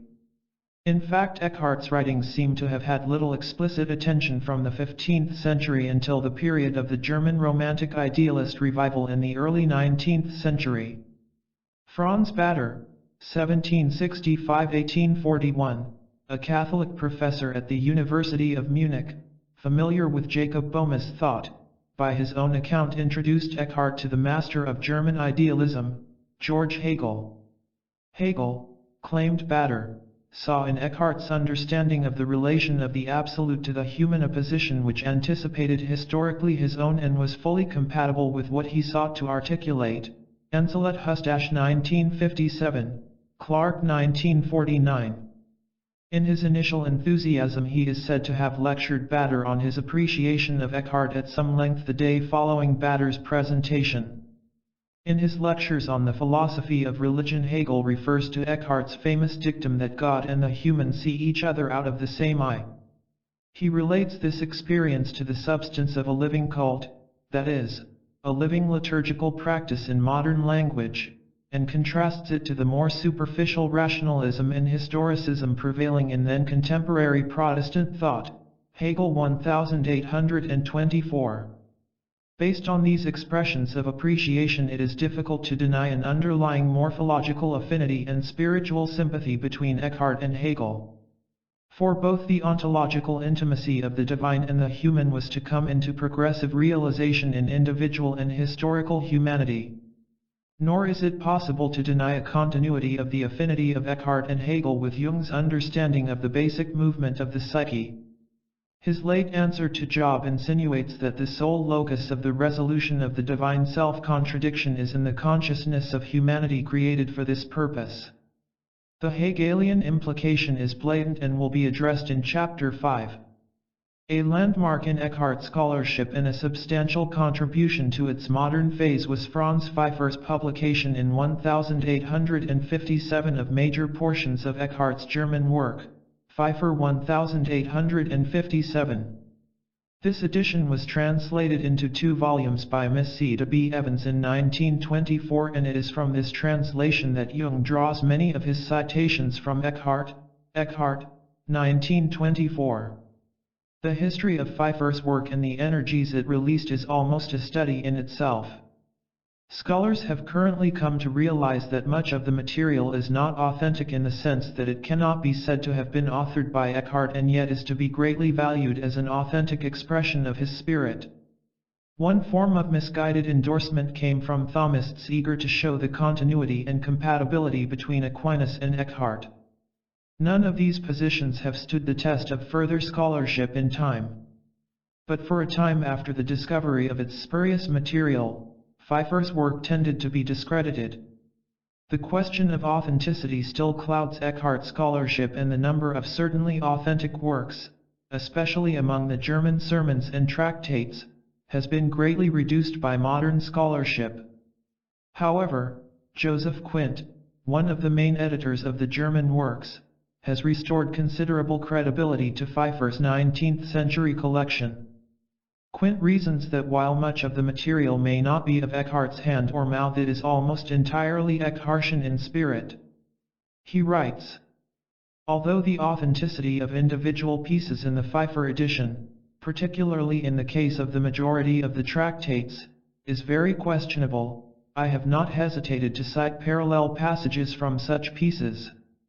Even granted that the majority of the German tractates edited by Pfeiffer do not in their present form emanate from Eckhart, there can scarcely be any serious doubt that their content is essentially Eckhartian, as indeed is shown by the fact that many passages from the sermons have been identified as component parts of individual tractates.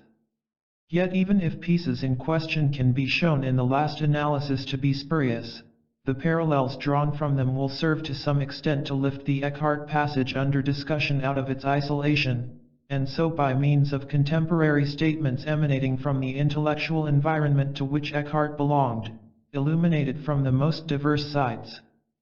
Quint 1936, Clark and Skinner 1983. Thus Jung, in citing from Evans' translation of Pfeiffer, cites many passages which are universally accepted as authentic, but he also cites others that obviously belong to legends and stories included in the Eckhart material published by Pfeiffer. Using Quint's principle of interpretation, one can say that though these materials are not written or taught or preached by Eckhart, they do capture his spirit as it impacted on his culture, evoking a widespread cultural response. It is also fair to say that whoever included the so-called spurious material in the material which Pfeiffer collected was probably correct in assuming that it was Eckhartian in spirit, even if not derived directly from his mouth, pen, or pulpit.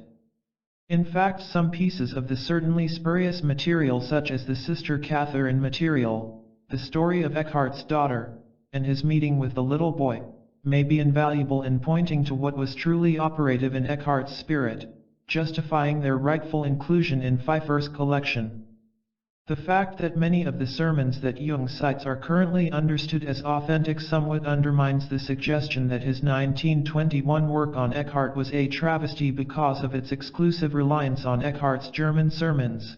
Clark and Skinner, 1983, 17. In fact, it was reliance on these sermons as cited in the Bull of Condemnation and admitted by Eckhart to be his that was used initially to establish a core of authentic Eckhart German material, and the Inquisition made it clear that his sermons and his more scholastic Latin works were consistent with each other in their content and heresy.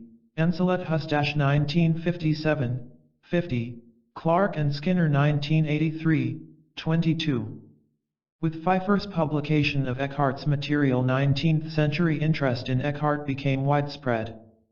Arthur Schopenhauer, 1788–1860, in his major work, The World as Will and Representation, relates Eckhart's thought to his own admiration of states of nirvana, absolute nothing, and the denial of the will to live. Schopenhauer 1966. The will to cease willing is the path to the primordial nothingness as the source of the all. Schopenhauer's Eckhart captures much of the latter's truth. However, whatever truth there is to this interpretation of Eckhart's identity with the Godhead, it should not exclude the intensity of his active life as an academic, administrator, and later defender of his own position in court proceedings. If anything, such identity magnified rather than reduced his will to live. Wilhelm Preger's History of German Mysticism, 1873–1893, gave a prominent place to Eckhart. But as Eckhart interest increased, so did sharply different interpretations about his basic truth emerge. The main point of dispute then as now centers on the question of Eckhart's pantheism, or, at the very least, a radical experience of the mutual adhesion and codependence of human and divine energies. Christian and scholastic, Thomistic, orthodoxy either muted such elements or dismissed Eckhart because of them. In 1839, a great scholar in his own right, Carl Schmitt, understandably depicted Eckhart as a pantheist, and his views found a certain acceptance in both Roman and Reformed ranks. Encelet Hus 1957. H. L. Martensen, the Danish scholar with a background in Hegel, continued the same line of thought. Eckhart was a pantheist, and Martensen argued that this is nothing to be ashamed of, since pantheism is the basis of both mysticism and theological speculation. Clark 1949.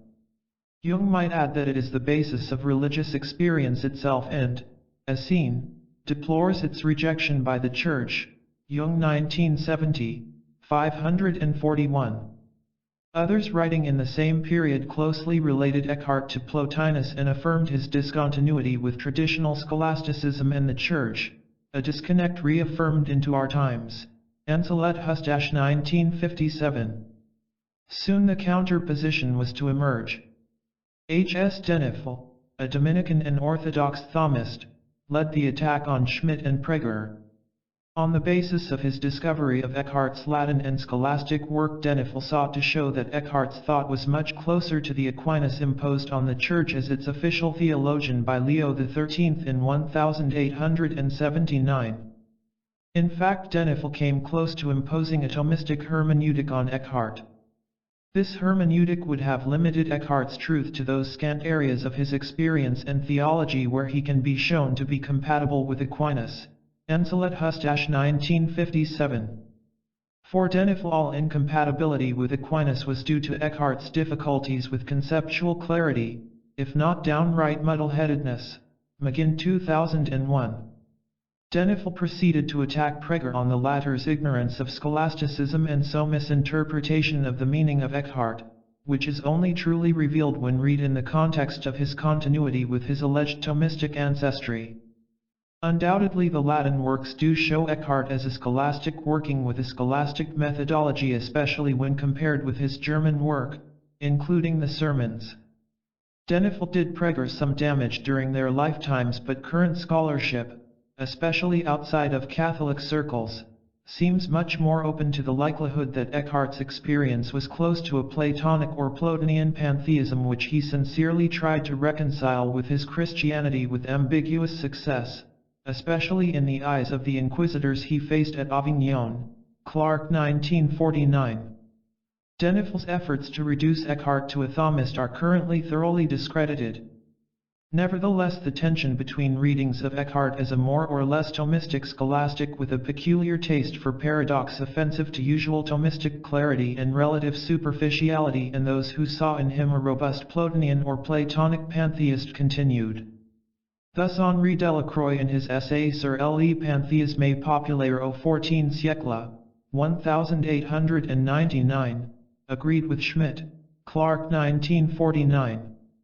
H. Butner, 1903, in a preface to his translation of Eckhart, related Eckhart to the monism of Avicenna, the emanationism of Plotinus, and to Gnosticism. Enselethus 1957, 175, 176. He understood the religiosity of these traditions to be in tension with the religiosity of institutional Christianity and understood Eckhart to endorse a religious experience based on unity with humanity's universally present ground.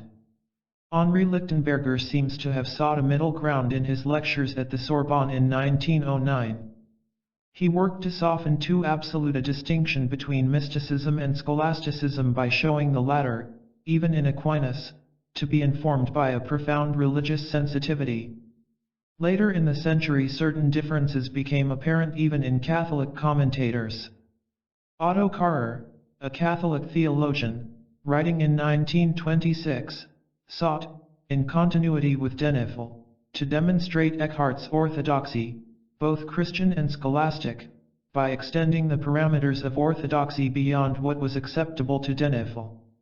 On the other hand, G. Thery, a Dominican, who did valuable editorial work on Eckhart's trial, felt that his radical dialectic did not respect the needs of human psychology or spirituality. But Alois Dempf, the Catholic philosopher writing in 1934, saw in the very rigor of his dialectic Eckhart's strength and specific contribution. Thus did the battle rage on. It is obvious that the distinguishing mark in these interpretations is the interpreter's sensitivity or lack thereof to the radical nature of Eckhart's experience of an immanence that ultimately denies a difference between creature and creator by attaining their common origin in the nothingness that subsumes all distinction. It is now becoming obvious that this experience remains beyond the imaginative capacity of the Aristotelian mind and so cannot be reduced to or understood by a Thomistic perspective because of the organic, natural, and experiential continuity it establishes between divinity on the one hand and the source of created reality and the human on the other. Thus the ontological and epistemic intimacy, extending to the point of identity between the divine and the human and now widely acknowledged as foundational to Eckhart's experience, is the core issue in the dispute. The major division lay between those who defined orthodoxy in Aristotelian terms or in terms of Reformed Christianity ever suspicious of pantheism, and those who saw a healthy but questionably orthodox pantheism and monism at the heart of Eckhart's experience to be respected, even cherished, whether compatible with Christian orthodoxy or not. In the end it comes down to what appears to be a religious sensitivity. Eckhart's and Jung's are based on immediate experience. Such experience seems beyond the capacity of a mind needing an objectively transcendent God revealing itself from beyond humanity with an objectivity and clarity the experience of the human depths cannot afford. This sensitivity, or lack thereof, may well be informed by a residual fear of those very depths. A strange interlude in Eckhart's legacy was the attempted expropriation of his work by National Socialism in Germany. The Nazis blocked a critical edition of his work based in Rome and undertook their own. Eckhart was to be the representative of a truly German religiosity. The only lasting result of this unlikely gambit has been a delay in the production of a complete critical edition of Eckhart's total work, Enselet Hustash 1957, Clark 1949. Jung dismissed the movement and its attempted appropriation of Eckhart with characteristic disdain in his essay on Germany as collectively possessed by the spirit of Wotan, originally written in 1936, Jung 1964. Given the profoundly iconoclastic and individual nature of Eckhart's thought, he would be a poor candidate to provide a theological foundation for National Socialism or an associated distinctively German but potentially universal religious imperialistic revival when the Christian institution of his time felt such depth and breadth was intolerable to its own claims. The recent situation. Contemporary work is marked by a mood more willing to take Eckhart's specific and radical contributions seriously. Thus John D. Caputo points to such central themes in Eckhart as his distinction between Godhead and Trinity, the implications of his doctrine of the birth of the Word in the soul, its difference from and relation to what Eckhart called breakthrough, and his radical understanding of letting go into the nothingness of identity with the divine. Caputo's work brings a philosophical precision to the elaboration of these foundational themes in Eckhart, even as he relates these themes to the master themes in Heidegger's philosophy. Caputo by and large views Eckhart as orthodox in his thought in spite of his condemnation. This reading leads Caputo into a questionable tension between Eckhart as Christian and as a Neoplatonist, Caputo 1984. Jung might resolve this issue by agreeing with Nietzsche that Christianity is Platonism for the masses, but in a far more positive sense than Nietzsche's equation of Platonism with Christian flight from the body and world, Livingston 1988. Caputo concludes that, in spite of the great differences between a secular and religious modality and tone, Heidegger's thought is indeed structurally analogous to Eckhart's, whose work is thus of value in accessing Heidegger's, Caputo 1984. Rainer Sherman also brings out the radical themes distinctive to Eckhart's perspective by drawing out the philosophical implications of Eckhart's sermons.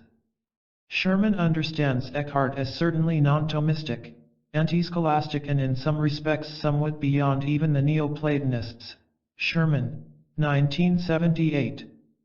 Sherman also is open to the discussion initiated by Suzuki of affinities between Eckhart and Zen. Sherman 1978, Suzuki 2002. Finally Matthew Fox, OP centers on Eckhart's panentheism as a powerful resource in the revitalization of modern Catholic theology, spirituality, and ecology. Fox 1980. Fox ran into the same problems with the Roman Inquisition in the 20th century that Eckhart himself had faced in the 14th. He was finally forced to leave the Dominican order and his Catholic priesthood in his sustained but failed efforts to reintroduce Eckhart's insights into contemporary Christian and Catholic culture. Nothing changed institutionally between Eckhart's condemnation in 1327 and Fox's in the late 20th century, a period of over 600 years. Given the history of Eckhart's scholarship, Jung's engagement with his thought is fresh and synthetic. It brings together psychological, theological, and philosophical insight into Eckhart's thought and the kind of consciousness and argumentation that is peculiar to Jung and to Jungian psychology. Jung brings these diverse perspectives into a cohesive unitary mind in his time, as did Eckhart and most inheritors of Plato did in theirs. In his lengthiest treatment of Eckhart, Jung works to identify the psychodynamics involved in Eckhart's experience and to relate them to the key moments in the individuation process itself. Because of the intimacy Jung establishes between psychic and religious experience, his analysis of the Eckhart's apotheosis includes the moment of the identity of the center of consciousness with its source in a state beyond their differentiation. Philosophically, such a psychological and religious experience would be the culmination of the philosophical quest for the state of identity of the mind with its ground in a moment, perhaps repeated, which would alter the subsequent consciousness of those who undergo it. To further explore these points, a somewhat ordered presentation of Eckhart's theology is helpful before it is related to the psychological power Jung saw in it. Theological summation. It may be impossible to reduce Eckhart's experience to a tightly systematic, formally theological exposition, since he failed to do so himself. His own summa or systematic presentation, the opus tripartitum, yielded only the prologue and scattered fragments following it. However, one can expose his thought on the relation of the divine to the human in an intelligible sequence as a needed preliminary to Jung's elevation of his work to the psychological level in the service of a more compelling contemporary spirituality. Such an exposition would center around the following 7 pillars in Eckhart's work, drawn from the same translation Jung used in his appropriation of Eckhart's experience. 1. A distinctively two-dimensional divinity. Eckhart draws a strict distinction between the Godhead, Gottheit, and God, gods. The latter he equates with the Trinity as intensively active and compulsively creative. To the former, the Godhead, he attributes a total stillness or rest divested of any urge to act or express itself beyond itself. The Godhead remains idle throughout the divine/human drama. In this unity, God is idle. The Godhead affects neither this nor that, it is God who affects all things. Eckhart 1924. The distinction could hardly be more precisely made. God and Godhead are as different as active and inactive. Eckhart 1924. This is not to deny some kind of implied emanation of the Trinity from the Godhead. But the Godhead is of the essence of divinity, from which the Trinity proceeds to its manifestation in creation. Modern commentary agrees on the fact that Eckhart deals with the two-dimensional divinity, the Godhead, and the Trinity as God and Creator. Caputo 1984. Eckhart will enforce this distinction by commenting on the strange reversal of gender roles this distinction implies. The Godhead, a feminine noun in German, gives birth to nothing. It begets not. Eckhart 1924. The Trinity, a masculine noun in German, is the source of all creation. The work of the persons consists in the genesis and output of things. Eckhart 1924. Eckhart faces the problem explicitly in confessing that the Godhead, in some sense the source of all that divinity can express, remains expressionless, and that the creative expression of creating creatures beyond divinity derives from the Father and Trinity. In his experience of the Godhead, Eckhart makes a point familiar to the Gnostics and implicit in Jung's treatment of the Trinity. The Father, inasmuch as he is the more immediate source of what exists beyond the divine, is really a mother expressing in creation through the Trinity the potential, resident but unexpressed, in the unmoving and formless Godhead. Of the Father he writes, but also he plays a mother's part, the unity, the Godhead providing him with all that he brings forth. In this bringing forth he is functioning as a mother. Eckhart 1924, McGinn 2001. This clear distinction between a non-creative Godhead and the creative Trinity as the source of creation first raises the psychological question as to what possibly might be the experiential basis which drove Eckhart to this distinction. For in it lies the possibility of a maternal depth of the psyche which is beyond the drive of the archetypal unconscious to create consciousness and express itself in it. The mystery deepens as Eckhart elaborates the difference between Godhead and Trinity. Though it is somehow the potential for all form and definition, nevertheless, the Godhead remains formless and the formed cannot penetrate it. The Trinity itself, because of its propensity to form expressed in the Logos, cannot enter this dimension of divinity. Nay, even God himself is forbidden there so far as he is subject to condition. God cannot enter there in any guise, Eckhart 1924. Neither can the human soul unless divested of all imagery and so as naked as Mechthild's in her final identity with her lover, Eckhart 1924. Accessing the Godhead implies the death of God. In it God passes away, gives up the ghost. And yet the Godhead is the source of the Father from which the Trinity and the soul emanate, even though the soul must go beyond Trinity and image in its return to the Godhead. In one passage Eckhart attributes to the Trinity the status of a universal archetype and its role of mediating the preceding Godhead to the world, Eckhart 1924. In these passages it becomes obvious that Eckhart is proposing a divine quaternity in the form of a divine domain which precedes the Trinity, from which the Trinity as creator derives and from which the Trinity receives the potential whose expression beyond the Trinity becomes creation. In this sense Eckhart's Godhead becomes a fourth in a quaternity. It is a dimension of the divine life itself beyond Trinitarian activity from which the Trinity derives in an outward emanation whose reversal leads the soul beyond Trinity into identity with the Godhead, whose psychological implications remain a fascinating challenge to further Jungian delineation to follow at chapter's end. Eckhart's own delineation rests on his sense of radical immanence and interiority, inserting the human in both the flow of Trinitarian activity out of God into creation and in the return to the dark stillness of the Godhead beyond the Trinity. The innermost heart of the Godhead is in the human from creation, Eckhart 1924. The foundational dynamic of the spiritual and psychological life is then the individual's recovery of identity with the Godhead naturally present from the outset through Reimersein in its reality. This recovery Eckhart describes as a death into a primal darkness in which the Godhead and creature attain mutual completion in the nothingness of identity, Eckhart 1924. This return will be addressed in greater detail, but here it can be said for the first time that it culminates in a divestiture restoring the individual to a primordial identity with the Godhead. Eckhart, like Marguerite, regains that situation when he was not. Once recovered, his eternal nature is where he has always been, am now, and shall eternally remain, Eckhart 1924. In this total dissolution in the Godhead the soul recovers her nature in her native land, the land of her native divinity, Eckhart 1924. 2. God as Trinity and creation/fall. The question then arises how the soul was exiled from its native land and what are the conditions of its return. On these points Eckhart is again complex. One side of his thought will clearly contend that the energies of the Trinity cannot be contained within it and so flow over into the creative act out of what can only be called a compulsive necessity.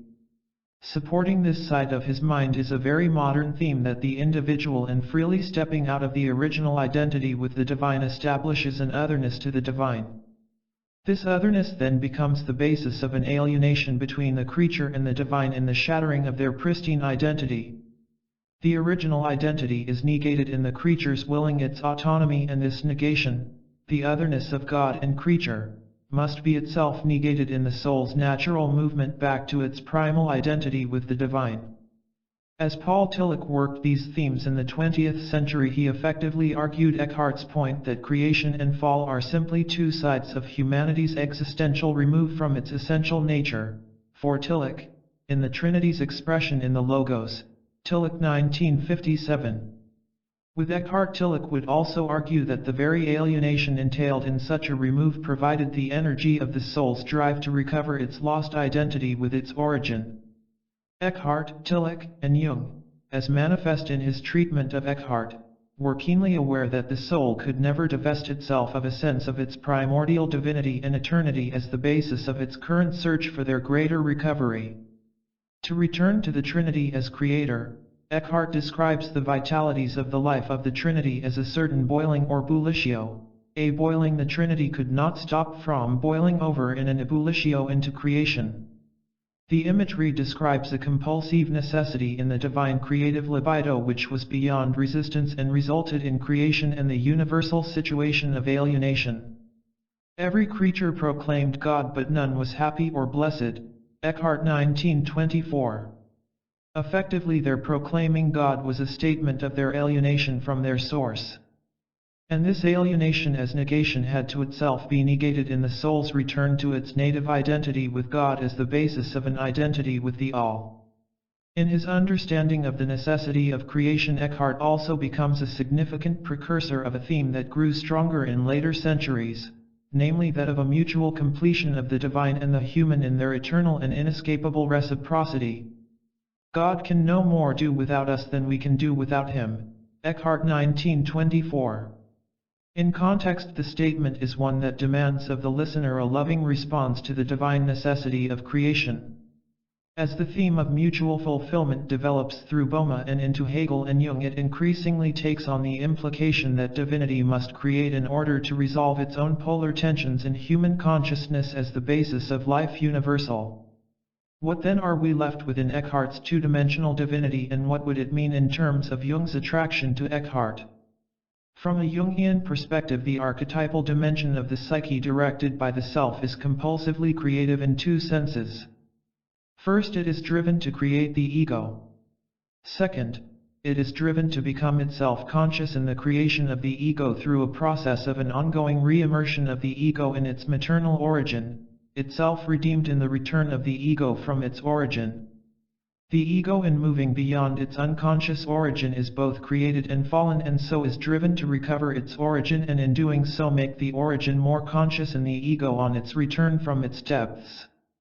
So it is not difficult to correlate Eckhart's thought on creation and fall with Jung's understanding of the creative unconscious giving birth to the ego and recalling the ego to itself as the pattern of individuation.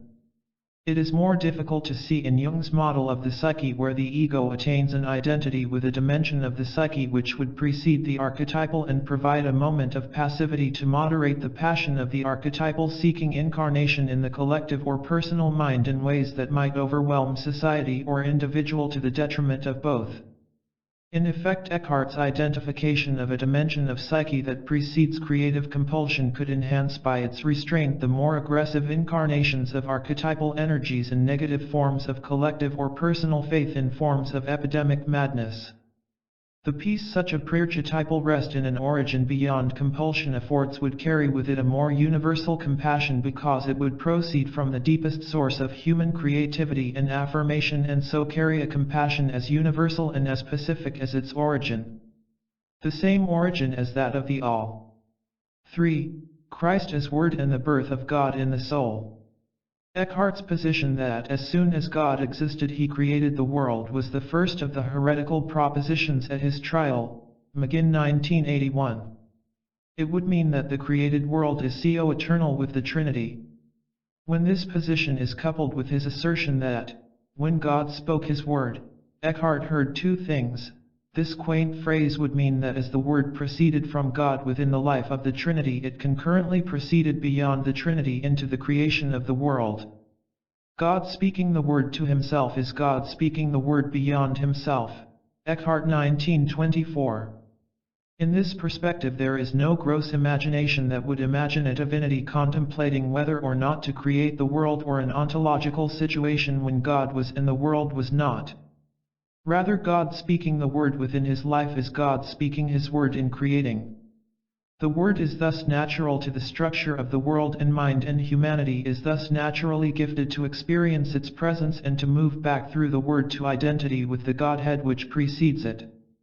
The experience of the birth of God in the soul is the experience of an emerging identity with Christ begotten in the soul as a natural extension of its procession from the Father in eternity. Eckhart 1924. Latently and universally each individual is of the same nature as Christ. When and as the individual becomes self-conscious of this latency, God as Christ is born in the soul. Eckhart 1924. As this process goes on, and to the extent it goes on, the individual is not like Christ but is Christ. The identity Eckhart affirms between Christ and the individual in whom Christ is born is also condemned in the 11th and 12th heretical statements. Such identity with Christ is at the basis of Eckhart's repeated statement that the birth of God in Mary means little or nothing unless it be repeated in him. Eckhart 1924. Eckhart here anticipates Jung's position that the imitation of Christ is not in a literal reprisal or appropriation of a past historical figure but in the lived experience of Christ, now synonymous with the experience of the self, whether in a specifically religious tradition or not. As such, Eckhart and Jung's appropriation of Eckhart go beyond specific confessional religions to affirm that fidelity to the self is common to all, and the symbolic and religious variants describing the assimilation of the self in consciousness. Though accurately reflective of Eckhart, Jung's admonition to become Christs not Christians goes beyond Christianity to the activity of the self in whatever religious or non-religious mode it might operate. Eckhart will thus summarize Christ's supernatural teaching as simply abandoning the senses and the faculties in a self-knowledge more valued than knowledge of all things gained through the interplay of sensation and intellect, and, moreover, a knowledge natural to human profundity. Eckhart 1931. What Eckhart is here proposing is the conscious recovery of an ever-working latency, that of the second power of the Trinity, naturally present to and seeking to become conscious in every human. Described in Christian terms, the process can hardly be confined thereto. And yet, for Eckhart and for Jung as his admirer, this experience remains preliminary to an even greater identity with the divine. 4. The breakthrough to the Godhead. The furthest identity is with the Godhead. Changing images but with the same idea, Eckhart will vision the soul as not only the mother of Christ but as the bride of Christ, whom Christ then leads into the depths of the Godhead. Accompanied by his bride, he can show her the hidden mystery of his secret Godhead. Eckhart 1924. On the spiritual drive back to identity with the ultimate origin, Eckhart writes, "The essence of the Godhead sucks the spirit out of itself into itself, making it as itself, so that there seems now but one essence." Eckhart 1924 and 1927. Recent scholarship confirms that though they be continuous, the experience of the birth of God in the soul and the experience of the breakthrough are distinct though related. It is as if the birth of the Son in the soul demands of its very dynamic the deeper engrazation into the preceding Godhead as the culmination of the soul's spiritual life.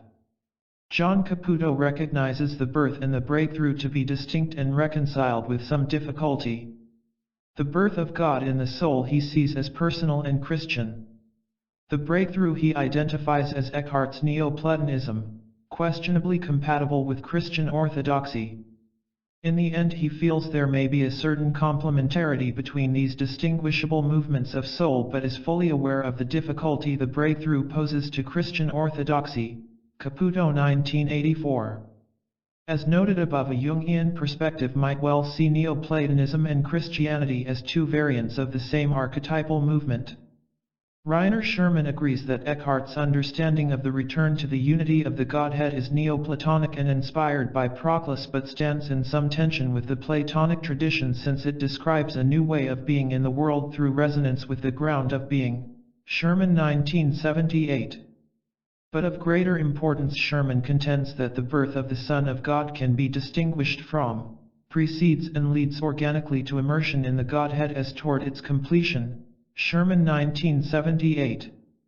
McGinn also concurs that the breakthrough is to a dimension of the divine deeper even than the birth of the Son in the soul. McGinn 2001.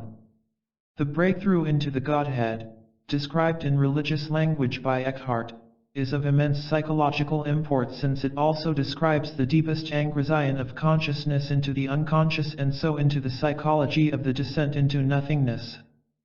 For it is at this point that Eckhart and other mystics of the apophatic introduce their crucial understanding of the nothing or nothingness. In Eckhart's discourse, the dynamic of the breakthrough is at least paradoxical, if not self-contradictory.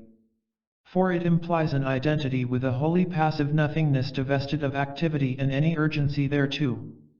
Yet this total passivity is at the same time the source of the Trinity and through the Trinity of creation and the created mind. Itself divested of activity, the nothingness is the source of all that flows from it within and beyond divinity. In its recovered identity with the Godhead, the soul is drowned, dissolved in a darkness, an abyss without bottom, referred to as hell by Eckhart and deeper than hell by Jung. Eckhart 1924, Jung 1968. In effect, the nothing, the void, the abyss, and in one formulation, spiritual dementia are synonyms capturing diverse aspects of the nothing, defiant of tighter definition. Eckhart 1924. Though it is in some sense the source of opposites, it is beyond all opposites in an all-consuming darkness, resistant to even divine light and every formality or modality of Trinity. Eckhart 1924.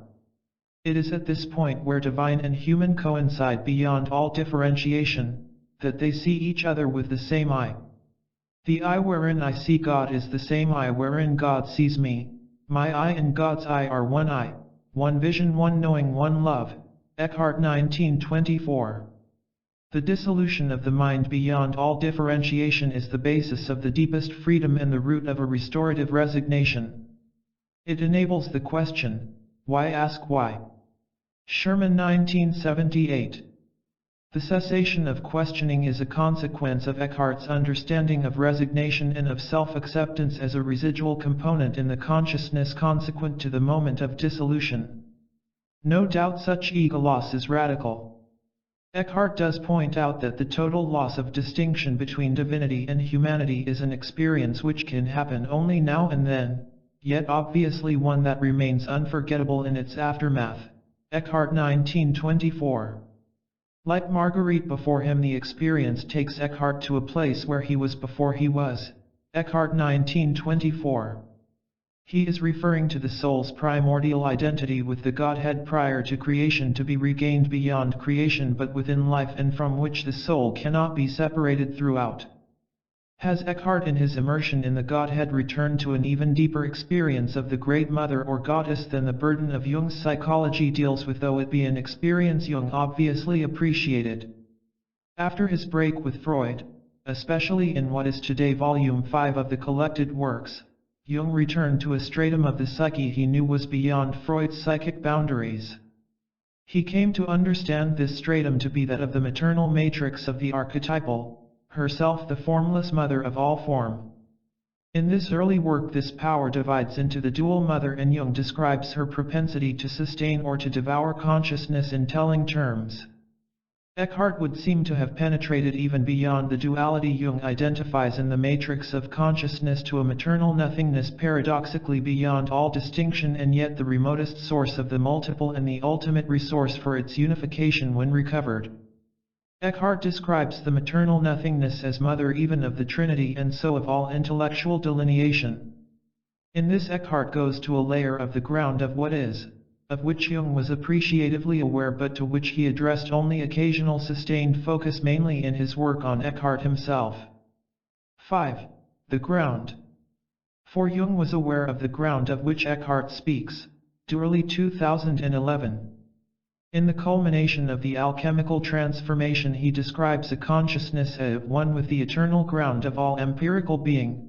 Jung 1970. In German the term Grund, ground, is used in a religious/poetic/mystical sense as a synonym for God. In Eckhart it refers to the place where divinity as the source of the totality and humanity naturally coincide in sharing mutual being. Eckhart is explicit on the mutual inherence of the human and the divine in the ground. Here God's ground is my ground and my ground is God's ground. Eckhart 1924. And elsewhere in an admittedly apocalyptic writing, for the ground of God and the ground of the soul are one nature. Eckhart 1924. This ground is fully alive with a Trinitarian vibration but is also continuous with the preceding and more primordial Godhead. Out of the dynamic of this ground proceed the birth of the soul and of God in the soul, but this birth itself draws the soul back beyond her faculties into identity with the Godhead as the origin of Trinity. In this nothingness the soul is at one with the source of the all and in a sense rests in this nothingness. Yet at the same time this nothingness is a stillness which gives new and permanent life and joy. It is the operative force of all valid virtuous work the individual may perform. In effect it supplants the individual's agency in virtuous activity and so undermines anything of the frantic in the doing of the good. Eckhart 1924. Here again is a paradox in Eckhart. In this stillness the soul and the Godhead remain beyond the need to act, and yet it is from such radical immanence that any valid work proceeds.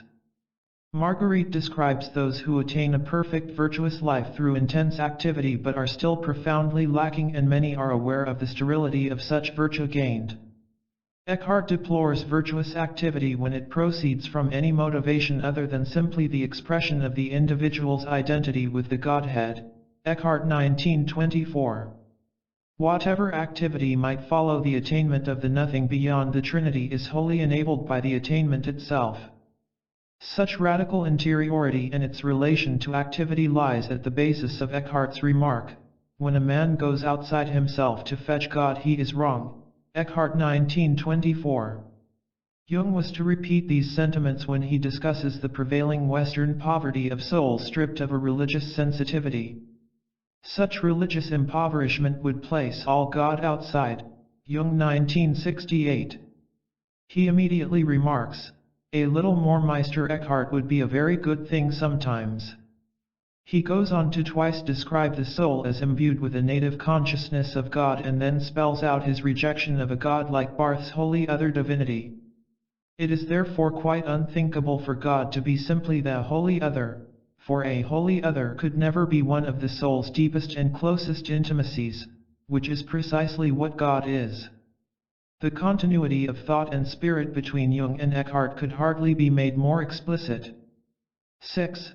Further consequences for the virtuous life. The identity of the divine and the human in the Godhead make them peers of each other. Eckhart 19240. Since they are peers, prayers of petition lose all sense and value. The one who prays does not pray to a divine entity other than oneself to intervene on one's behalf from a position transcendent to the petitioner. Rather, the identity of the divine and the human who lives out of this identity is itself an ongoing prayer based on the very being of the human thus graced. The idea of doing the good for a divine reward is reduced to the level of the pusillanimous, to that of a merchant striking a deal with God. Such people Eckhart terms, depending on the translation, fools or asses. Eckhart 1924, Eckhart 1978. Even the sacraments, when divorced from the soul's inherence in the Godhead, are obstacles to this deeper identity. Eckhart 1924. As such, there is no asceticism in the normal sense of sustained virtuous restraint in Eckhart. The needs of life, such as eating and drinking, are to be fully and normally met in one whose God works in the depths. Eckhart 1924. Yet Eckhart will affirm that the swiftest steed to bear you to your goal is suffering. Eckhart 1924. Here he may mean the acceptance of the suffering of everyday life, but he may also be referring to a much deeper suffering involved in the divestiture of mind, will and being toward the ultimate dissolution into sameness with divinity. Identity means same. Eckhart 1931. This suffering is a suffering of divestiture of the senses, the intellect, the will, and ultimately of one's personal being as other than or not God. There could hardly be a more demanding stripping of obstacles as the precedent to the living out of the nothing as the source of the all. And though it is demanding, Eckhart's description of the process ultimately asks if it is one natural to the soul, and if so, what role does grace, understood as supernatural and so not native to the soul, have to play in it? 7. Nature or grace. The experience out of which Eckhart's theology grows undermines a dualistic division of two realms of reality, the natural and supernatural, nature and grace, because of his insistence on the reality of that point in the human where natural and supernatural coincide. The reality of grace cannot be understood as the conferral or infusion of something foreign to human nature from an agency wholly beyond it. Rather, grace for Eckhart, as it is for Jung, is the recovery of that which was there from the outset and which urges an ever greater entrance into consciousness through the Reimersein of consciousness in it. For both Jung and Eckhart, the recovery of one's preconscious and so eternal truth in time fully describes the dynamics of the interplay between grace and nature. Citing an unidentified saint with approval, Eckhart proposes a natural understanding of grace. What the soul cannot conceive by nature can never be hers by grace. The statement follows the conviction that the soul rests in the perennial or eternal now and owes its heritage to its inherence in the Word before its advent into time, that is, both eternally and now. Eckhart 1924. The movement of the soul to its spiritual maturity is the recovery of its origin in the creative nothingness of the Godhead. Grace is the return to or recovery of one's native identity with the divine, and this for Eckhart is the natural movement of the soul. Where Eckhart does introduce a distinction between a supernatural grace enabling human activity, grace acts as the power stripping the soul of its faculties. But grace divests the soul of its powers so that the soul may come into the nothingness of the Godhead, where all distinctions between itself and the divine, grace, and nature, cease entirely. In this identity the soul is not a recipient of grace from beyond itself, but by grace it becomes itself. The supreme function of grace is to reduce the soul to what it is itself.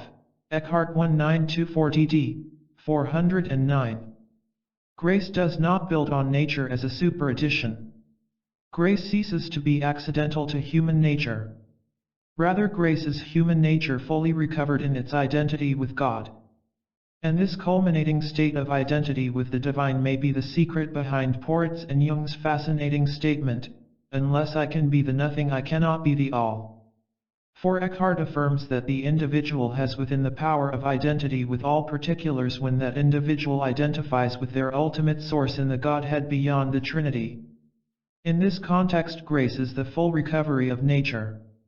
A short summa, the Sermon on Poverty. Eckhart's sermon on the biblical citation, "Blessed are the poor," Matt 5:3, is a dramatic summation of his entire theology of the soul's movement to identity with the divine beyond the subject/object split. Early in the sermon, Eckhart distinguishes between external and internal poverty, Eckhart 1978. The former he initially endorses if it is willingly undertaken in imitatio of the circumstances of Christ's life. However, when it is done willfully for a reward either in the eyes of admiring but spiritually impoverished others or by the divine itself, Eckhart derides the practice as selfish, in psychological parlance as an act of pure ego. Eckhart 1978. True internal poverty is practiced by those who will nothing, know nothing, and have nothing. Eckhart 1978.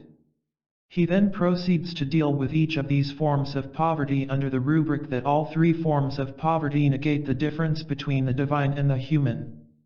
In the return to the Godhead, the individual must recover an identity shared with God as when he was not yet, a phrase twice repeated in the sermon, Eckhart 1978. He amplifies this primordial identity as a state of identity of will with the Godhead when he was what God willed, and so willing himself was the will of God. Eckhart 1978. He then addresses the dialectic of creation and fall as two aspects of the same spiritual movement. For when Eckhart went out from this eternal identity with the divine, he then acquired a God and creatures as other than himself. Put succinctly, creation and alienation coincide as removal of the existent from its eternal essence in the Godhead. In so emanating from God, all creatures affirmed God's existence, but none were happy because the God they affirmed was other than themselves, and their distance from divinity was the substance of their alienation. Eckhart 1978. For this reason, the return to the Godhead in the breakthrough is nobler than the emanation from God, because in it the individual's eternal essence, from which there is no complete severance in time or in eternity, is fully regained. The defeat of creation as alienation in the recovery of one's essence lies at the heart of Eckhart's strange prayer twice repeated in this sermon, "This is why I pray to God to rid me of God." Eckhart 1978. The God that must be got rid of or gone beyond is the creating Trinity. The God prayed to is the Godhead as the locus of one's abiding eternal truth and essential reality. Here Eckhart makes his famous statement that if a fly possessed reason, God is other than the fly could not satisfy the fly's spiritual aspirations. Only that identity beyond distinction where angel, fly, mind and God are equal fully satisfies, because all distinction between them is overcome in that state. Eckhart 1978. Thus the poor man is divested of a will other than that of identity with the divine will, and divested of knowledge of God understood as an entity other than oneself. Rather than join in the contemporary debate on the relative value of knowing or willing in relation to God, Eckhart transcends a faculty theology and psychology and points to a oneness in the mind, that point of natural identity of creature and divinity from which knowing and willing flow, and which must be recovered beyond the exercise of both faculties, intellect and will, in the soul's return to its initial and infrangible identity in the divine. Eckhart 1978. When Eckhart addresses the poor man as having nothing, he is again explicit. The poor man must be so divested of any sense of self that God works whatever is worked in a life thus shorn of ego activity. In this context, Eckhart is again clear that in this state the individual recovers what can never be lost, the eternal being that he was, now is, and will eternally remain. Eckhart 1978. In this context he makes one of the more dramatic remarks in his work. 4. Using St. Paul as his example, he states that the role of grace moves the individual from the accidental into one's essential being. The meaning is that grace makes actual a residual potential, namely one's natural divinity as lodged in the Godhead and incapable of loss or severance. In the breakthrough, I and God are one. Eckhart in identity with the Godhead becomes pure act, an immovable cause that moves all things. Eckhart 1978. And so the cycle of maturation is complete in his return to identity with the divine, in allowing a purely natural process to take place. His identity with pure act, a scholastic term for God, could hardly go unnoticed or accepted by his inquisitors. Jung on Eckhart. The foregoing is a brief portrayal of the foundational points of Eckhart's elaboration of his experience, enhanced by some of his more telling expressions of that experience.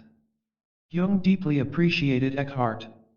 He cites his work 38 times from 21 widely varying loci in the early 20th century translations on which he widely relied. Jung confesses that he turned to Eckhart's thought on letting go as a key which opens the door to the way. Jung 1967. More, he attributes to Eckhart a profound anticipatory experience of what came to be called the unconscious, fully formulated and appreciated as such only 6 centuries later. Jung 1968. Jung's most protracted treatment of Eckhart appears under the rubric of the relativity of the God concept in Meister Eckhart. Jung 1971. When fully elaborated as it appears throughout his work, Jung's understanding of the relativity of God does not address, at least in the first instance, the idea of the plurality of divinities supportive of a certain religious pluralism making each contending divinity relative to the others. Rather, the full burden of Jung's thought on the relativity of God would contend that divinity and humanity are mutually engaged in processes of reciprocal redemption. In this process, divinity creates human consciousness to become conscious in it and redeem humanity as a dimension of its own redemption in humanity. Humanity, when consciously bearing the suffering of the divine Angrizion in the historical resolution of the divine self-contradiction, participates in the redemption of God in the human. Dourley 2010. Though the phrase is not used in Jung's answer to Job, the reciprocal redemption of humanity and divinity is the substance of the work. In his lengthiest treatment of Eckhart, the relativity of the God concept in Meister Eckhart, Jung begins by associating the birth of medieval German mysticism to early Gnosticism based on the primacy given to individual revelation, i.e. immediate experience. Jung 1971. Within this framework, Jung takes Eckhart's work as Eckhart's personal revelation. Jung moves quickly to describe what he calls the relativity of God in Eckhart's experience and as it would work in his own understanding of the psyche. His elaboration of the relativity of God becomes a description of the divine-human relation as the relation of transcendence to immanence, effectively destroying orthodox belief in transcendence as pointing to the beyond in favor of a radical understanding of immanence as the within. Eckhart's God for Jung is not absolute or wholly cut off from humanity. God as relative is not a transcendent absolute over against the human. Rather, God is dependent on the human. In fact, this mutual dependence makes of God and the human functions of each other in a reciprocal and essential relation. The human becomes a function of God as the immanental source of the ego. But God is a psychological function of consciousness in that humanity is constitutionally and psychologically aware of the concentrated libido which births images of the divine in the ego from the depths of the psyche.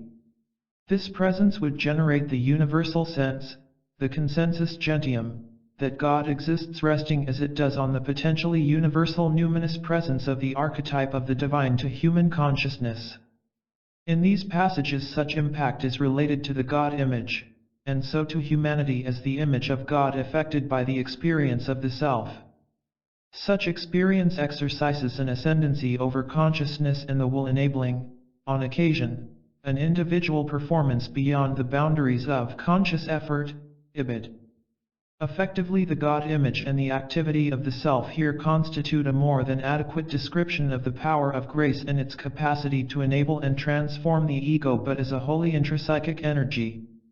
God, as a function of the unconscious, is, from the viewpoint of Jung's psychological science, the archetypally based energy operative in the human experience of divinity. And here Jung attempts to distinguish his psychology from the metaphysical world by conceding that the metaphysical God, at least of the monotheistic traditions, is, of course, absolute, existing in himself. But then he remarks that God thus understood by either metaphysician, psychologist, or theologian betrays a complete unawareness of the fact that God's action springs from one's own inner being. The conclusion, with about to traditional conceptions of divine transcendence, is that those who remain unaware of the subjective origins of the sense of God remain unaware of what religion is within themselves and wherever it occurs beyond. As Jung continues, he forces a reconsideration of charges that he uses the term primitive in a primarily derogative manner. For he understands in these passages the primitive, the medieval mystic and the more self-conscious power of Eastern religiosity, to have regressed to that point of primordial interiority connecting individual and community with the totality. Such radical regression is the operative dynamic in participation mystique, in the experience of the unus mundus as the ground of all empirical being, and in the cherished unity of individual with the all-oneness as the source of what is. The projections which this wholly subjective experience generates become then the objective gods over against the individuals and communities through which they are created. In passing, Jung notes that such highly valuable regression is to Mother Earth, and so once more in this context restores the primacy of the maternal in processes of psychological and religious regression as the first moment in renewal and maturation. Though the earth may be muddy and impure, it supports a life that a sterile purity cannot. Here Jung cites Eckhart to the effect that God winks at sins, especially in those destined for great things such as the apostles. Though cast in psychological terms, there then follows one of the most devastating attacks on idolatry conceivable. For Jung argues that, when the libido carrying the power of the self is projected beyond the psyche, it creates the gods and anything else, personal or natural, which fascinates its captive devotees with the allure of the divine. Not only does this process create the gods but also divine mediators. By extension they would include shamans who impart tandi or mana, popes who impart infallible truths, gods awarding discrete divine land grants or holy lands, inspired and inerrant Bibles and sacred personalities and holy groves and ghettos. Worship of all or any in the foregoing list and beyond is a form of psychic idolatry that destroys the soul by giving to another what belongs to her and so alienating her from her own dignity as the mediator of the divine to consciousness. The first most difficult task in religious maturation is the recovery and repossession of the energies that create the gods and any object of worship as energies residual to the soul and psyche.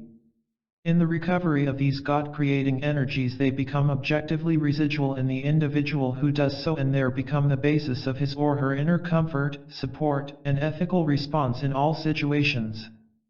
Recovered from the possession induced by the projection of divinity beyond herself, the soul is then freed to be fully at home in the world wherever she is and in whatever circumstance. On this Jung cites Eckhart, for a man of right feeling has God with him. Again citing Eckhart, Jung contends that God thus internalized is not fetched from without. In Jung's terms, such an individual is not forever needing and hoping to get from the object what he lacks in himself. It should be noted that in this citation the object is the divine, understood as wholly other than the human psyche.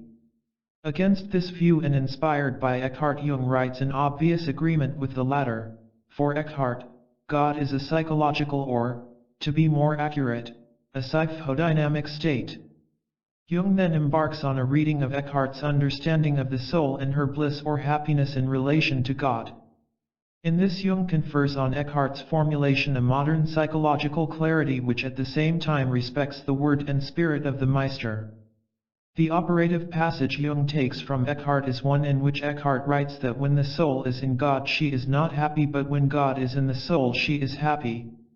The obvious but not explicit presupposition behind Jung's interpretation of this passage is that God is the power of the unconscious and the soul the mediator of its symbols to consciousness. In this function the soul is two-faced. She is both a receiver and transmitter. In this paradigm the soul is denied a subsistent, substantial nature, understood for better or worse as an enduring and more or less stable entity. Jung thus denies the objectivity of the soul as understood in some traditions to be infused at conception and remaining a constant objective substance or form throughout life. Rather, Jung understands the soul as a living relation to the unconscious on the one hand, but on the other she is a personification of unconscious contents as they are mediated to consciousness through her. These contents would be the symbols which the soul, transparent to her depths, retrieves from the unconscious on their way to consciousness. Symbols of unconscious origin then become the reality of the soul on what can only be a passing and ever-shifting basis. Not only the state but the substance of one's soul are the symbols she conveys to consciousness at any given time in an individual's life. The substance of the soul becomes the symbols she mediates as the individual's personal revelation and immediate access to God.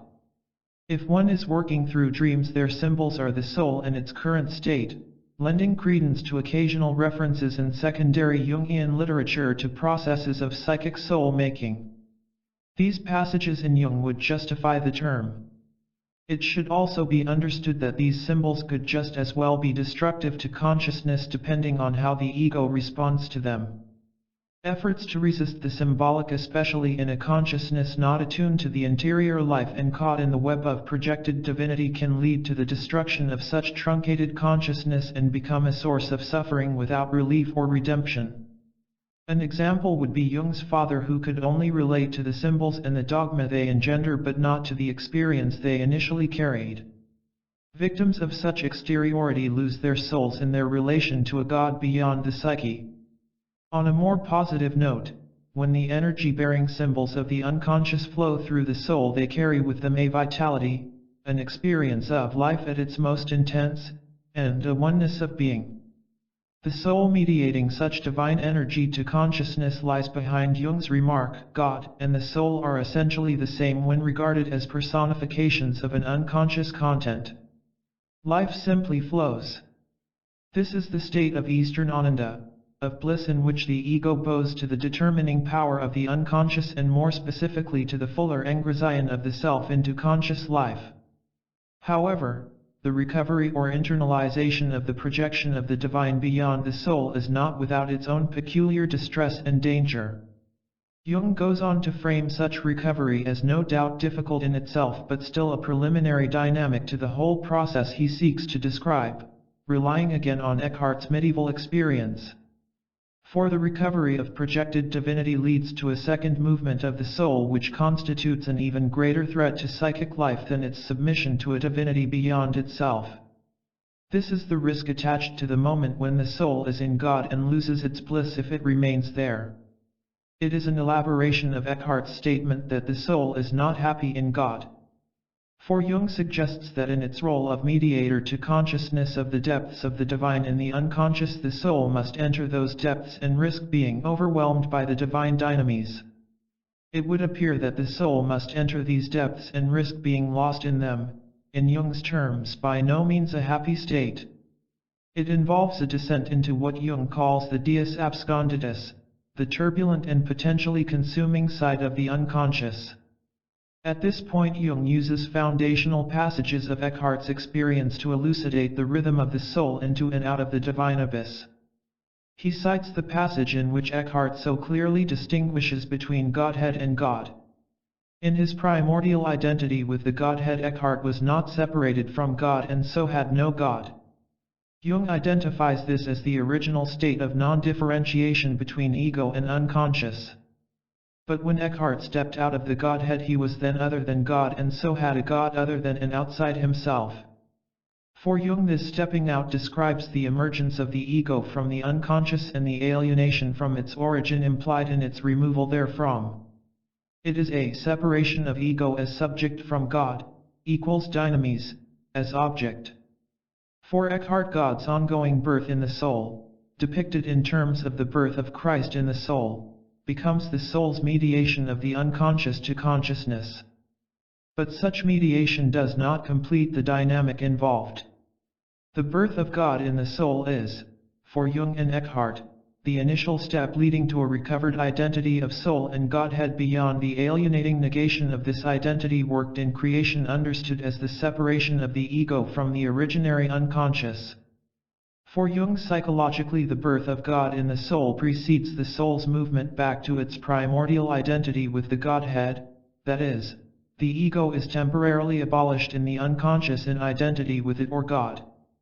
Jung reads Eckhart's breakthrough to identity with the Godhead to describe a state when ego and unconscious are again indistinguishable. God disappears as an object and dwindles into a subject no longer distinguishable from the ego. This formulation gives too much to the ego in terms of what Jung is trying to say. It would be more to the point if it read that the ego could not be distinguished from the unconscious, that is, God. But Jung does remove all doubt in his description of the consequence of this regression as part of the total cycle of renewal. As a result of this retrograde process, the original state of identity with God is re-established and new potential is produced. One must assume that Jung knew the full import of what he was writing when he used the noun identity. Nevertheless, it is crucial that the cyclical or rhythmic nature of the process be clear. Jung is arguing with Eckhart that the emergence of the ego from the unconscious is the substance of all mythic variants of creation and fall. The myth describes a universal condition that had to be overcome. Creation's initial proclamation of God is one of universal alienation. The defeat of this alienation is the recovery of the identity with God from which the ego has departed in entering the conscious world. The negation of God as other means the recovery of an original identity with God, for Eckhart in the Godhead, for Jung in the unconscious, with the understanding that Eckhart's religious terminology and Jung's psychological terminology have the same referent. If this process congeals in any of its moments, the consequence is pathological. The worship of divinity in the form of God or creature beyond the soul removes the soul through projection from the source of divine energy in the deeper psyche. Such idolatry would more likely lead to depression or despair. The more intense the faith in such a foreign god, the greater the removal of its victims from the source of life, often in the service of a divine imposition on humanity of a god foreign to it. However, the moment of recovered identity with divinity in the power of the life of the unconscious is one which would destroy the soul if it were to fall permanently into the hands of the living God or unconscious and lose permanently its relation to the conscious world. Hence the return from the womb of the all to a renewed consciousness is a necessary defeat of the psychosis of being trapped there.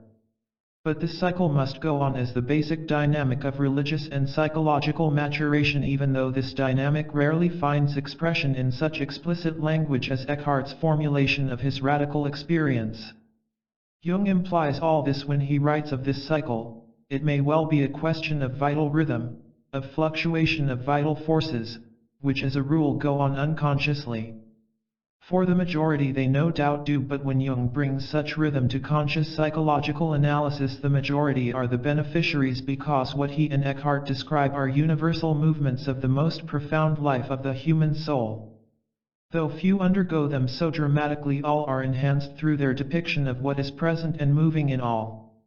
In his work on the Gnostics, Jung again closely associates the experience of the Gnostics, the Atman/Purusha of the East, and Eckhart with the God without consciousness, Jung 1968. But in these passages Jung specifically relates the blessed non-existent God of the Baselidians to the dialectic between self and ego. On the one hand, the non-existence of God becomes the self as an a priori structure of a life to be lived, just as this structure can only emerge into consciousness through the ego's dialogue with the self. The unknowing or unconscious God becomes the ultimate latency, urging the individual's movement to a consciousness unified in itself and with the totality. 190.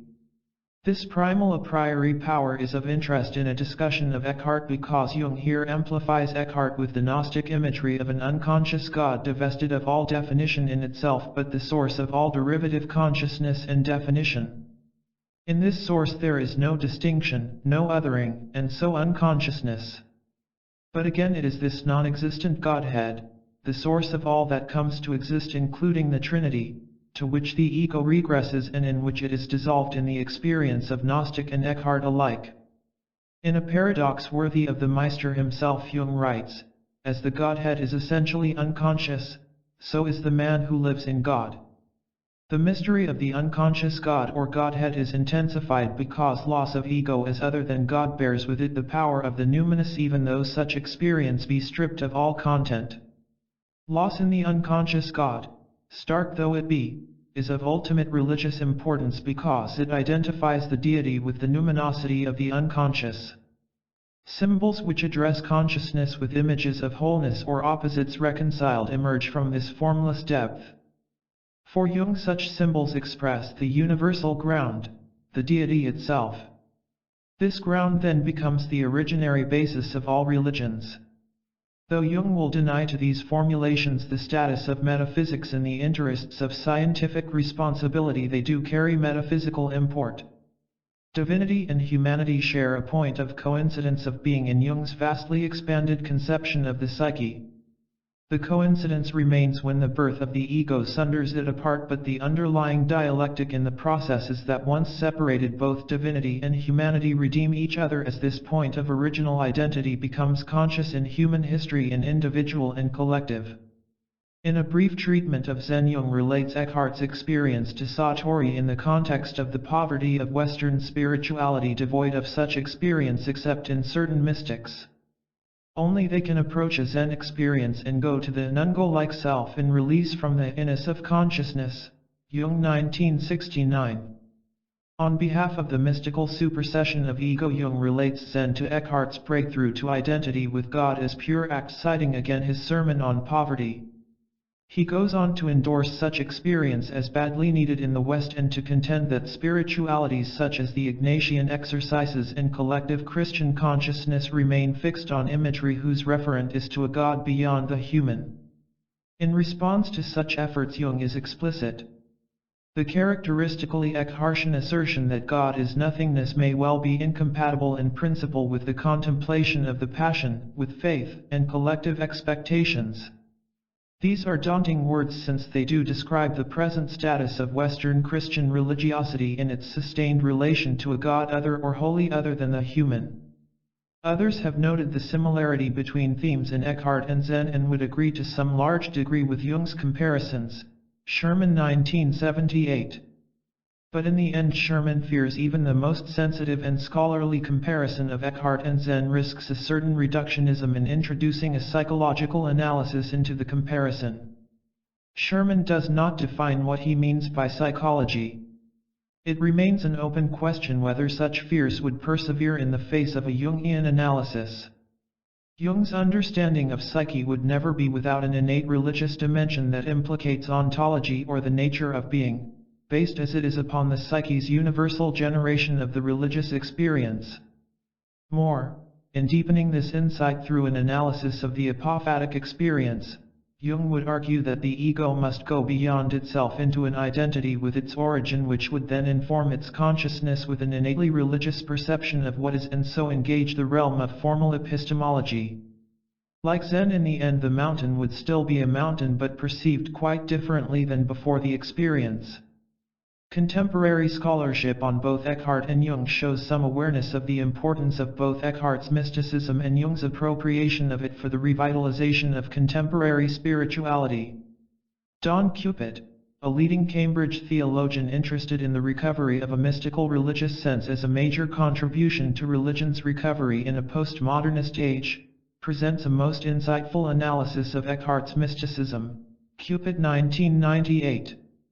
Cupid also sees that the mystics are ecclesially subversive in their denial of the objectivity of God as an entity other than human whose saving graces are mediated by the Church. This perspective would undermine the claim by the Church and all ecclesial or political bodies that they are the possessors and medium of an absolute truth, religious or secular. In a Jungian context, such claims could still be legitimately based on a capacity to mediate to consciousness the unconscious as the ultimate source of all salvation-bearing societies, religious or social.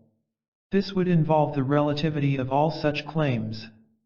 However, given the unconsciousness so manifest in the literalism and legalism which continues to bond redemptive communities, such an outcome is highly unlikely to become widespread in the foreseeable future.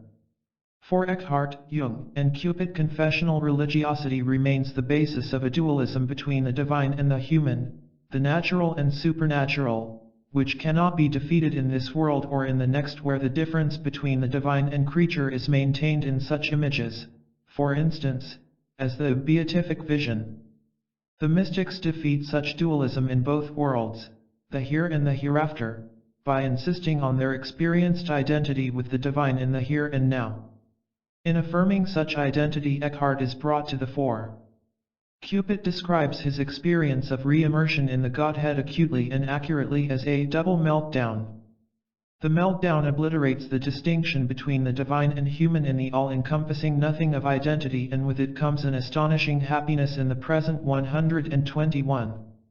Because the mystic realizes that he or she is undermining the credibility of the Church as the possessor of a supernatural truth based on an eternal dualism between the divine and the human, they must defend their writing with the plausible deniability which the mystic can bring to his or her defense should inquisitorial powers come calling. As seen, the credible deniability was to no avail with Marguerite at the stake nor Eckhart at his trial. Along similar lines, Lionel Corbett has raised the question of whether for Jungian psychology an objective God exists beyond the psyche, and concludes that Jungian psychology differs, taking a position on this issue. However, he does illuminate what is at stake in the question. Either the psyche itself creates the gods as a projection of its native energies, a perspective Corbett attributes to the mystical traditions of all the world religions, or the psyche transmits the experience of a God who remains beyond it even in the transmission. Corbett 1996. If the first option were adopted, the psyche would be the creator of the sense of divinity, and so the divinities. If the second option were adopted, the psyche would be the medium through which a wholly transcendent God impacted consciousness. The second option would prompt the question of why God would create the unconscious as his vehicle of expression. Why not speak directly to the human? In his later alchemical work and work on Job, Jung moves further away from the idea of the psyche as the mediator of a wholly transcendent divinity. Rather, in continuity with the insights of Eckhart, Jung makes it increasingly clear that divinity creates humanity as the sole source of its own self-consciousness in a process entirely and exhaustively understood as the archetypal unconscious becoming progressively conscious in the human. In terms then of the options Corbett presents, the later Jung would move to the first, that the allegedly wholly other God is the God who appears from the depths of the unconscious and not from foreign heavens. Much closer to Jung, Corbett agrees that apophatic theology relativizes all absolute claims in its understanding of a fruitful nothingness beyond exhaustion in any or all of its expressions. Claims of an exhaustive revelation are, as suggested above, idolatrous.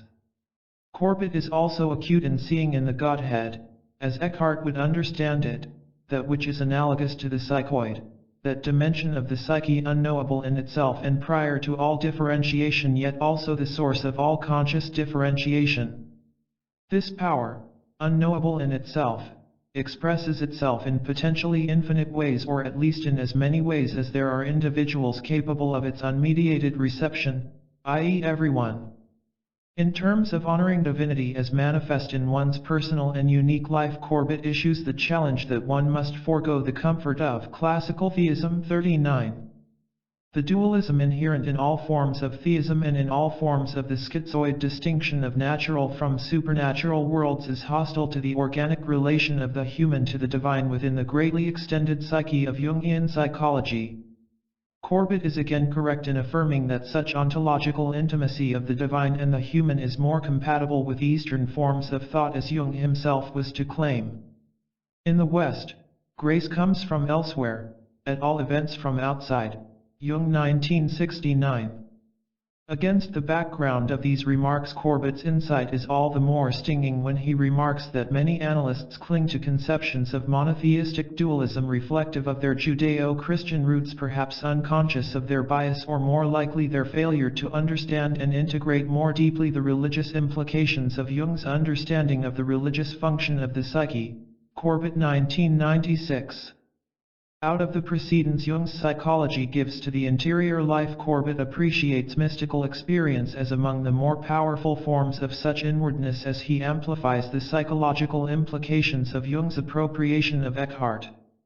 He too cites Eckhart's injunction to let go of all knowing and willing, which would objectify the divine and human over against each other, and to move to the experience, with its affinity to Advaita Vedanta, that I and God are actually one. He points to Eckhart's Christology based on the reality that Christ came to remind us of our divinity. He relates Eckhart's statements to the effect that I am the cause that God is God to the differentiation of the ego from the unconscious. He interprets Eckhart's appreciation of suffering as the occasion when suffering itself presents the opportunity for the self and the numinous to erupt into consciousness and address the suffering triggering the experience. Few commentators have yet to so thoroughly address the religious implications of Jung's understanding of mystical dialectical identity with the divine, and especially the formulations given to such identity by Eckhart.